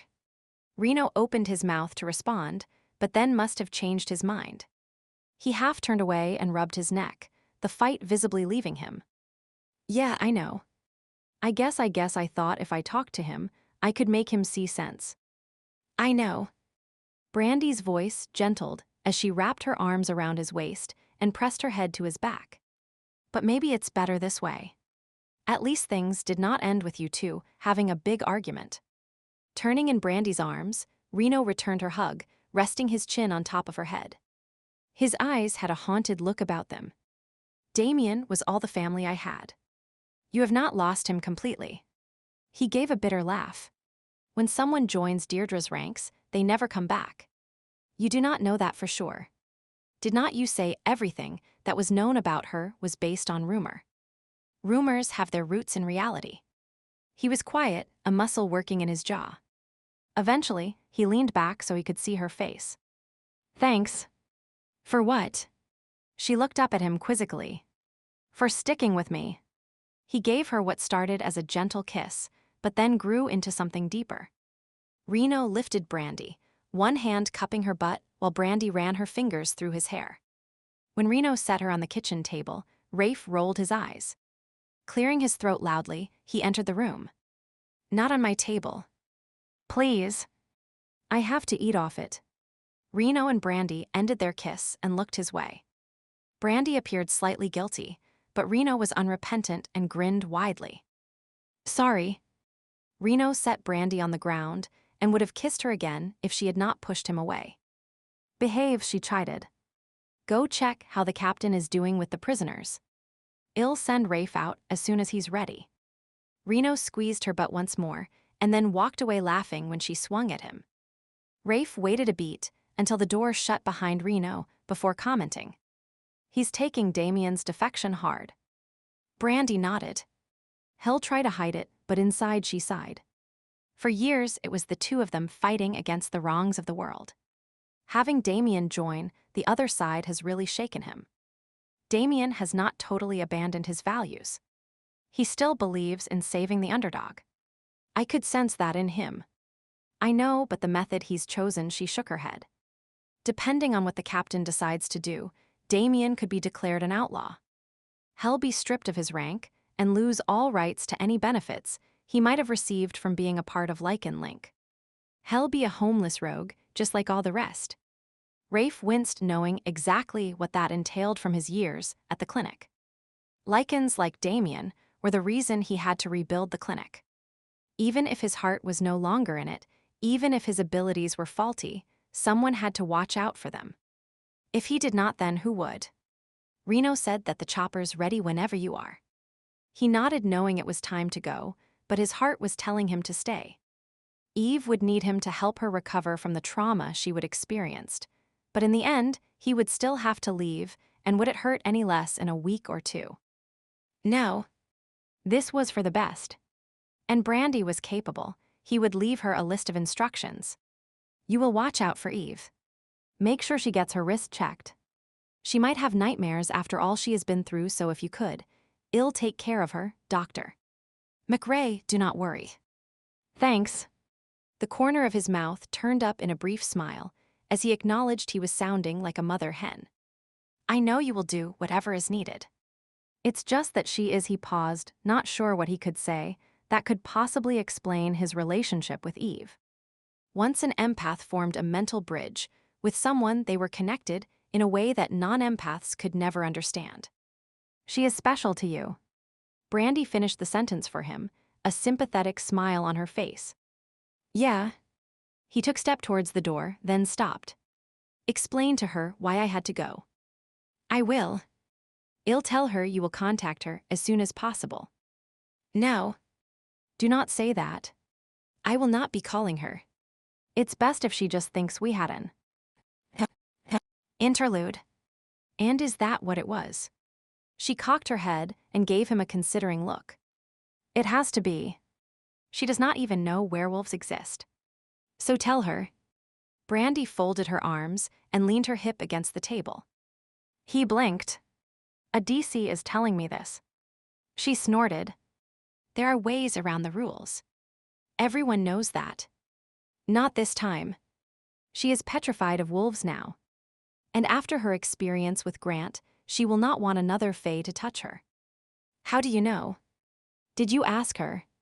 I know how the mind works. It's part of my job. He inwardly winced. At least he thought he knew how minds worked, though after the debacle of his last case, how could he be sure? Sure you do. Brandy rolled her eyes. And what is that supposed to mean? He stiffened. Was not he feeling bad enough about how things were ending? Did Brandy have to harp at him now? You are just like all the other males. Thinking females are poor helpless creatures who cannot handle any adversity without falling to pieces. She began to pace around the room, a flush appearing on her cheeks, stray curls bobbing. I do not, yes you do. Otherwise you would be in that bedroom right now, scooping her up and taking her with you. You would talk her through whatever fears and misconceptions she has. An enforcer gave a perfunctory knock on the door and stepped inside. We're ready to leave, sir. I am coming. He hefted his duffel over his shoulder. So that is it. No message. Brandy threw out one final challenge. Rafe did not answer. There was nothing he could say that could explain how he felt. Bye, Brandy. As he left the room, he heard her give a frustrated scream just before she slammed the door shut. Chapter 51. A month later, Eve stood staring out the window of Caro's apartment, watching the traffic on the street below. Located on the 10th floor, Caro's apartment had a lovely view of the city. Not quite as good as watching the sun rise over the trees that flanked the meadow beside Rafe's place, but still noteworthy. She smiled sadly, wondering when she would stop comparing everything to her time in Grassy Hills. Would it take 2 months or half a year or perhaps even longer? At the moment she doubted she would ever lose her memory of the events that took place in the small town. Nightmares still haunted her on occasion, and in the shower each morning, she would stare at the scars from the wolf attack and force down the queasy feeling in her stomach. Someday it would get better, or at least that is what she kept telling herself. And not all the memories were bad. She grinned, recalling a certain interlude in the foyer. Caro breezed into the room, took one look at her, and snorted in disgust. Are you going to stay in that old track suit all day? The suit was not that old, and it was comfortable, but those arguments would not hold weight with the fashion-driven woman. I am going to be painting today. No point in wearing good clothes for that. Right. You have used that excuse before. As well as the one that you are cleaning, that you have not done any laundry, and that you think you are coming down with a cold. Caro shook her head. Face it, Eve. You are brooding over Rafe McRae. You should just call the man no. Eve seldom raised her voice to Caro, but this was one topic that was off limits. For the first 2 weeks, Caro had left her alone or offered sympathy over the ordeal, but that had slowly turned into gentle prompts and then definite prods to get on with life. For the past 2 weeks, Caro had been harping at her, telling her she should call Rafe, but it was not that simple. He would left Grassy Hills without a word to her. There would been no note giving his contact information, no verbal message conveyed by Brandy about his plans to see her in the future. In fact, Brandy had been distinctly uncomfortable when saying that Rafe was gone, and no, he had not indicated when he would be in contact. Nor had he tried to get in touch with her since. She checked her phone and emailed daily for messages, but there was never anything there. It was painfully obvious Rafe viewed their time together as a simple fling, and she was not going to chase after him. If you will not call the man, then do something else. Allies called at least a dozen times and left messages, and I know you have not returned a single one. Go out to lunch with her. Go shopping. Just do something. Eve shrugged. Nothing sounded appealing. Maybe tomorrow. Caro huffed her disapproval. I do not have time to argue with you now, but when I get home we're going to discuss this. Eve turned her back and continued to study the view, rather than reply. After a few moments, the sound of the apartment door closing could be heard, and she allowed herself to relax. Dropping down onto the sofa, she pulled her knees up to her chest and fought back tears. Every day she had this empty, aching feeling inside her, as if a part of her was missing, and nothing seemed to make it go away. She would try it all, painting, reading, going for walks. Even the affinity she would developed with the earth was fading. Her forays onto the nature paths, not far from Caro's apartment, had lacked the same rejuvenating affect she would experienced in Grassy Hills. Or maybe it was her attitude. Face it. She did not want to feel happy or alive. She was in crappy mood and quite happy wallowing in it, then you very much. Sulking, pining, wasting away. Call it what you will, the end result was the same. When Rafe had said forming a mental bridge left remnants long after the fact, he had not been kidding. Almost, she could understand Gordy's obsessive need to experience the feeling of being connected again and again. Of course, the idea of being with anyone besides Rafe filled her with revulsion. No one could compare to him. The warm, smooth feeling of his mind sliding over hers, his emotions gently invading and filling the emptiness inside her, each emotion shared like a physical touch. Leaning her head against the cushions, she closed her eyes, reliving every moment she would spent with him. Memories of his scent, his touch, the sound of his voice filled her, and she smiled, retreating into the happy place she would created in her mind.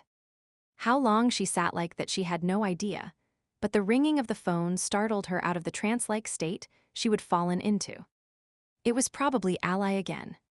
Thinking of what Caro had said, she reluctantly answered. Hello? Yes. It was not Ally. The voice sounded familiar, but she could not quite place it. Damien here. I am in the lobby. I'll meet you in the park behind your building in 5 minutes. He hung up before she could think of what to say. Damien. He was the last person she would been expecting to hear from. Surprise, excitement, and a hint of apprehension filled her. Did he have news about Rafe? Or was it just a friendly visit? No matter what, he was going to be waiting for her in 5 minutes. Jumping to her feet, she glanced in the mirror that was over the fireplace. God, she was a mess. Her hair needed trimming, she had no makeup on, and the tracksuit Caro had scorned fit like a potato sack. She ran to the bathroom and quickly splashed off her face and brushed her teeth, but that was all she had time for.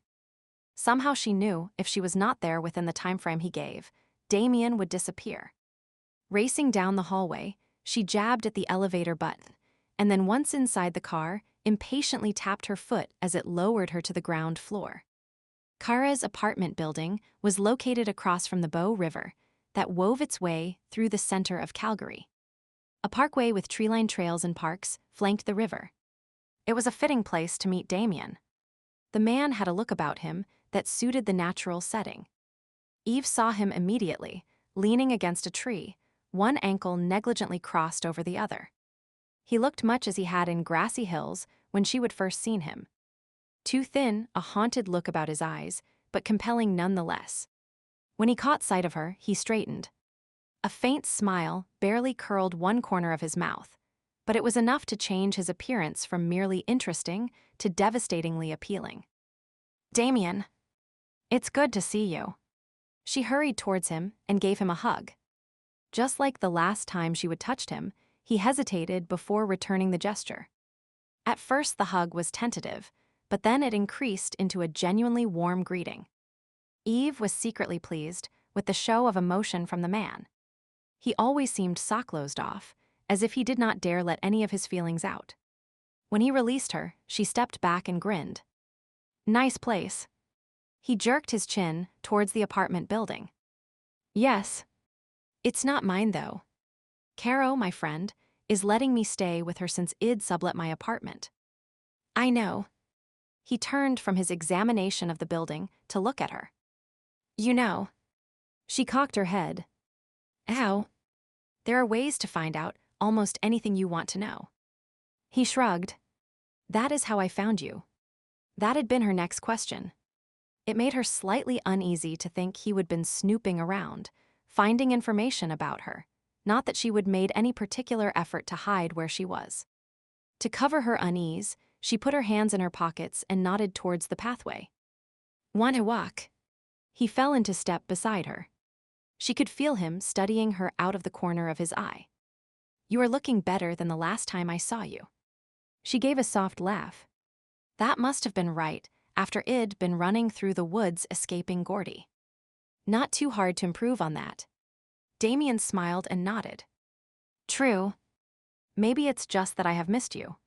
Her heart gave an extra thump at that admission. "I have missed you too." "Really?" He arched a brow. "Or just polite conversation."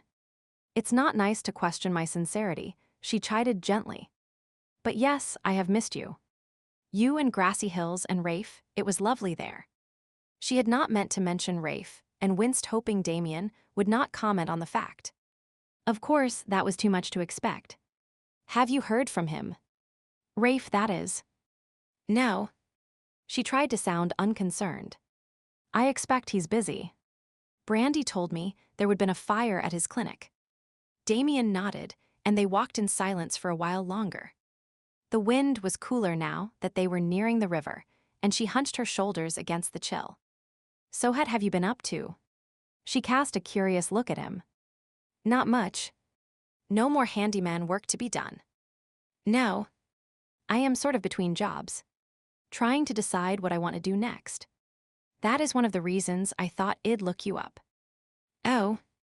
A funny feeling quivered in her stomach, though she was not sure why. "Let us sit here." Damien stopped suddenly by a bench and sat, pulling her down beside him. Eve could feel the warmth of his body beside her. The length of his thigh was pressed to hers. She studied his profile as he stared off into the distance, marveling at the perfection of his features, the way the slight stubble on his chin added to his rakish good looks. If he knew she was looking at him, he gave no indication. A heavy sigh escaped him, and he leaned forward, his forearms braced on his knees, his hands loosely clasped. Staring at the ground, he spoke. "I am sorry." "Pardon?" Turning his head, he looked at her, his expression troubled. "Just I am sorry." "For what?" She angled her body towards him, and he closed his eyes, shaking his head. "I cannot say. Just know that I am sorry." He looked her in the eye, a hint of desperation about him. Eve blinked, not knowing what he was referring to. There could be no doubting his remorse, though. "All right," she replied slowly, feeling her way. "I forgive you. You are a good man, Damien, and if you did something you feel the need to apologize for, I am sure it was not on purpose." She laid her hand on his knee. "Or if it was intentional, then it was for a good reason." He gave a soft, rueful laugh. "That is what I tried to tell myself." But now his voice trailed off, and he shifted his attention to her hand, where it rested on his knee. Slowly he straightened his posture and took her hand. Lacing their fingers together, he seemed fascinated by the way their fingers interlocked. Finally he spoke. "I was married once. I remember you telling me that." She noted how he stumbled over the word. It was obviously still difficult for him to talk about. "You remind me of her." He looked at her this time, his gaze flitting over her face. At first glance, I thought you were her even though your coloring is different. But when I look at you more closely, I can see the differences. Eve gave a nervous smile, not sure where the conversation was going or how to respond. He sighed heavily and looked away again. I loved her. More than I thought possible. And when she died, it was like I died too. There was no reason to live. When I was not hoping to die, the only thing that kept me going was my hatred and the need for revenge. Revenge. Eve frowned, trying to recall what he had told her. His wife had died in a gas explosion, had not she? Surely Damien did not have a vendetta against the utility company. Yes. Yusish was killed. Murdered because of what she was. He looked her in the eye. Because of what you are. Eve felt her eyes widen. What was he trying to? Oh. She was an empath, Fae, like me. He nodded. I do not know if Rafe told you or not, but there are certain factions of society that have a hatred of the Fae. They feel they should be wiped from the face of the earth. No. A chill went down her spine, and she looked at him aghast. Rafe never said anything about that. But why? What did the Fae ever do to deserve such hatred? It's too complicated to explain in the little time I have here. But you need to be careful that anti-Fae groups exist and could be looking for you. For me. Eve heard her voice squeak in shock. Do the police know this? No. Just like most people know nothing about the Fae, this other group is rather secretive as well. If you told the police, most likely they would have you in for a psychiatric examination. Eve pulled her hand free of Damien's and stood up.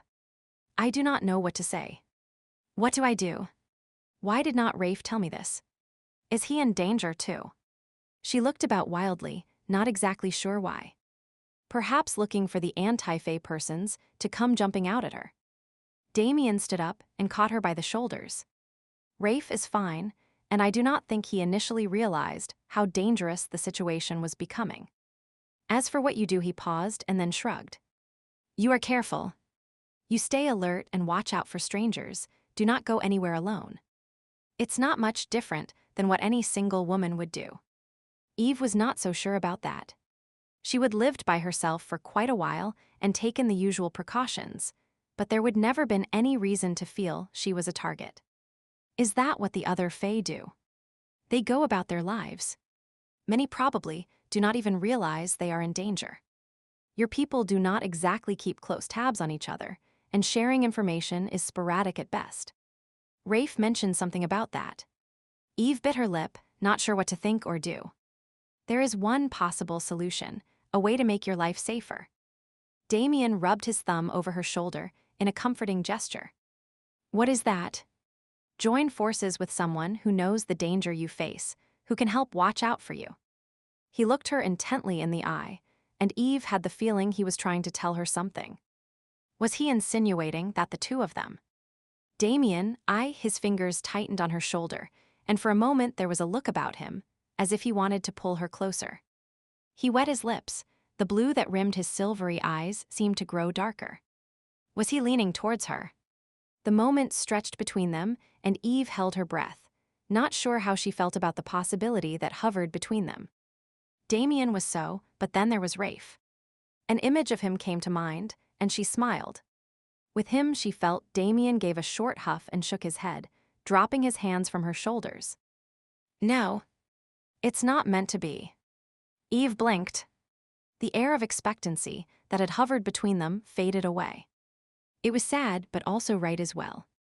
Taking her hand, Damien began to walk again. There is something between us, Eve. But I still love my wife. If I was with someone else, I'd feel that I betrayed the bond we had. Bond? Eve screwed up her face, trying to understand his wording. Oh, you mean the mental bridge empaths form with each other. Something like that, only I am not an empath. He squeezed her hand, and a shadow passing over his face. Even though I wish it were different, I cannot stay. My being around you could bring its own sort of danger. Because you are an international spy, right? She teased him, trying to lighten his mood, but he did not smile. His expression was deadly serious. I am not what I seem, Eve. Neither is Rafe. What do you mean? I cannot say. It's not my place. He stopped and turned her to face him. What you need to do is go to Rafe. You have started to form a bridge with him. Why not see where it will take you? She tried to pull her hand free, but Damien would not let go. Compressing her lips in anger, she looked to the side, not really seeing the walking paths that wound through the trees. Rafe left without a word. I am not going to go chasing after him. Damien put a finger under her chin and turned her face towards him. He had his reasons. Ones he thought were legitimate and might still be. It all depends on you and how you're feeling about what happened to you. I was kidnapped by a crazed empath. And attacked by a wolf. Damien added. Will you ever be able to forget that? To get over your fear? She shrugged. I do not know. I have not been thinking much about it. Wolves do not figure prominently in my life. But what if they did? He prodded. What if I told you that part of Rafe's work involves wolves? How would you feel? Wolves? She made a face, totally confused. I thought he was a psychiatrist or a psychologist or something. Damien ran his hand through his hair. It's complicated, and I cannot say much. But I want you to think about it. Why are you so interested in getting me back together with Rafe? She narrowed her eyes. I am not. But it's the best solution I can come up with given the amount of time I have. You will be safer with him. But Rafe's an empath as well. Will not these people, these anti-fae, as you called them, be looking for him too? Rafe is capable of taking care of himself and you, too. Plus he's surrounded by a network of watchdogs. He laughed softly at what must have been some private joke. Eve was silent. The idea of simply seeking out Rafe, with the hopes that he would protect her, was distasteful. If she went looking for Rafe, and it was a big if, it would be because she wanted a relationship with him, not simply to use him as a kind of bodyguard. Think about it, Eve. Please. I need to know you are safe. I cannot handle losing someone else. Damien looked at her, his eyes revealing his inner torment. She laid her hand on his chest. Why do you care what happens to me? He wet his lips and reached out to cup her face. You are special to me, Eve. I have always sensed a connection with you. If things had been different, maybe you and I, but I am not capable of ever loving anyone else. My heart died in that explosion. I understand. She slowly spread her fingers over his chest, feeling the warmth of his body, the steady thumping of his heart. He rubbed his thumb over her cheek, and then as if one they drew apart. Damien gave a crooked smile, and once again she was struck by his good looks. His wife had been a lucky woman. If you do not mind me asking, what was your wife's name? He glanced away, his eyes taking on a distant look. Eve had the strangest feeling that he could actually see the woman standing just beyond her, and she had to resist the urge to turn and look. Bate. Her name was Bate. Bate. I had a distant cousin by that name, but I lost track of her years ago. Damien snapped his head in her direction. What is her last name? Whitson, I think. What was your wife's? The brief look of excitement died in his eyes. Maynard. He gave a bitter laugh. For a moment, I thought maybe he let the sentence die and shoved his hands in his back pockets. I know I have some distant Maynard cousins. And I think my cousin's mother had remarried, but I am not really sure. Eve knit her brows together. We moved around a lot when I was younger, and my family's not great on keeping track of each other. She shrugged, wondering if it was the fae in her family that had caused those loose family ties. It does not matter. Damien made a face. I just thought it would be nice to think I had contact with a member of Bates' family. Her parents are deceased. No. He stared at the ground, idly kicking at a weed. They did not approve of me, though there is nothing new about that. It seems to be the story of my life. He gave a dark laugh. They blamed me for her death, cursed me to hell the one time I tried to see them. That is awful. Eve stepped forward to lay a comforting hand on his arm, but he shrugged her off. It's the truth. I should have protected her. That is why I am trying to watch out for you. I am not your responsibility, Damien. Perhaps not officially, but I'll feel better once I know you are safe. His cell phone rang then, and he checked the number and swore loudly. I have to go. I might not see you again, Eve. Please be careful. I will. When he would have left, she grabbed his arm. I do not know what you are up to, but I think it's dangerous. Promise you will not do anything foolish. Now, where would be the fun in that? He gave her a cocky grin, hesitated, and then pressed a brief kiss to her cheek. Go see Rafe. He needs you just as much as you need him. She squeezed his arm. Try to stay in touch. Please. I have sort of grown attached to you in a sisterly way. I have never had much of a family. A sister might be Nisei. He stared off into the distance, a lonely look in his eyes. Pulling his arm free, he gave a brief nod. I'll try to check in once in a while. Strangely enough, tears were stinging her eyes, and she blinked them away, forcing herself to speak in a stern tone. You do that or I'll come looking for you. I bet you would. He tapped her nose, and before she could say anything else, he turned and walked away without a backward glance. Eve touched her fingers to her cheek, where Damien had kissed her. Her heart belonged to Rafe, just as Damien still belonged to Bate, but she knew she would never forget him. Chapter 52. After returning to the apartment, Eve spent the rest of the day pondering what Damien had said. She was adamant that she would not go looking for Rafe simply because she wanted a bodyguard. But Damien claimed Rafe needed her just as much as she needed him. Was that true? Was Rafe feeling as lost and as lonely as she was? Or had Damien said that because he did not want her alone and unprotected? Eve nibbled on the end of her pencil, studying the drawing pad that lay in her lap. A sketch of Rafe stared up at her. She would been doodling as she thought, and now realized she would drawn a wolf in behind him. Cocking her head, she decided it looked natural somehow. Damien had hinted that Rafe worked with wolves, but how could that be? Was he one of those animal therapists who figured out why pampered poodles overate? Laughter bubbled inside her at the idea of Rafe sitting in an armchair taking notes, while a fluffy white poodle lay on a couch looking depressed. No, Rafe would not waste his time like that. And Damien had specified wolves, not dogs. I am Boak. The door to the apartment slammed shut, and Caro bustled into the room, her arms laden with containers of Chinese food and shopping bags. She dumped all the packages on the island counter that separated the kitchen from the living area, took one look at her temporary roommate, and sighed heavily.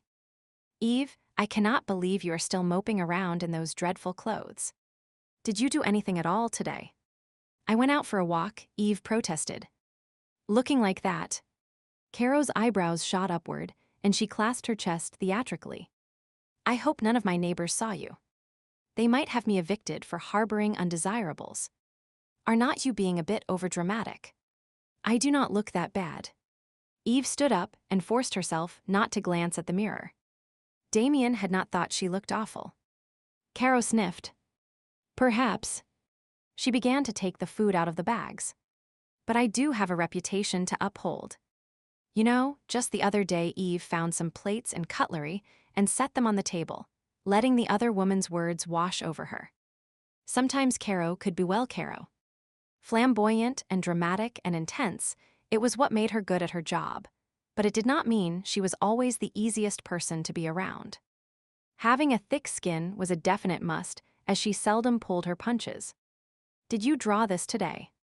Caro had moved into the living room and was holding up the sketch of Rafe with a wolf. I was just doodling. I like it. Caro narrowed her eyes and pursed her lips. It's good. Very good. She looked up at Eve, a smile on her face. I'll forgive you your horrid fashion sense if you can produce more drawings like this. Paranormal is big right now, and this is very marketable. Eve shrugged, not sure if she wanted the picture to be marketable or not. Sometimes her quick sketches were like another person's journal, a way of expressing her thoughts and feelings. It was personal and not meant to be shared with the world. Caro had no reservations, of course. I'll take this to work with me tomorrow and show it around. No. Eve hurried over and took the sketch pad. I am not done with it yet. It's good enough for a sample. Caro moved to take it back, and Eve actually hugged the picture to her chest. Caro, I said no. She had not meant to speak so forcefully, but somehow it had slipped out. All right. Caro held up her hands in mock surrender. Do not have a fit. It seems that picture is more than an ordinary exercise in drawing. Maybe. Eve felt her cheeks warm with embarrassment. Caro raised one carefully penciled brow, but let the subject drop. I'll change my clothes. You reheat the food. A few minutes later, they were seated at the table eating. Or at least Caro was eating. Eve was pushing her food about her plate, still thinking about what Damien had said. Rafe needed her. Rafe worked with wolves, it's a good thing, mister. Cheng cannot see how you're treating his Mugu Gaipan. Eve looked up, distracted. Your dinner. You are not eating anything. Caro gestured with her fork. Oh. Eve popped a piece of food in her mouth and chewed slowly. Caro, you knew Rafe was a doctor before I did. Right. Why did you bother checking up on him? Caro winked. Besides the fact that he's a gorgeous male specimen. She shrugged. He gives off a certain vibe, like there is more to him than meets the eye. I wanted to see what I could find out about him. And what did you find out? I mean, you discovered he was a doctor, but was there anything else? Any information about exactly what type of work he does? Setting her fork down, Caro leaned back in her chair and eyed Eve speculatively. What is up? Why the sudden interest in the man? I have tried to get you to talk about him for 2 weeks, and you refused. Now you suddenly want to play 20 questions. Eve was tempted to lie, but decided Caro might be able to offer some insight into the situation. Damien, the handyman you saw at Rafe's, stopped by.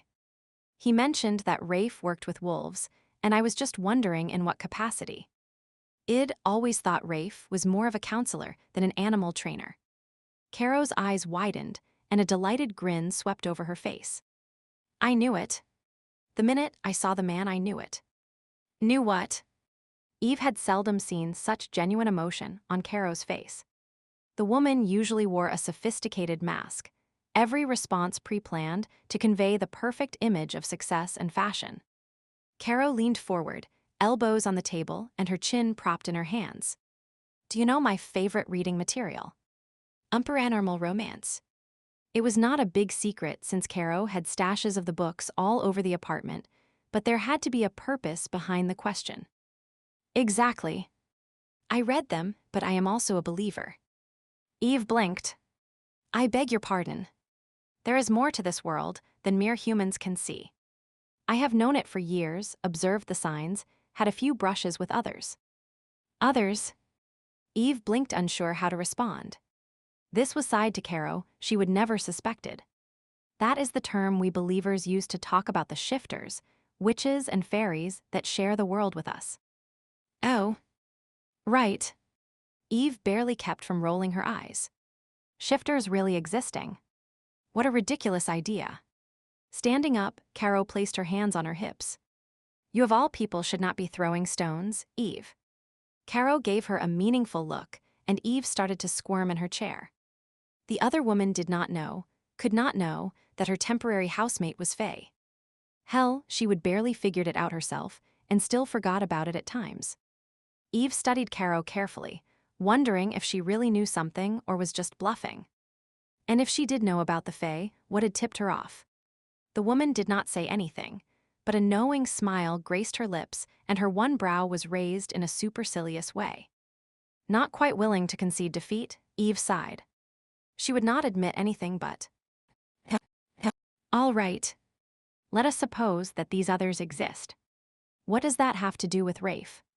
Caro reached over the table and tapped the sketch pad that was near Eve's elbow. Does the word "dumb" mean anything to you? She stared at the picture. Caro was pointing at the wolf. Rafe. A shifter. Sitting down, Caro took a sip of her wine and crossed her ankles, her sophisticated facade sliding back into place with the ease of practice. And she finally connects the dots. No. I do not believe Eve let her voice trail off, thinking of the times she thought she would heard a growling sound coming from the man. He was awfully fit. And there was that time when she would caught him coming inside naked. And when he would rescued her in the woods, had not she had a vision of him and the wolf phasing into each other? The idea suddenly did not seem quite as implausible as it had a few minutes earlier. Yes, you do. Or at least you are entertaining the idea. Eve squirmed under Caro's gaze. I do not know it's so improbable. I mean, someone having extra mental abilities is not that unlikely. Scientists still do not fully understand how the human brain functions. But people turning into animals, she made a face. Okay. Try this. Just suppose, Rafe was a werewolf. Caro held up her hand when Eve would have interrupted and continued talking. How would you feel about it? Could you accept that he's more than he appears to be on the surface? Would it scare you? Or excite you? Eve did not know what to say.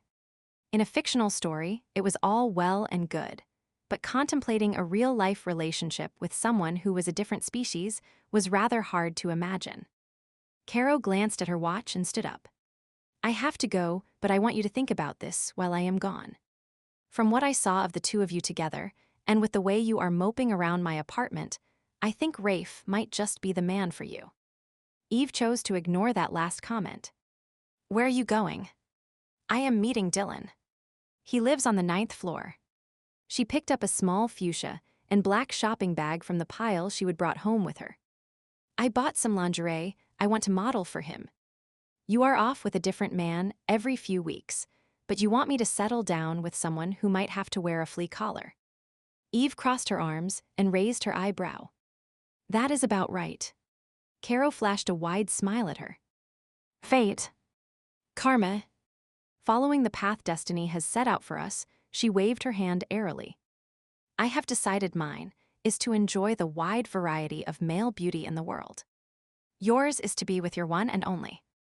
As she walked to the door, she called over her shoulder. Do not fight it, Eve, or it will come back to bite you. Though personally, I would not mind a little nibble from Rafe. As the other woman left the apartment, Eve sighed and rubbed her arm. I have already been bit. That is one of the problems. Eve was in bed by the time Caro came home, which was fine, since she really did not want to discuss Rafe or her plans anymore. Mostly because she still did not have a plan. She loved Rafe, but how did he really feel? And if he was a werewolf, which was completely ridiculous, would she be able to handle it? Rolling onto her side, she plumped her pillow. Rafe had left without a word. Even if he was worried about his clinic, he could have written a quick note. And since then, he would made no effort to contact her.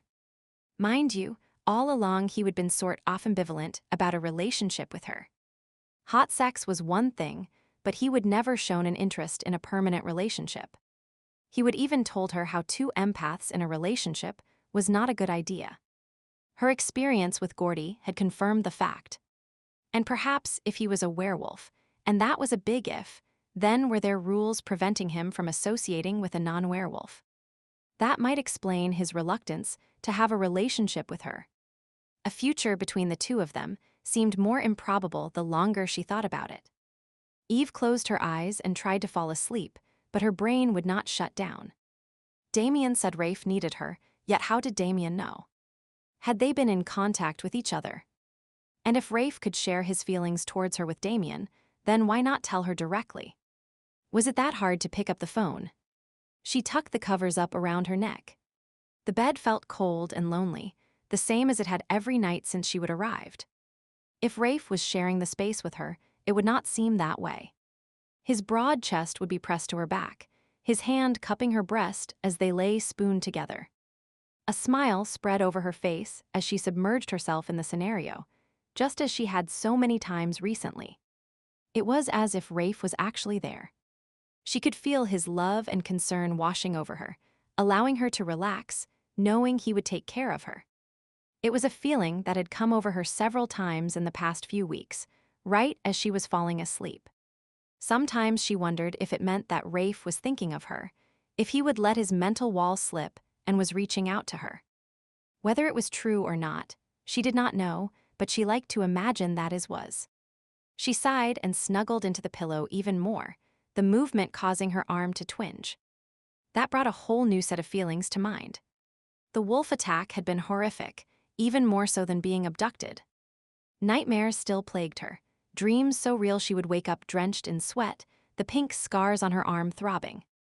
She would rush to the bathroom and wash over and over again, convinced the beast's sticky saliva still covered her.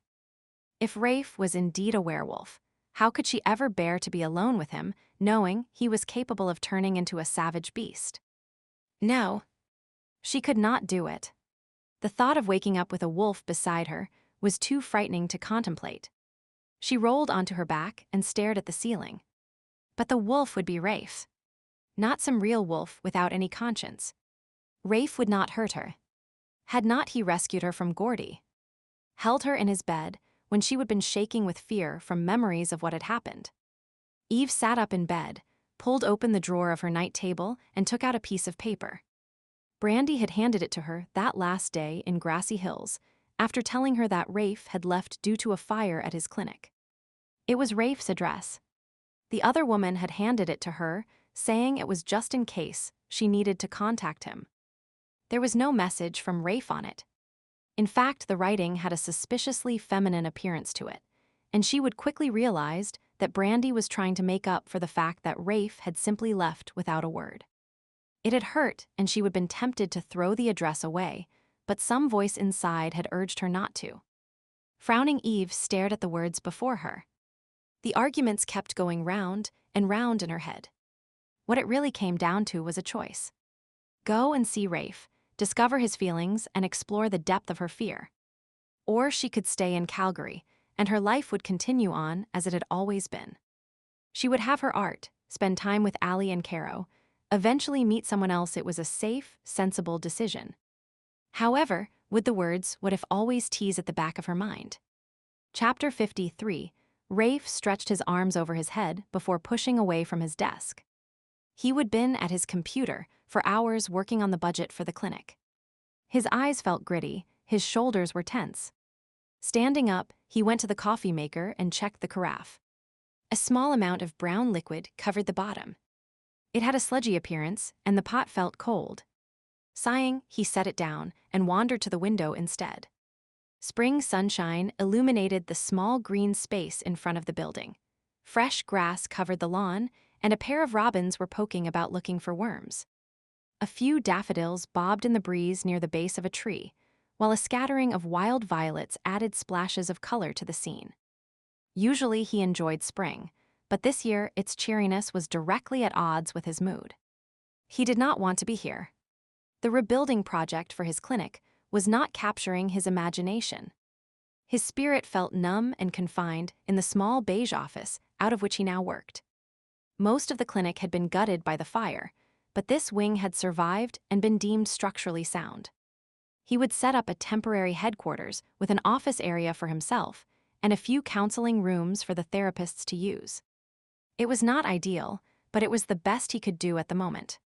Lycan Link had been especially helpful, finding nearby housing for his rogues and subsidizing their rent. Leaning his forearm against the window frame, he looked to the side and studied the charred remains of the rest of the clinic. The blackened bricks and twisted metal stood in stark contrast to the blue sky and white puffy clouds. Investigators were still poking through the rubble, but heavy machinery was scheduled to begin the demolition process next week, and then construction could begin. The architect had called this morning, saying the blueprints for the new clinic were ready for approval. He made a face at the lack of emotional response he had to the news. Face facts, McRae, he told himself. You were beginning to tire of the job even before that disastrous last case. Working in a clinical setting felt too confining. And the program he would designed, while successful, had its limitations too. The rogues were being transferred too quickly from clinics into pack life. They needed a transitional setting. That is what he would envisioned his fishing cabins in Grassy Hills as being. He would had great hope for the project, but returning there now would too difficult. Memories of Eve would greet him at every turn. A heavy sigh escaped him as the door to his office opened. Reno strolled into the room and sat down without waiting for an invitation. You are looking as crappy as the last time I saw you. Reno leaned back in the chair and stretched out his legs. Given up on sleeping. Come in and have a seat. Rafe mocked as he walked to his desk and sat on the edge. I knew you were going to offer, so I thought it'd save you the effort. Reno grinned. A smile tugged at the corner of Rafe's mouth. How Brandy put up with the man, he would never know. I have not been sleeping much. He turned the focus away from himself. How are you holding up? Damien's defection had hit Reno hard, probably even harder than when his partner had gone rogue. But he seemed to be coming to terms with the fact, finally. I am fine. Reno shook his head. I still cannot believe Damien's got himself entangled with the likes of Deirdre. But then again, I cannot begin to understand the hell he's been through. At least that is what Brandy keeps telling me. He got to his feet and wandered over to the coffee maker. I think I have convinced the captain to back off on the idea of pressing for Damien's arrest and court-martial. That is something at least, and maybe, one day, he'll get his head on straight and leave the group. I thought you said once someone joined up with Deirdre, there was no quitting. Rafe watched as Reno poured the remaining dregs of coffee into a cup. He took a sip, made a face, but then downed the rest of the cold liquid anyway. There is not. At least that is what rumor says. Anyone who has left has died, but then again, a lot of them were so bent on self-destruction that it's hard to attribute a because to their death. Were they assassinated, or did they do themselves in? Reno shrugged one shoulder. Rafe nodded. It's not uncommon for prolonged conflict with one's wolf to eventually lead to self-destructive behavior. Addictions, reckless behavior, even suicide are possible byproducts. He got to his feet and pulled a book off the shelf and held it out to Reno. What that? The last book I wrote. You might find it helpful. He set it on the chair Reno had been using. What I have found is that a wolf's sense of justice, what it feels is right and wrong, is set very early in life. For most wolves, the purpose of killing is usually for food or defense. Working as an assassin, killing for money, would set up an inner conflict, man against beast. It eats away at the relationship, while the wolf struggles to take control to stop the unacceptable activity. So what do you think will happen to Damien? It depends if he continues on the path he's chosen. Rafe knew it was cryptic answer, but did not want to raise false hopes. He would been wrong before. Reno grunted and was silent for a moment, staring into his empty cup before crushing the styrofoam and tossing it in the garbage. He cleared his throat. The reason I stopped by was to let you know the investigators will be done with the site today. The because of the fire is suspicious, but undetermined, and it appears your secretary, Annette, was overcome by smoke. The loss of Annette was still painful. She was my first employee when I started the clinic. So I have heard. Reno paused and then continued. How well did you know her? Rafe thought about the woman. He knew she took her coffee black, liked her desk organized, hated for anyone to touch her files rubbing the back of his neck. He frowned. Despite spending hours with Annette every day, she would never really shared that much about herself. Strange how he had not noticed that before. I know she lived alone and liked to visit friends on the weekends. She did not say much about what she did beyond that. I think they ate out a lot, went to shows. His voice trailed off and he shrugged. Reno reached for the coffee pot again, realized it was empty, and set it back down. So I take it you did not know she was seriously in debt. In debt? Rafe raised his brows. Yeah. Her bank account was overdrawn, and all her credit cards were maxed out. Drugs, gambling, expensive tastes, who knows? Strange thing is, there are occasional large deposits. Reno looked at him inquiringly. Any idea why? Rafe shook his head. No. I was not in the habit of giving out bonuses, if that is what you are asking. It was a long shot, but I thought it'd ask. Reno sat down, idly turning Rafe's book over in his hand. My best guess is she was dealing information. Brad Owen is looking it over right now, but it appears the deposits coincide with some of the Faye murders we have been tracking. A rock settled in the pit of Rafe's stomach. Annette had been his employee for years. He would trusted her implicitly. But he stopped not knowing what to say. I think she was sharing information about the rogues, helping the anti-fae set them up to take the fall for the murders. You had information on file about where the more dangerous rogues were located. Those who, in your professional opinion, were most likely to go over the edge. Rafe nodded and replied slowly. Lycan Link would ask me to do assessments on occasion based on patterns of movement, reported behavior, and the rogue's background. It was so everyone could be prepared to move quickly if the need arose. That was its intended purpose, but it appears the anti-fae found another use for it. Rafe began to pace the room, a feeling of betrayal washing over him. He would trusted Annette, thought they were working together to improve the plight of the rogue. Hell, I have been helping to frame the very rogues id pledged to help.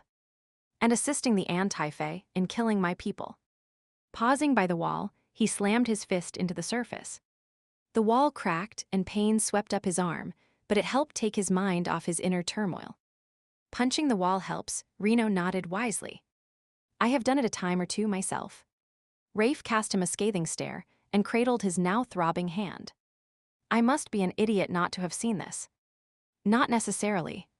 She presented the perfect image of an efficient employee, kept a low profile, and was helpful but unobtrusive. No one would have suspected her. You know, she might have even been selling information to more than one group.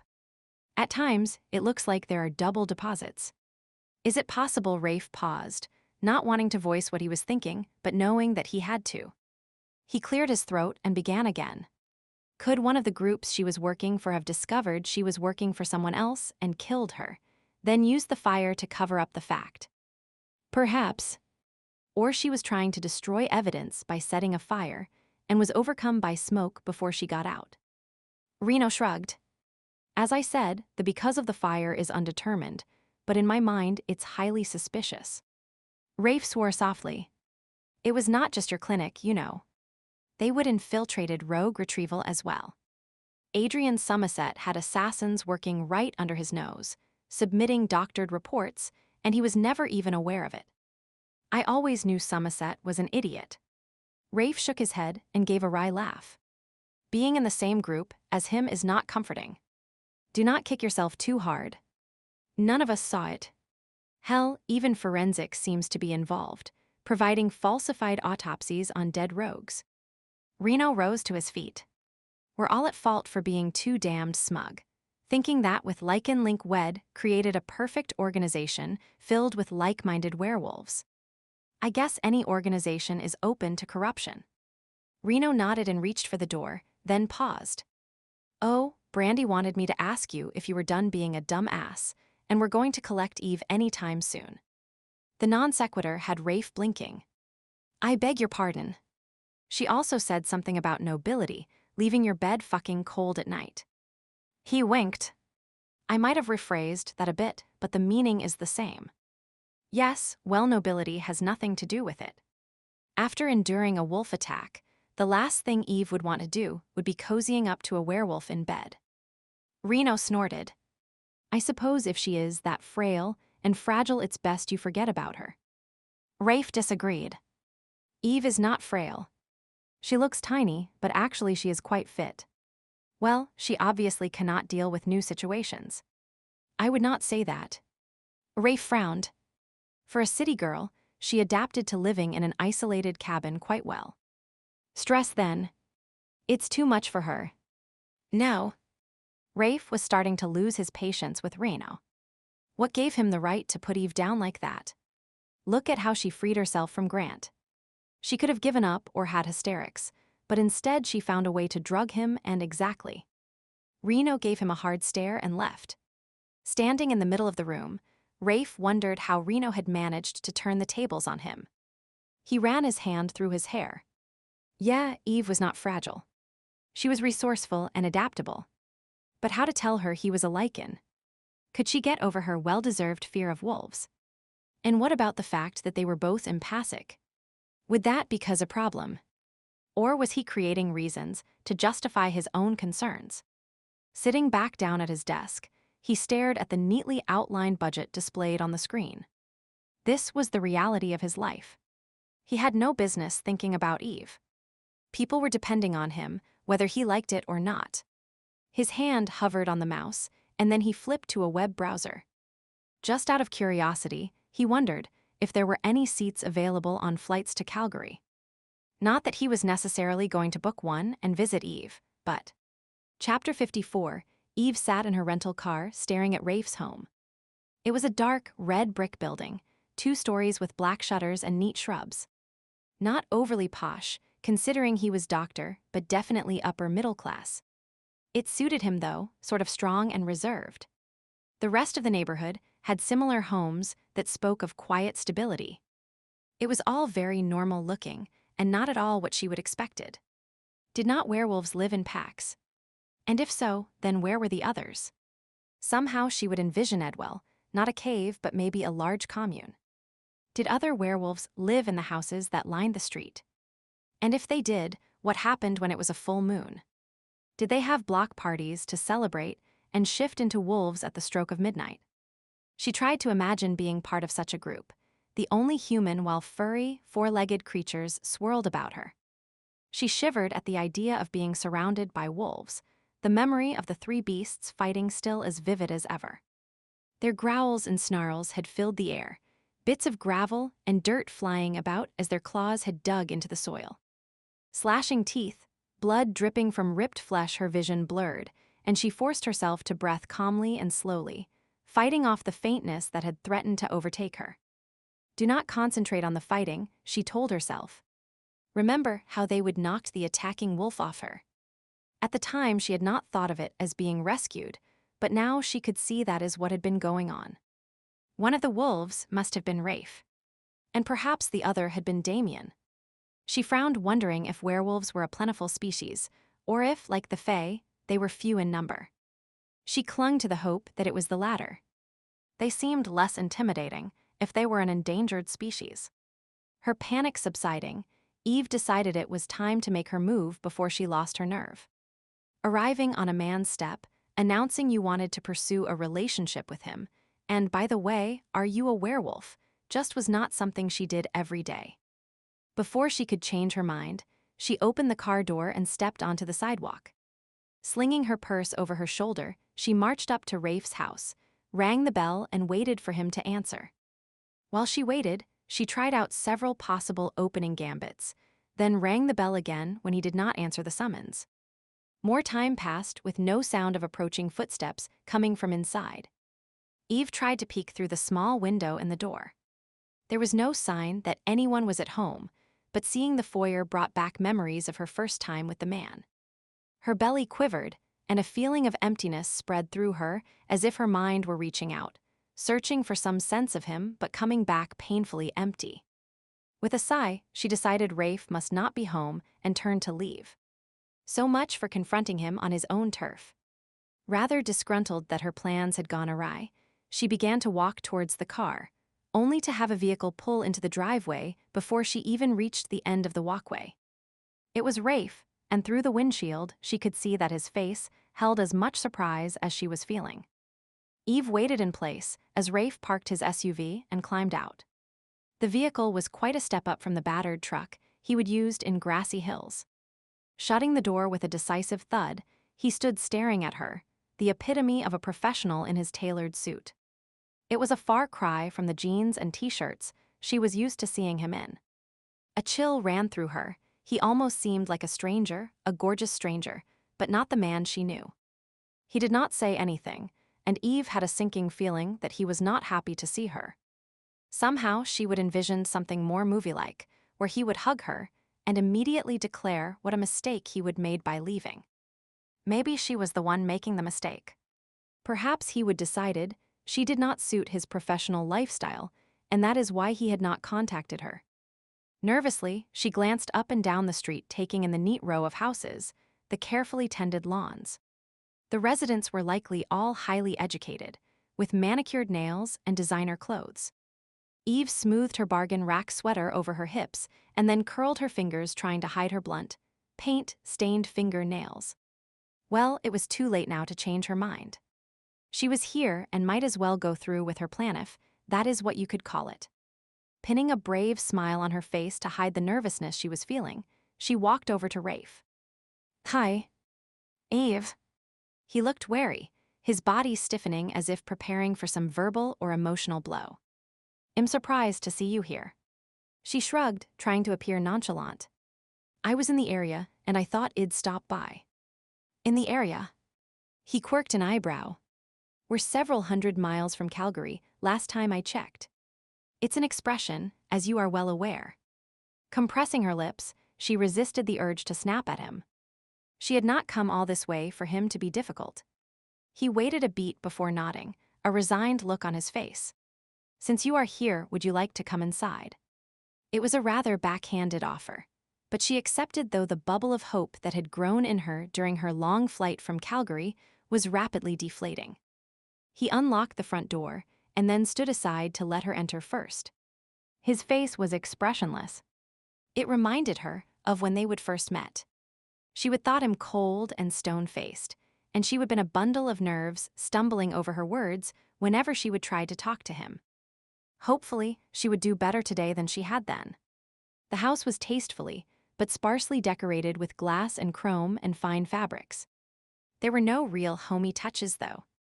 No newspaper left half-read on the sofa, no Afghan or comfy cushion for curling up and reading a book. Was this how Rafe lived?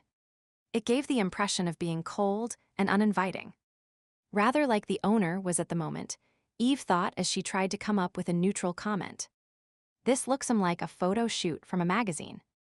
Rafe was removing his suit coat, but paused and gave the room a careless glance. "I had it professionally decorated. I do not spend much time in the main rooms." He hung the jacket up on a coat tree and walked towards the back of the house, gesturing for her to follow. "When I am home, I spend most of my time in the den that is off from the kitchen." Upon entering the room, she immediately felt herself relaxing. It was rather like a spin-off from his place in Grassy Hills with a stone fireplace, wood flooring, and oversized leather chairs. Soft lighting spilled from wall sconces, and several paintings depicting the outdoors decorated the walls. One, in fact, was hers. She recalled that it had been purchased by an anonymous buyer at the gallery that was hosting her show in a few weeks. The owner had been ecstatic at the pre-showing sale, feeling it was an omen of great things to come. Rafe noted the direction of her gaze. "I needed something for that wall." He shoved his hands in his pockets, and Eve had a feeling he was slightly embarrassed. It buoyed her spirits. Perhaps this was not a wasted trip after all. Sinking down into the comfortable chair he would indicated, she folded her hands in her lap and tried to decide how to start the conversation. "Can I get you anything?" "Tea." "Wine." "A glass of water." "No, I am fine." She declined his offer and then watched as he sat down in a recliner directly across from her. Rather than leaning back, he propped his elbows on his knees and, loosely clasping his hands, stared at her intently. "You are looking better." The comment struck Eve as humorous. "Damien said the same thing to me just the other day." "Damien?" Rafe sat up straighter. "He stopped by to see you. He was warning me about the anti-fae." She frowned. "I was surprised you did not mention them to me. Apparently, I could be in danger from them." A lapse on my part. I had not realized the extent of the danger. A troubled look passed over his face. "I have been trying to think of how," she interrupted him before he could finish. "He said you could be in danger, too." He shrugged. "I do not really think about it. I guess over the years, it's something I have grown used to." "It's you, but that is awful." She stopped him again. No one should be used to the fact that there is a group of people out there that might want to kill you simply because of some genetic quirk. Someone needs to do something about this. "We're trying." "Reno and Brandy, remember you met them at my place." Eve nodded, recalling how she would awoke at Rafe's to find him gone, and two strangers there in his stead. They would explained they were friends of his, and that he would been called away because of a fire at his workplace. At the time, she would assumed they would come to deliver the news to him, but apparently they would been there for another reason. They, and quite a few others, belong to a specialized kind of police force, and they are continuously working on the problem. "So they were at your place because of Gordy." Rafe paused before answering. "Grant was one of the reasons. It's he rubbed his neck and sighed." It's rather complicated to explain. I guess I just want things fixed, but it's not that easy, is it? He gave a rueful smile and shook his head. No. Unfortunately not. And how does Damien fit into all of this? Rafe hesitated, and when he spoke, he seemed to be choosing his words carefully. He was part of the same police force for a while. When his wife died, he decided to look at the problem from a different angle. It's not a method that is generally approved of. Oh. It was a rather cryptic answer, and she furrowed her brow, wondering what he was hinting at. And he was at your place because he was doing a job for heist players. It just happened to coordinate with something Reno was asking me to do. Eve sensed there was a lot that he was leaving out, but decided to abandon the topic. It was not really why she would come here anyways. What she needed to do was to swing the conversation around to werewolves, and why he had not contacted her since leaving Grassy Hills. You left awfully fast.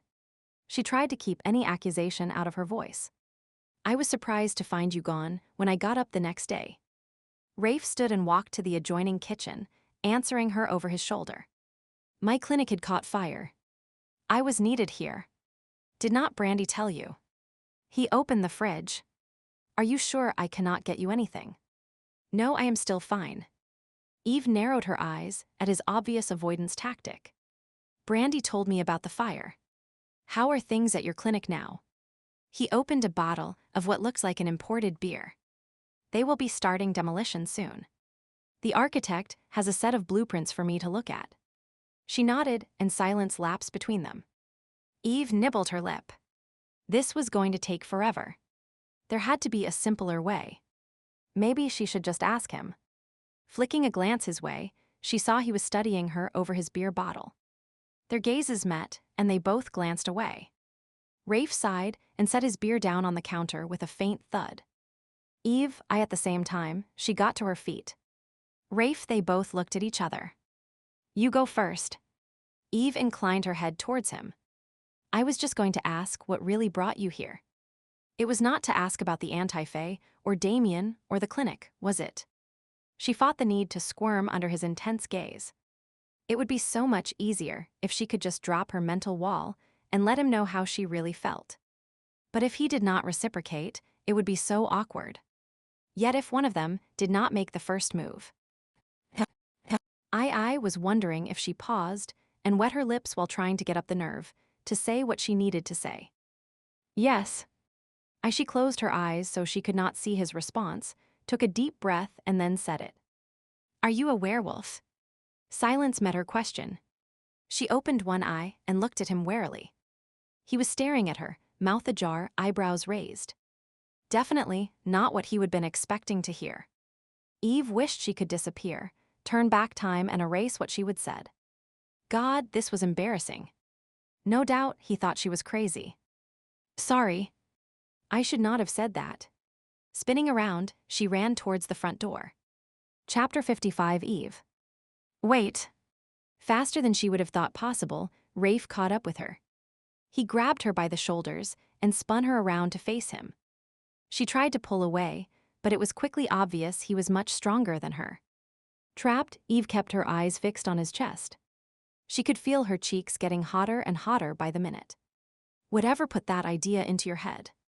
Shrugging, she kept her eyes firmly fixed downward. Eve. His voice deepened, taking on a commanding quality. Answer me. She dared glance upward, unable to resist that tone of voice. His brows were lowered, and the stare he had fixed on her turned her blood to ice. The telltale muscle was ticking away in his jaw. She looked away and swallowed hard, faint trembles of fear shaking her. It was some crazy idea Caro had. I should never have listened to her. Once again, Eve tried to escape, but Rafe was having none of that. Caro, you say. Rafe was silent, and she dared to sneak a peek up at him. He appeared to be thinking, his eyes fixed on some distant point. It appears there is more to your Caro than meets the eye. He suddenly glanced down and caught her looking at him. His eyes were not quite as cold, and she relaxed a bit, slowly exhaling. I guess she reads too many paranormal books. She shrugged one shoulder. Rafe released his grip on her and gave her a considering look. But you believed her. Well, not really. At least not at first. She twisted her fingers as she tried to explain. I mean, being Fae can sort of be understood, right? Scientists have not completely mapped the human brain.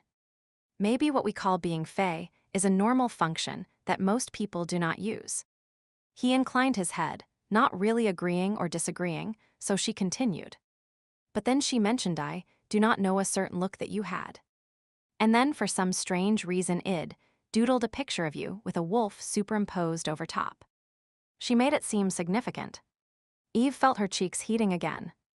I guess I was just looking for an excuse for what? Staring at the ground, she mumbled the end of the sentence. To see you. God, this was awful. When she saw Caro, she was going to, I missed you. Too, he spoke the words quietly, but she snapped her head up, hardly able to believe what she had just heard. You what? Missed me. That is what I said. The corner of his mouth slowly curved upward, and she felt an answering smile appearing on her lips. Really? He nodded while oh so slowly reaching out to brush her hair from her cheek and tucking it behind her ear. I missed your smile and watching you concentrate on a painting. I miss seeing the expressions flit across your face when you get engrossed in a book you are reading. The way you look curled up on my sofa with your bare feet shoved between the cushions to keep them warm. I miss watching you exercise. She reached up and touched his jaw.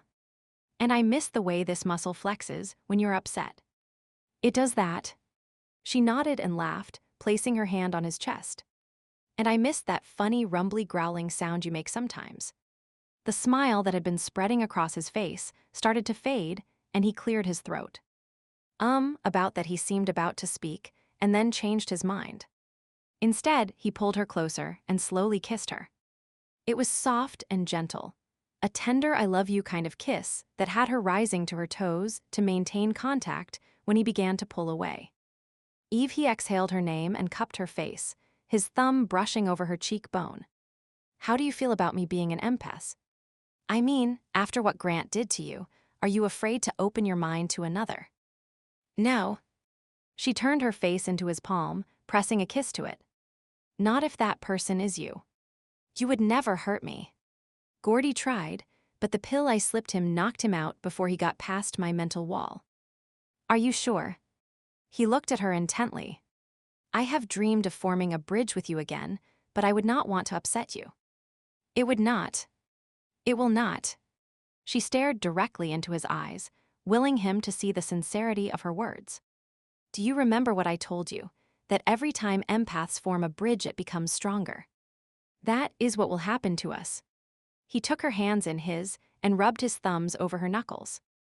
Traditional wisdom says that two empaths together is not a good mix. That they become lost in each other to the exclusion of all else. Pulling her hands free, she placed them on her hips.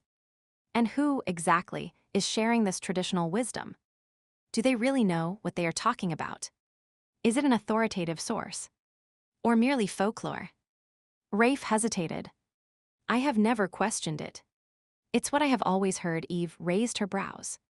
Well, it seems to me that someone as clever as a doctor should not be basing decisions on hearsay. Perhaps that group that does not like us, the anti-Fae, has been spreading this crazy rumor to keep us apart. Well, he paused and then conceded. I'd never thought of it that way. It seems highly unlikely, but maybe because being Fae is all new to me, it allows me to see things in a different light than you do. To question things more. She slid her arms around his waist and clasped her hands in the small of his back. Until I have definitive proof otherwise, I am not going to let the fact that we're both empaths keep us apart. Besides, we're only half empathic, right? Stretching on her tiptoes, she kissed him again. Rafe McRae, I came here because I miss you and I want to be with you, hopefully for a long, long time. He kissed her back, then rested his forehead against hers, his eyes closed as if gathering inner strength. When he stepped back, his face was deadly serious. If that is the case, then we need to talk. I thought that is what we were doing already. She cocked her head, puzzled as to what else there was to say. You asked if I was a werewolf. How do you feel about them, wolves I mean? She rolled her eyes. We're back to that again. Rafe, I was talking crazy. I let Caro, he pressed a finger to her lips, hushing her. Please. Just try to imagine if I was involved with wolves. How would you feel? Eve considered his question. I suppose, if it was a necessary part of your job, it would be okay. It's not like I'd be going to work with you. Are they like therapy dogs? Rafe did not answer, instead asking yet another question. But what if there was a wolf right here, in the house? In the house? Her voice rose an octave, and she looked around nervously. You have one as a pet. Something like that. And I am very attached to it. Oh. Well, she swallowed nervously, imagining a wolf in the house, lying in front of the fireplace. Eating from a bowl in a corner of the kitchen, her palms grew damp at the very thought, but she tried to put on a brave face. I guess I'd just have to get used to it. And could you keep its existence a secret? Not tell anyone. She removed her arms from around his waist and stepped back. Was it illegal to keep a wolf as a pet? While she did not voice the question, she was not sure she was comfortable with possibly breaking some city bylaw. Rafe remained silent, waiting for her answer. I suppose if it means that much to you, then I would. She bit her lip, feeling the tension rising inside her. I am assuming it's friendly. Very. For the first time in several minutes, he actually showed a trace of a smile. Here, sit down. He took her by the shoulders and sat her in one of the elegant chairs that decorated the front foyer. I'll be right back. Eve watched Rafe disappear from sight and started to nervously pleat the hem of her sweater with her fingers. He had that wolf out back in a pen, no doubt, and was going to introduce her to it. She took a steadying breath. She could do this. He would be right beside her, and the beast would be on a leash, right? The scars on her arm throbbed, and she rubbed her hand over the spot, trying not to think about the attack. The faint clicking sound of claws on tile was the only warning she had before a large chocolate-brown wolf appeared in front of her. It was massive with thick fur and piercing eyes. Her breath hitched in her throat, and she leaned as far back in the chair as she could. Rafe. She called out his name. Where was he? Why was not he here, holding onto the animal's leash? And speaking of leash, from what she could see, there was not one. Not even a collar. The wolf walked closer. Her breathing began to speed up, her heart started to pound. She gripped the edge of the chair, not caring that her nails were likely piercing the satiny fabric. When it was right in front of her, the wolf licked its lips and its jaws opened. Her eyes widened as she took in the glistening teeth. Oh God, about to scream, she froze when the creature suddenly yawned and plopped its chin in her lap. Looking up at her, it wiggled its ears and quirked a brow as if to say, Are not you going to pet me? For a moment, Eve stared at the creature dumbfounded. When it made no move except to sigh, she forced herself to relax. Okay. I can do this. She began to give herself a pep talk. Obviously, Rafe must think you are pretty tame, or he would not have left me alone with you. At least, I hope he would not, forcing herself to move.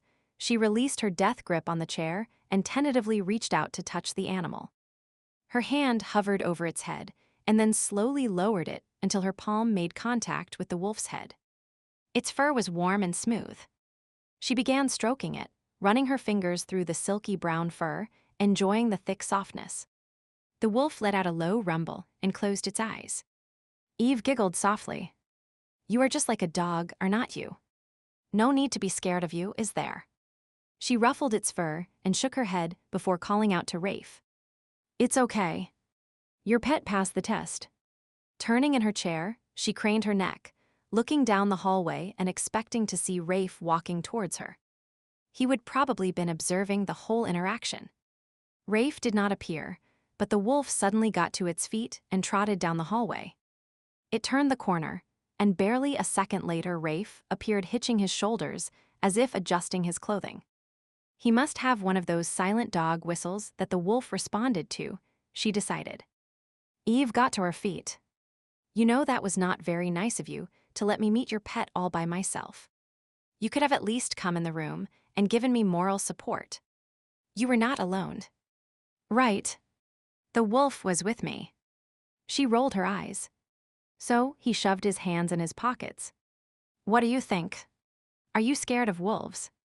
Well, not that one, that is for sure. An idea popped into her head. One of the wolves that I saw that last day in Grassy Hill looked just like that. I am sure of it. She cocked her head. Was it him? But if so, where did you keep it? I never saw him the whole time I was there, and he's pretty big to hide. He was there. Rafe suddenly crouched in front of her and took her hands in his. Eve, are you sure about this? About us? His tone, the expression on his face was so serious that she began to feel nervous.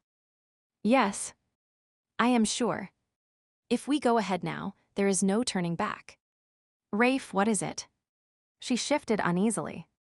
I have to tell you something, Eve. It's a secret. A deadly secret. One you cannot tell anyone else, ever. She licked her lips but nodded. All right. Is it about the wolf? He nodded. The wolf and I were one. What Caro suggested to you, that I am a werewolf or a Lycan, is true. Eve blinked. You are really a... No. Oh no.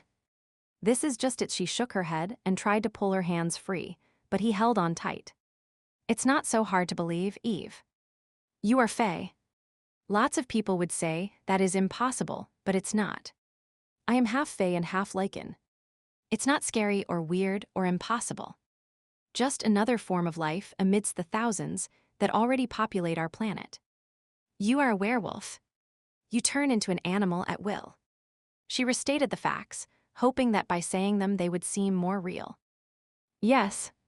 He looked at her expectantly, but she did not know what to say. You know, I came here to ask you this very thing, but now it seems unreal.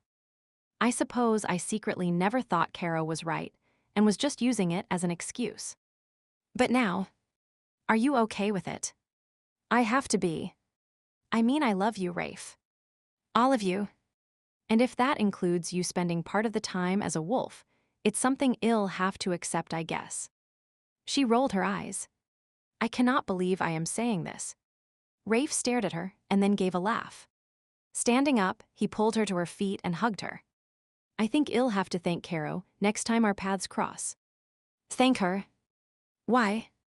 Eve relaxed in his grasp, the tension she had been feeling easing away. She introduced a tricky topic that I was not sure how to broach.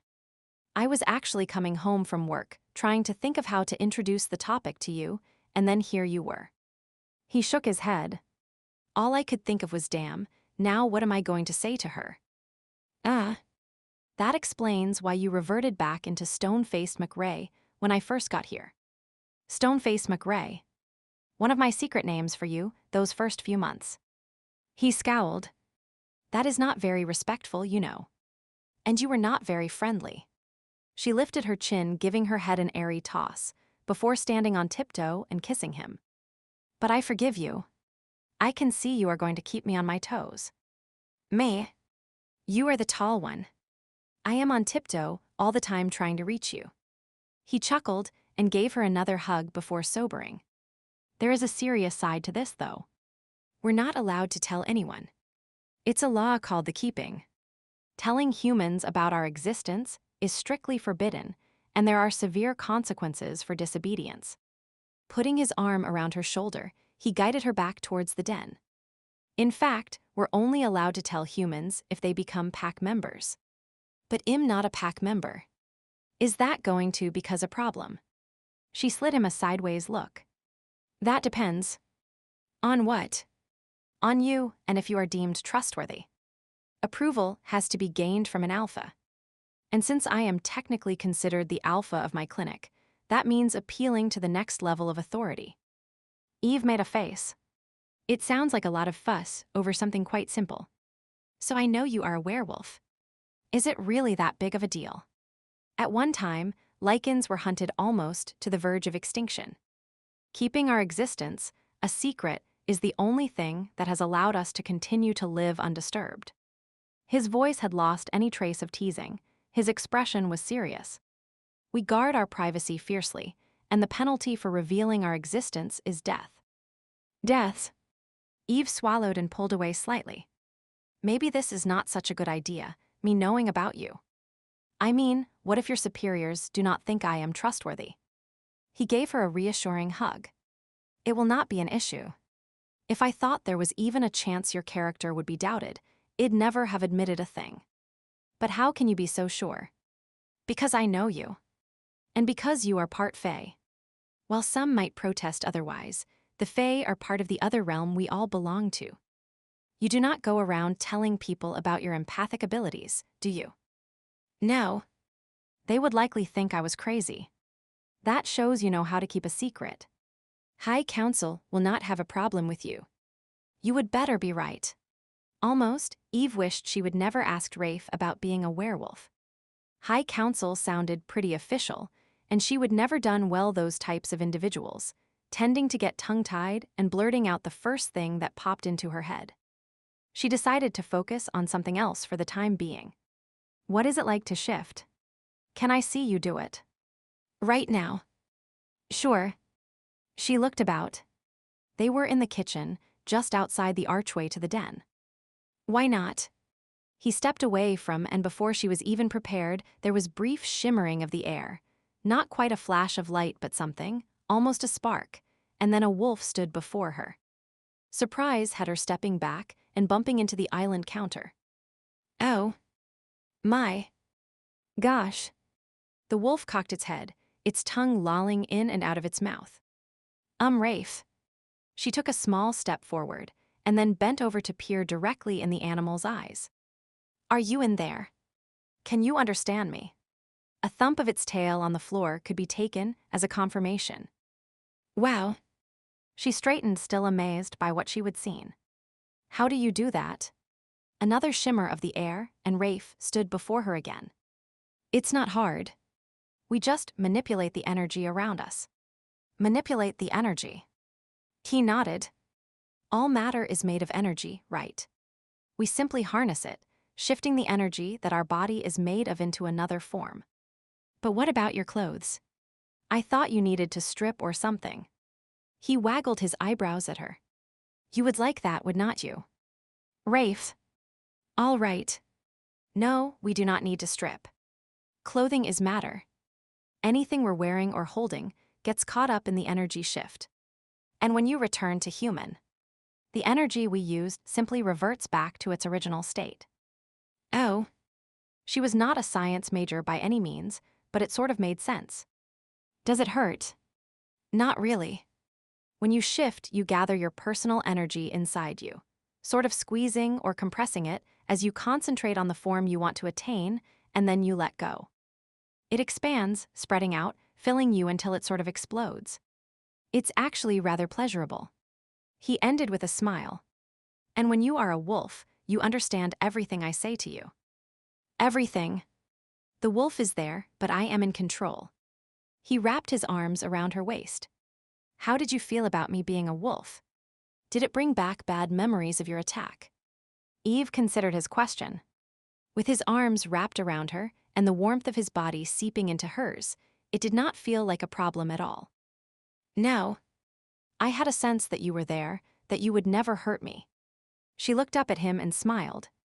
He leaned down and kissed her softly on the lips. I am glad.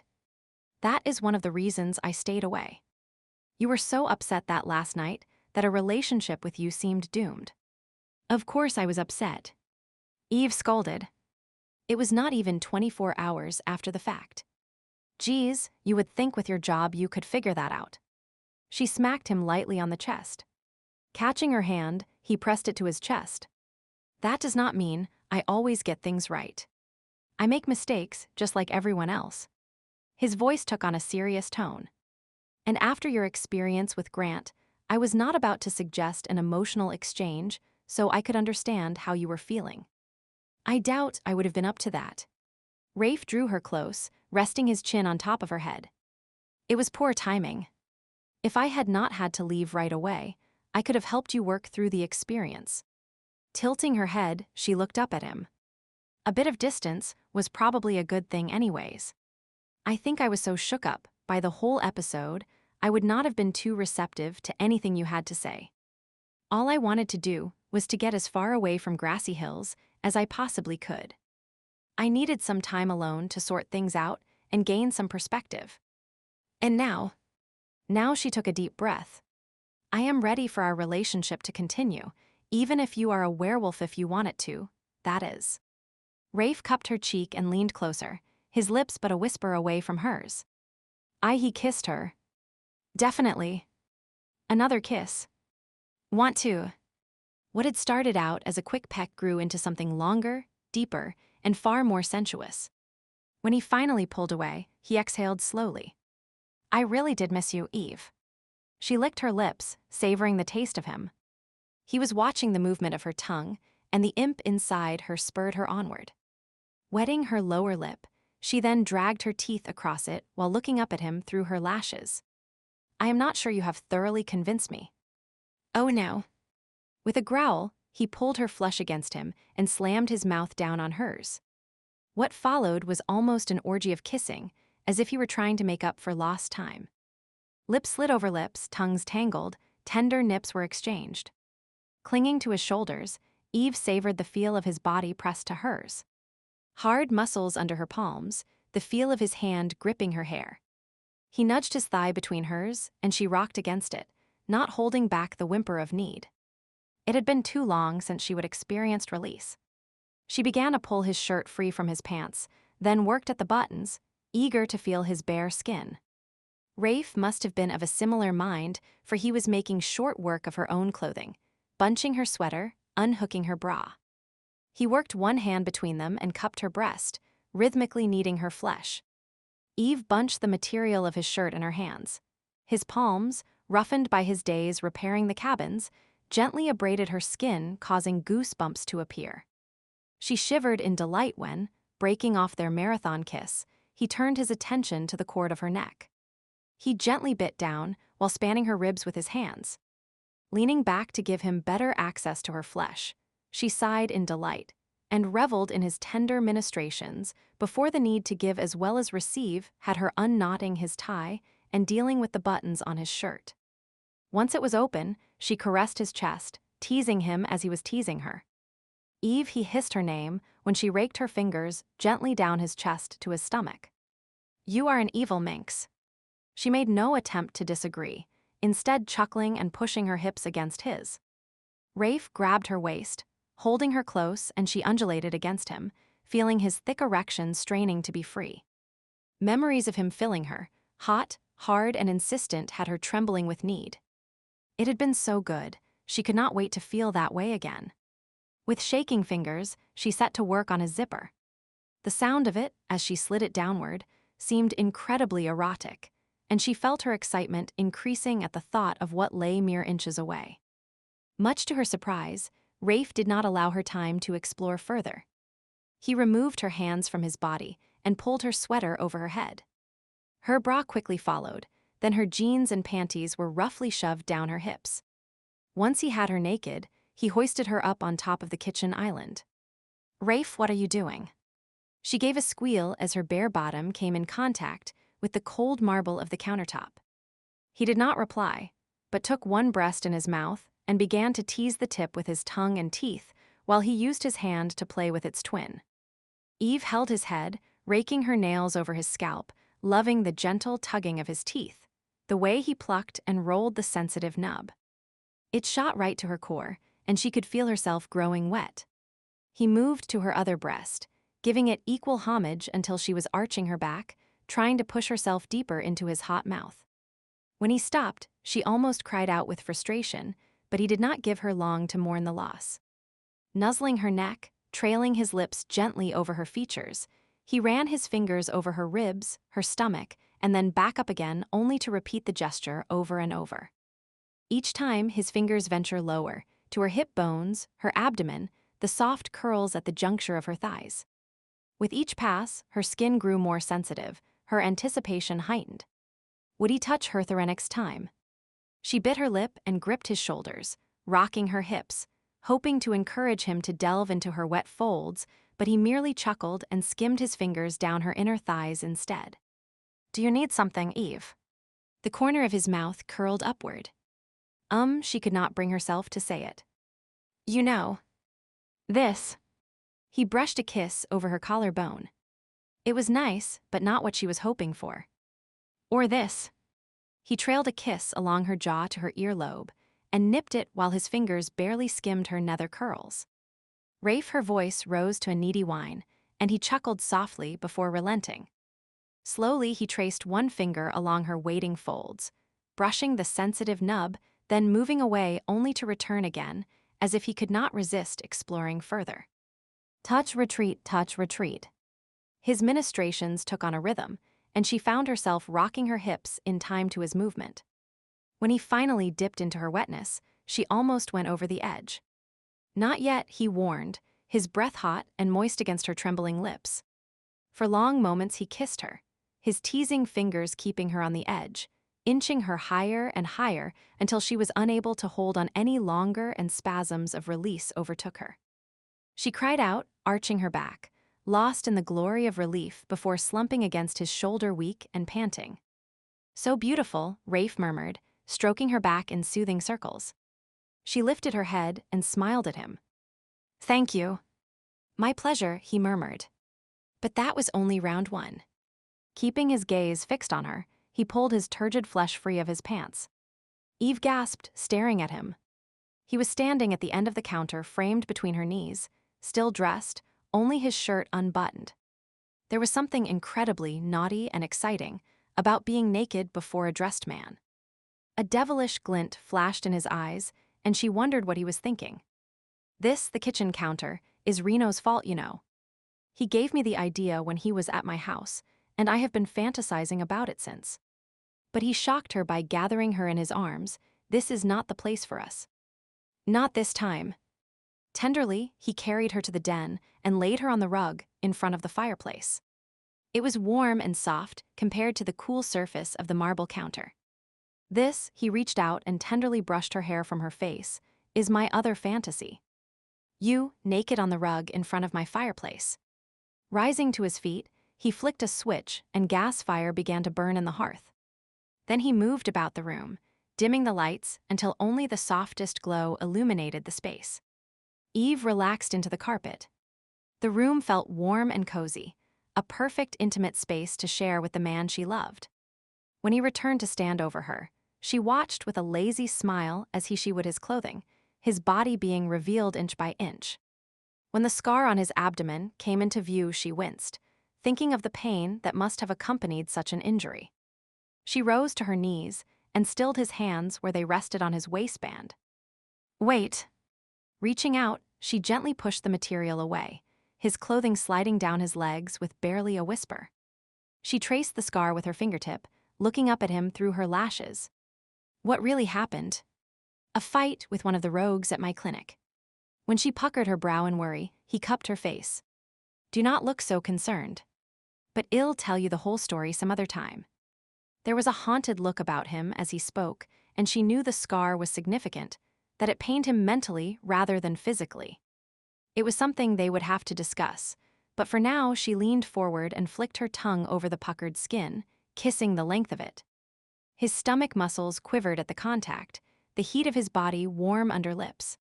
He raked his fingers through her hair, and when she would have moved on to explore more of him, he pulled her back. If you do that, I will not be able to last. At his urging, she settled back on the rug, and he lowered himself beside her. The light of the fire played over his skin, highlighting his muscular form, reflecting in his dark eyes. Slowly, he reached out and touched her, stroking her from shoulder to ankle and then back up again, exploring her carefully, learning every inch of her body. You are so beautiful. He whispered the words reverently, brushing his nose against hers. As his weight settled over her, she gave a happy sigh and traced his features with her fingertip. I love you.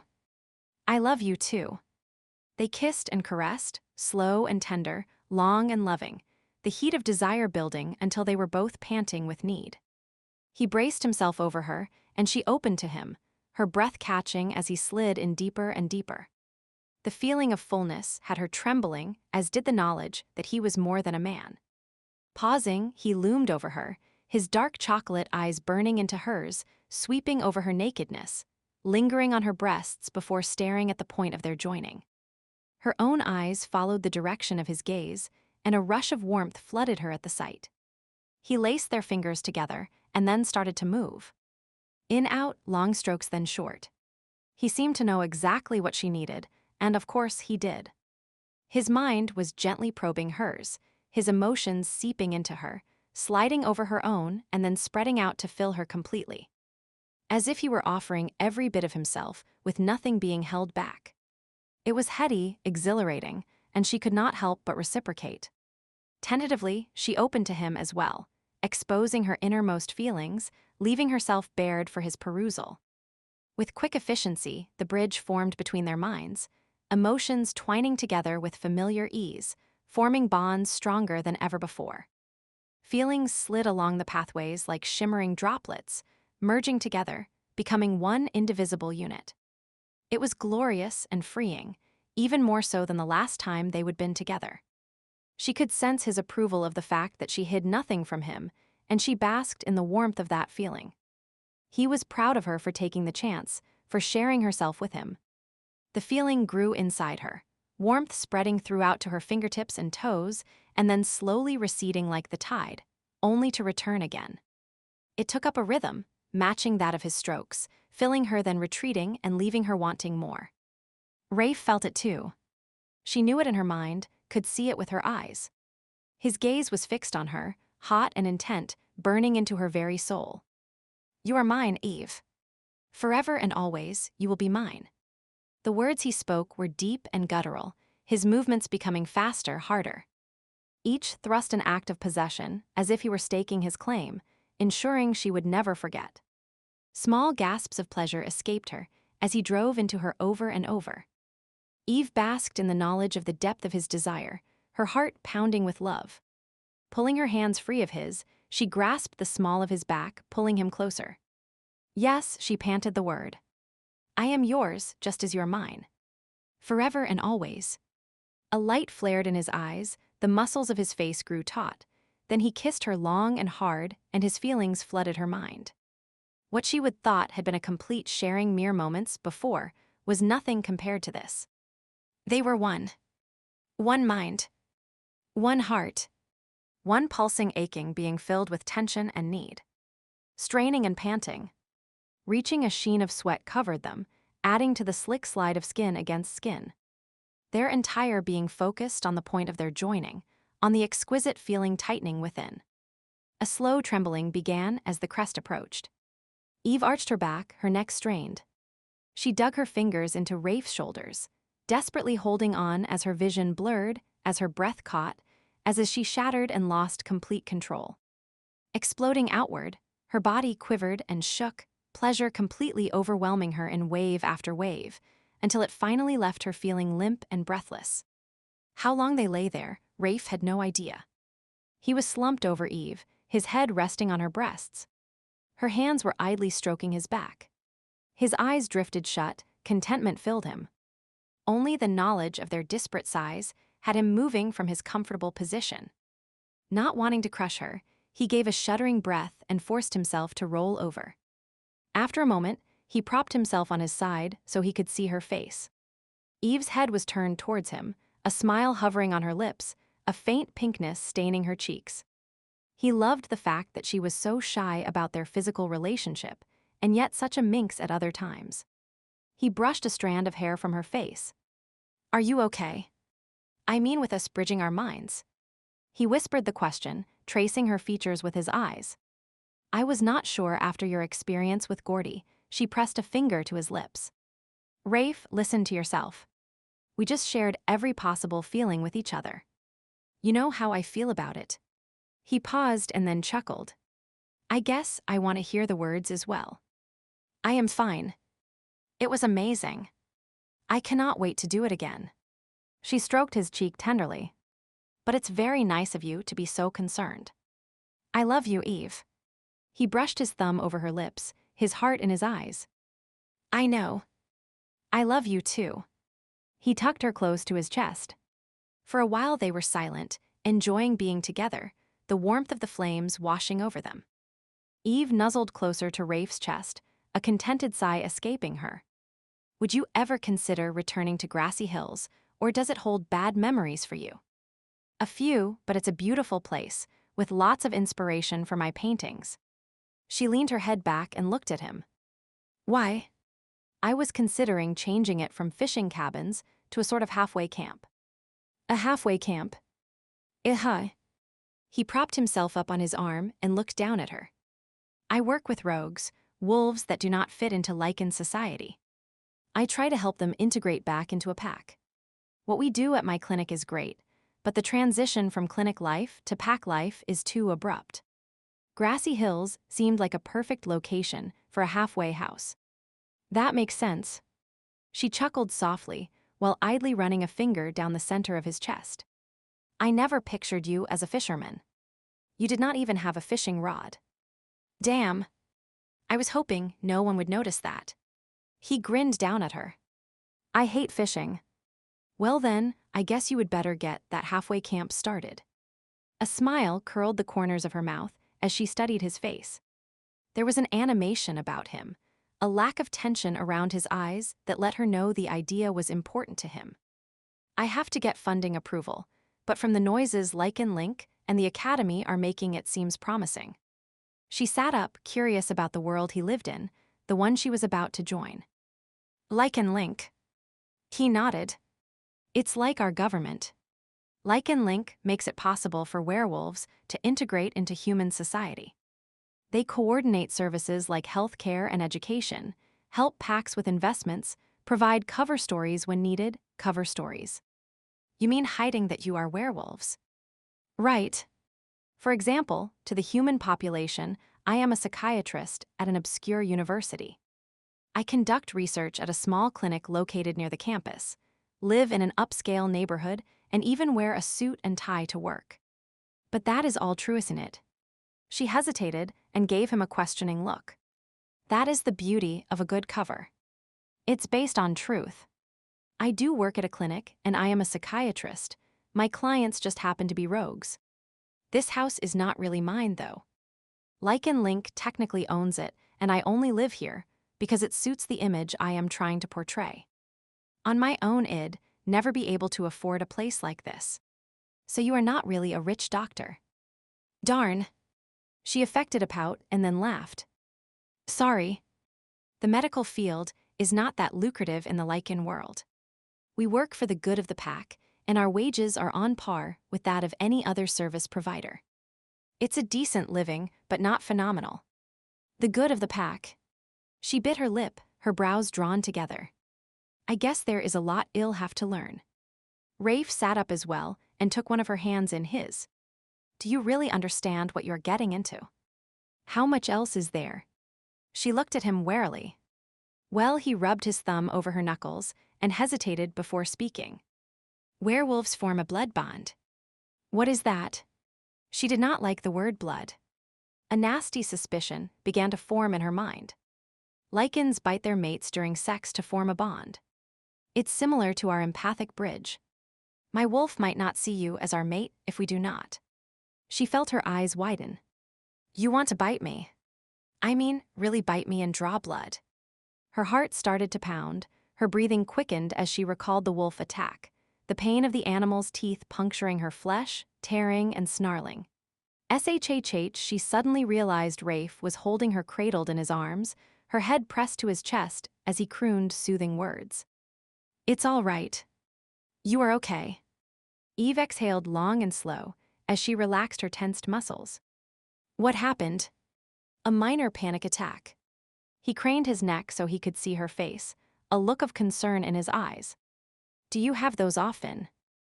Noel, sometimes. At night.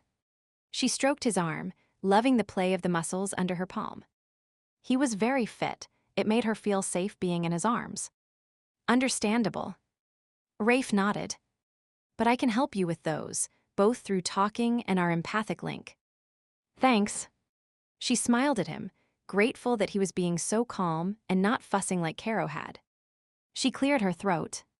So about this blood bond, no, I do not think. He paused, and something in her expression must have changed his mind, for he continued on. It would be a small bite on the neck, right about here. He stroked a spot just above the juncture of her neck and collarbone. And I lick up a bit of the blood. Do I have to bite you? She made a face. The very thought of piercing his flesh and drawing blood made her feel queasy. You can if you want to. Have not you ever wanted to bite during sex? A teasing glint appeared in his eyes. Well, maybe. But not hard enough to break the skin. Is that part really necessary? Not for you. My wolf will want to, but it will understand that it might have to wait. It's a rather understanding beast. Eves thought it over. Thanks. The wolf is part of who you are, and I want us to be together. It will just take me some time to get used to the idea. Brave girl. He pressed his lips to her forehead. Is there anything else? Well, there will be times when I'll be shifting into my wolf form, and you will still be human. I wish I could share that with you. While she was still a bit leery of wolves, the idea of shifting into an animal was intriguing. Is there any way I could become a wolf? In the movies, a werewolf bite causes people to transform. Rafe snorted. Hollywood legends. Unless you have werewolf genes hiding in your background, there is no way you can become a werewolf. Oh. So I stay home while you go out and howl at the moon. He tapped her playfully on the nose. First of all, I do not howl at the moon, though we do sometimes have full moon parties, when we all get together and shift. Secondly, you only stay home if you want. While she knew Rafe would keep her safe, she wondered if she would feel odd surrounded by a pack of wolves. Trying to make light of it, she made a joke. Maybe I'll be like one of those professional dog walkers. He chuckled. Do not try to put a leash on me. Have not you been to obedience classes? She leaned back and blinked at him innocently. Eve, he gave a low warning growl and she squealed, trying to escape in mock fear. A brief wrestling match ended with Eve on her back and Rafe looming over her. He traced her brow with the tip of one finger, sliding it down her cheek to her chin, and then tipping her head so he could see her eyes. I want you to be happy, Eve. Well, hold off on the blood bond until you are ready. And I will not go on the runs if it will bother you. We can even stay here and just use grassy hills as our own private getaway. He shrugged. I know being a doctor's wife and living in a fancy house is supposed to be every woman's dream. It does not really matter to me. Being with you is the most important thing. Her heart swelled seeing the care and concern in his eyes. Do not worry. I can handle it. She grinned and traced his lips with her finger. Now let us get started on some desensitization therapy. He gave her a quizzical look. She giggled. Wolf bites, Rafe. Wolf bites. And with that, she gave her best imitation of a growl and pulled him down on top of her. Damien leaned against the wall in Deirdre's office, his thumbs casually hooked in his belt loops. She would summoned him for another assignment and, as was typical of her, was now making him wait before she put in an appearance. He glanced at the wall behind her desk. It sported what he would always suspected was a two-way mirror. Deirdre was the type who would use covert observation to help her gain the upper hand. Well, she would not learn a damned thing from him. As usual, he kept his expression bland, his posture loose. He would learned long ago not to telegraph his emotions. To keep himself occupied, he speculated why she would left him alone this past month. Perhaps she would been hoping he would come to her of his own accord, or maybe her thinking had been that he would end up in some mess, and she would have to rescue him by the scruff of his neck. Deirdre would have loved that. It would have given her something to hold over his head. Instead, from her point of view at least, his month of freedom had passed uneventfully. She would had him under surveillance ever since the Grassy Hills incident, not that he would given any sign that he would known. Perhaps she had not felt she could trust him, given that the assignment had turned sour. Whatever the case, the call had finally come, and now he was back in her office. The steel door to the right of her desk slid open on a whisper of sound, and Deirdre entered the room strutting on her impossibly high heels. Today she was wearing a black suit, satin-trimmed, the coat perfectly tailored to show off her figure. A flash of cleavage hinted that she was wearing nothing under the jacket. Professional, yet designed to entice the male of the species. Damien took a step away from the wall he had been leaning against. She gave him a slow, seductive smile and glided over to where he now stood. Mentally, he would been braced for a much different reception, but apparently she was not going rip him a new one for taking over 72 hours to answer her summons. He would wondered how she would react, and was almost disappointed that they were not going to have a verbal showdown. Damien. She spoke his name in her low, husky voice as she circled around him, invading his personal space.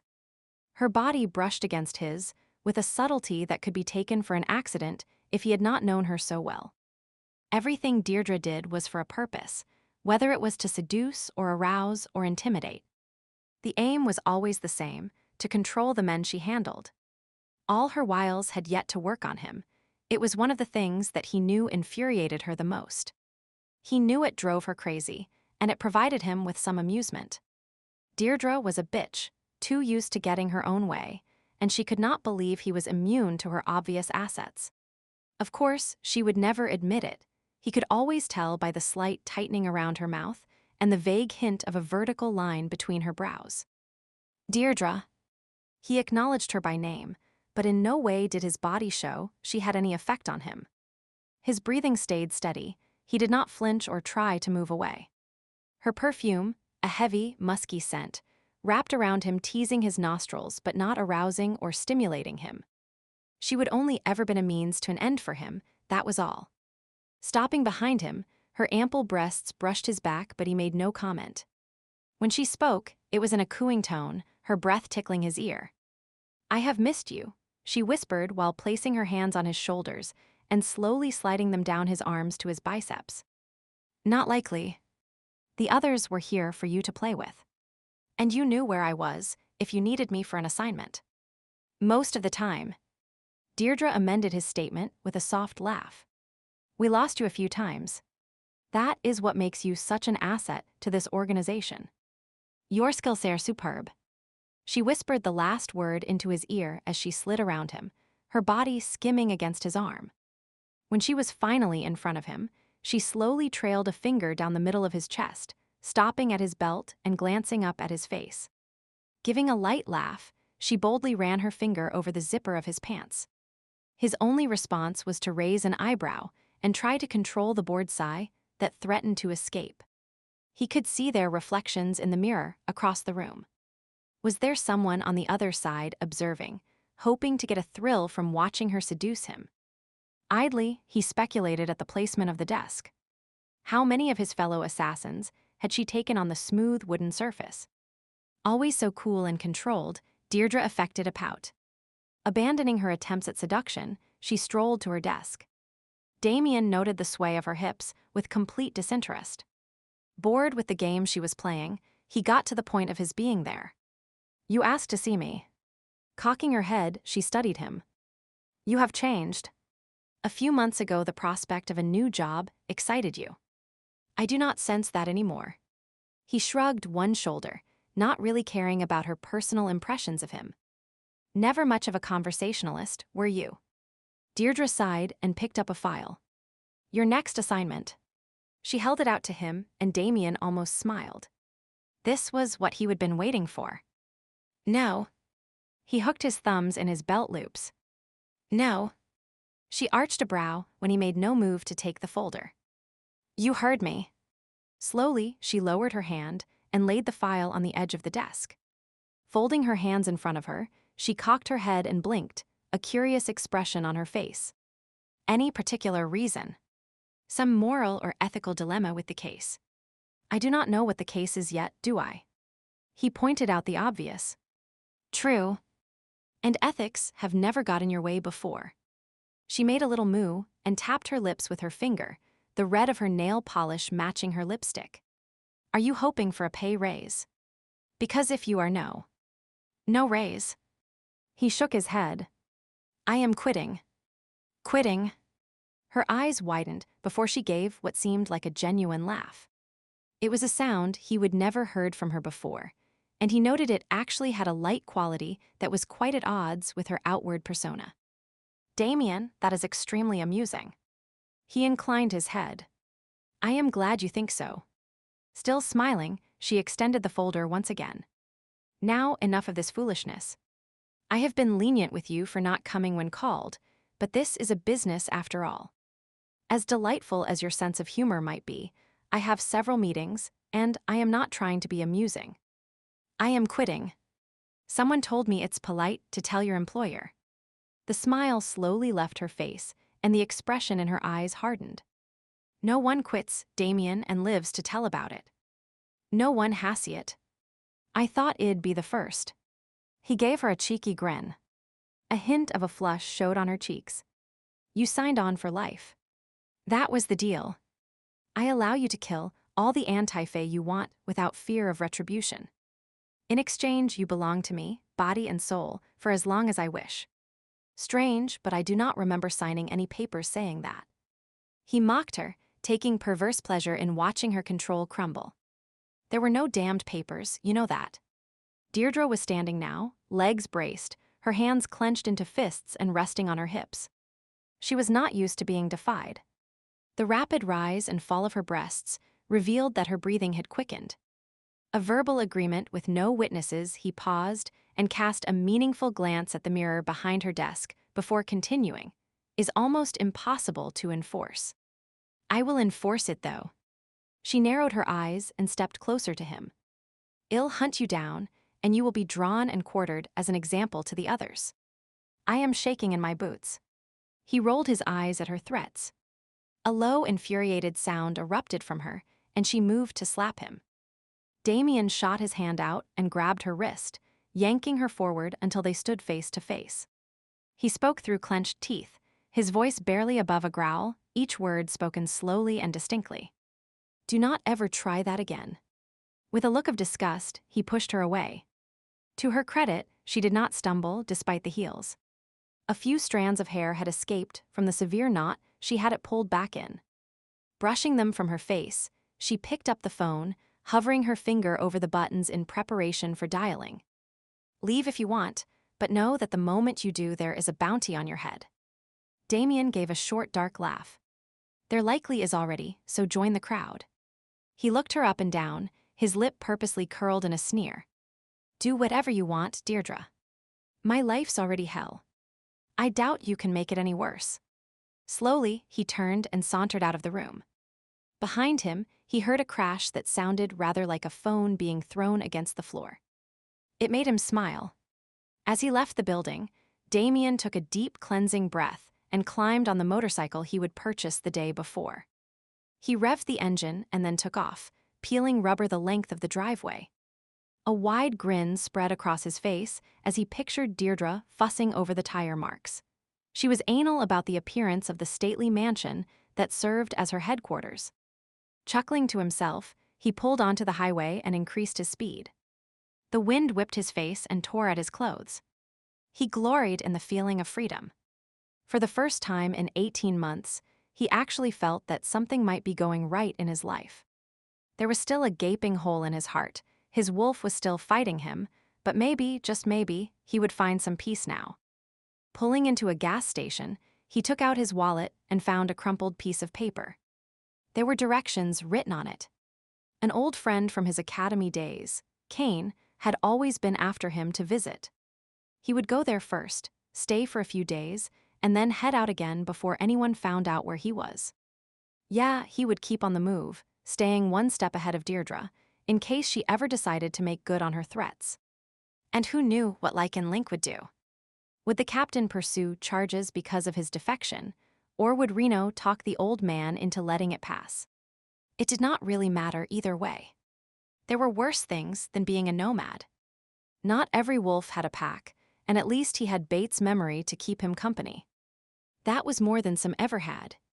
He tucked away the directions and then took a look at Bates' picture. A faint smile curved her lips, and her dove-gray eyes seemed to have lost the faint look of accusation that had been in them lately. I am sorry, Bate, he whispered the words. I feel like I have betrayed you. I wanted to avenge your death, but in the end, he flattened his lips and shook his head. You were always so much wiser than me. He paused and took a deep breath. In his mind, he could see how she would tilt her head and raise a brow, gently scolding him when he underestimated himself.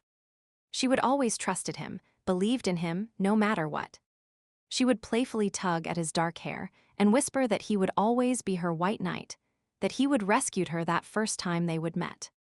But not this time. This time, he would let her down. Blinking against the tears that threatened, he continued.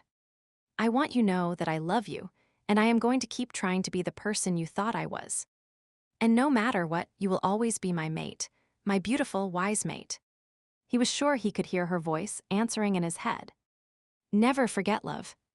I will not, he whispered, stroking his finger over the curve of her cheek. I'll never forget. As long as I live, I'll never forget you. Tucking the wallet back in his pocket, he swung himself onto his motorcycle and headed for the open road. Thank you for listening to Betrayed. I hope you enjoyed it.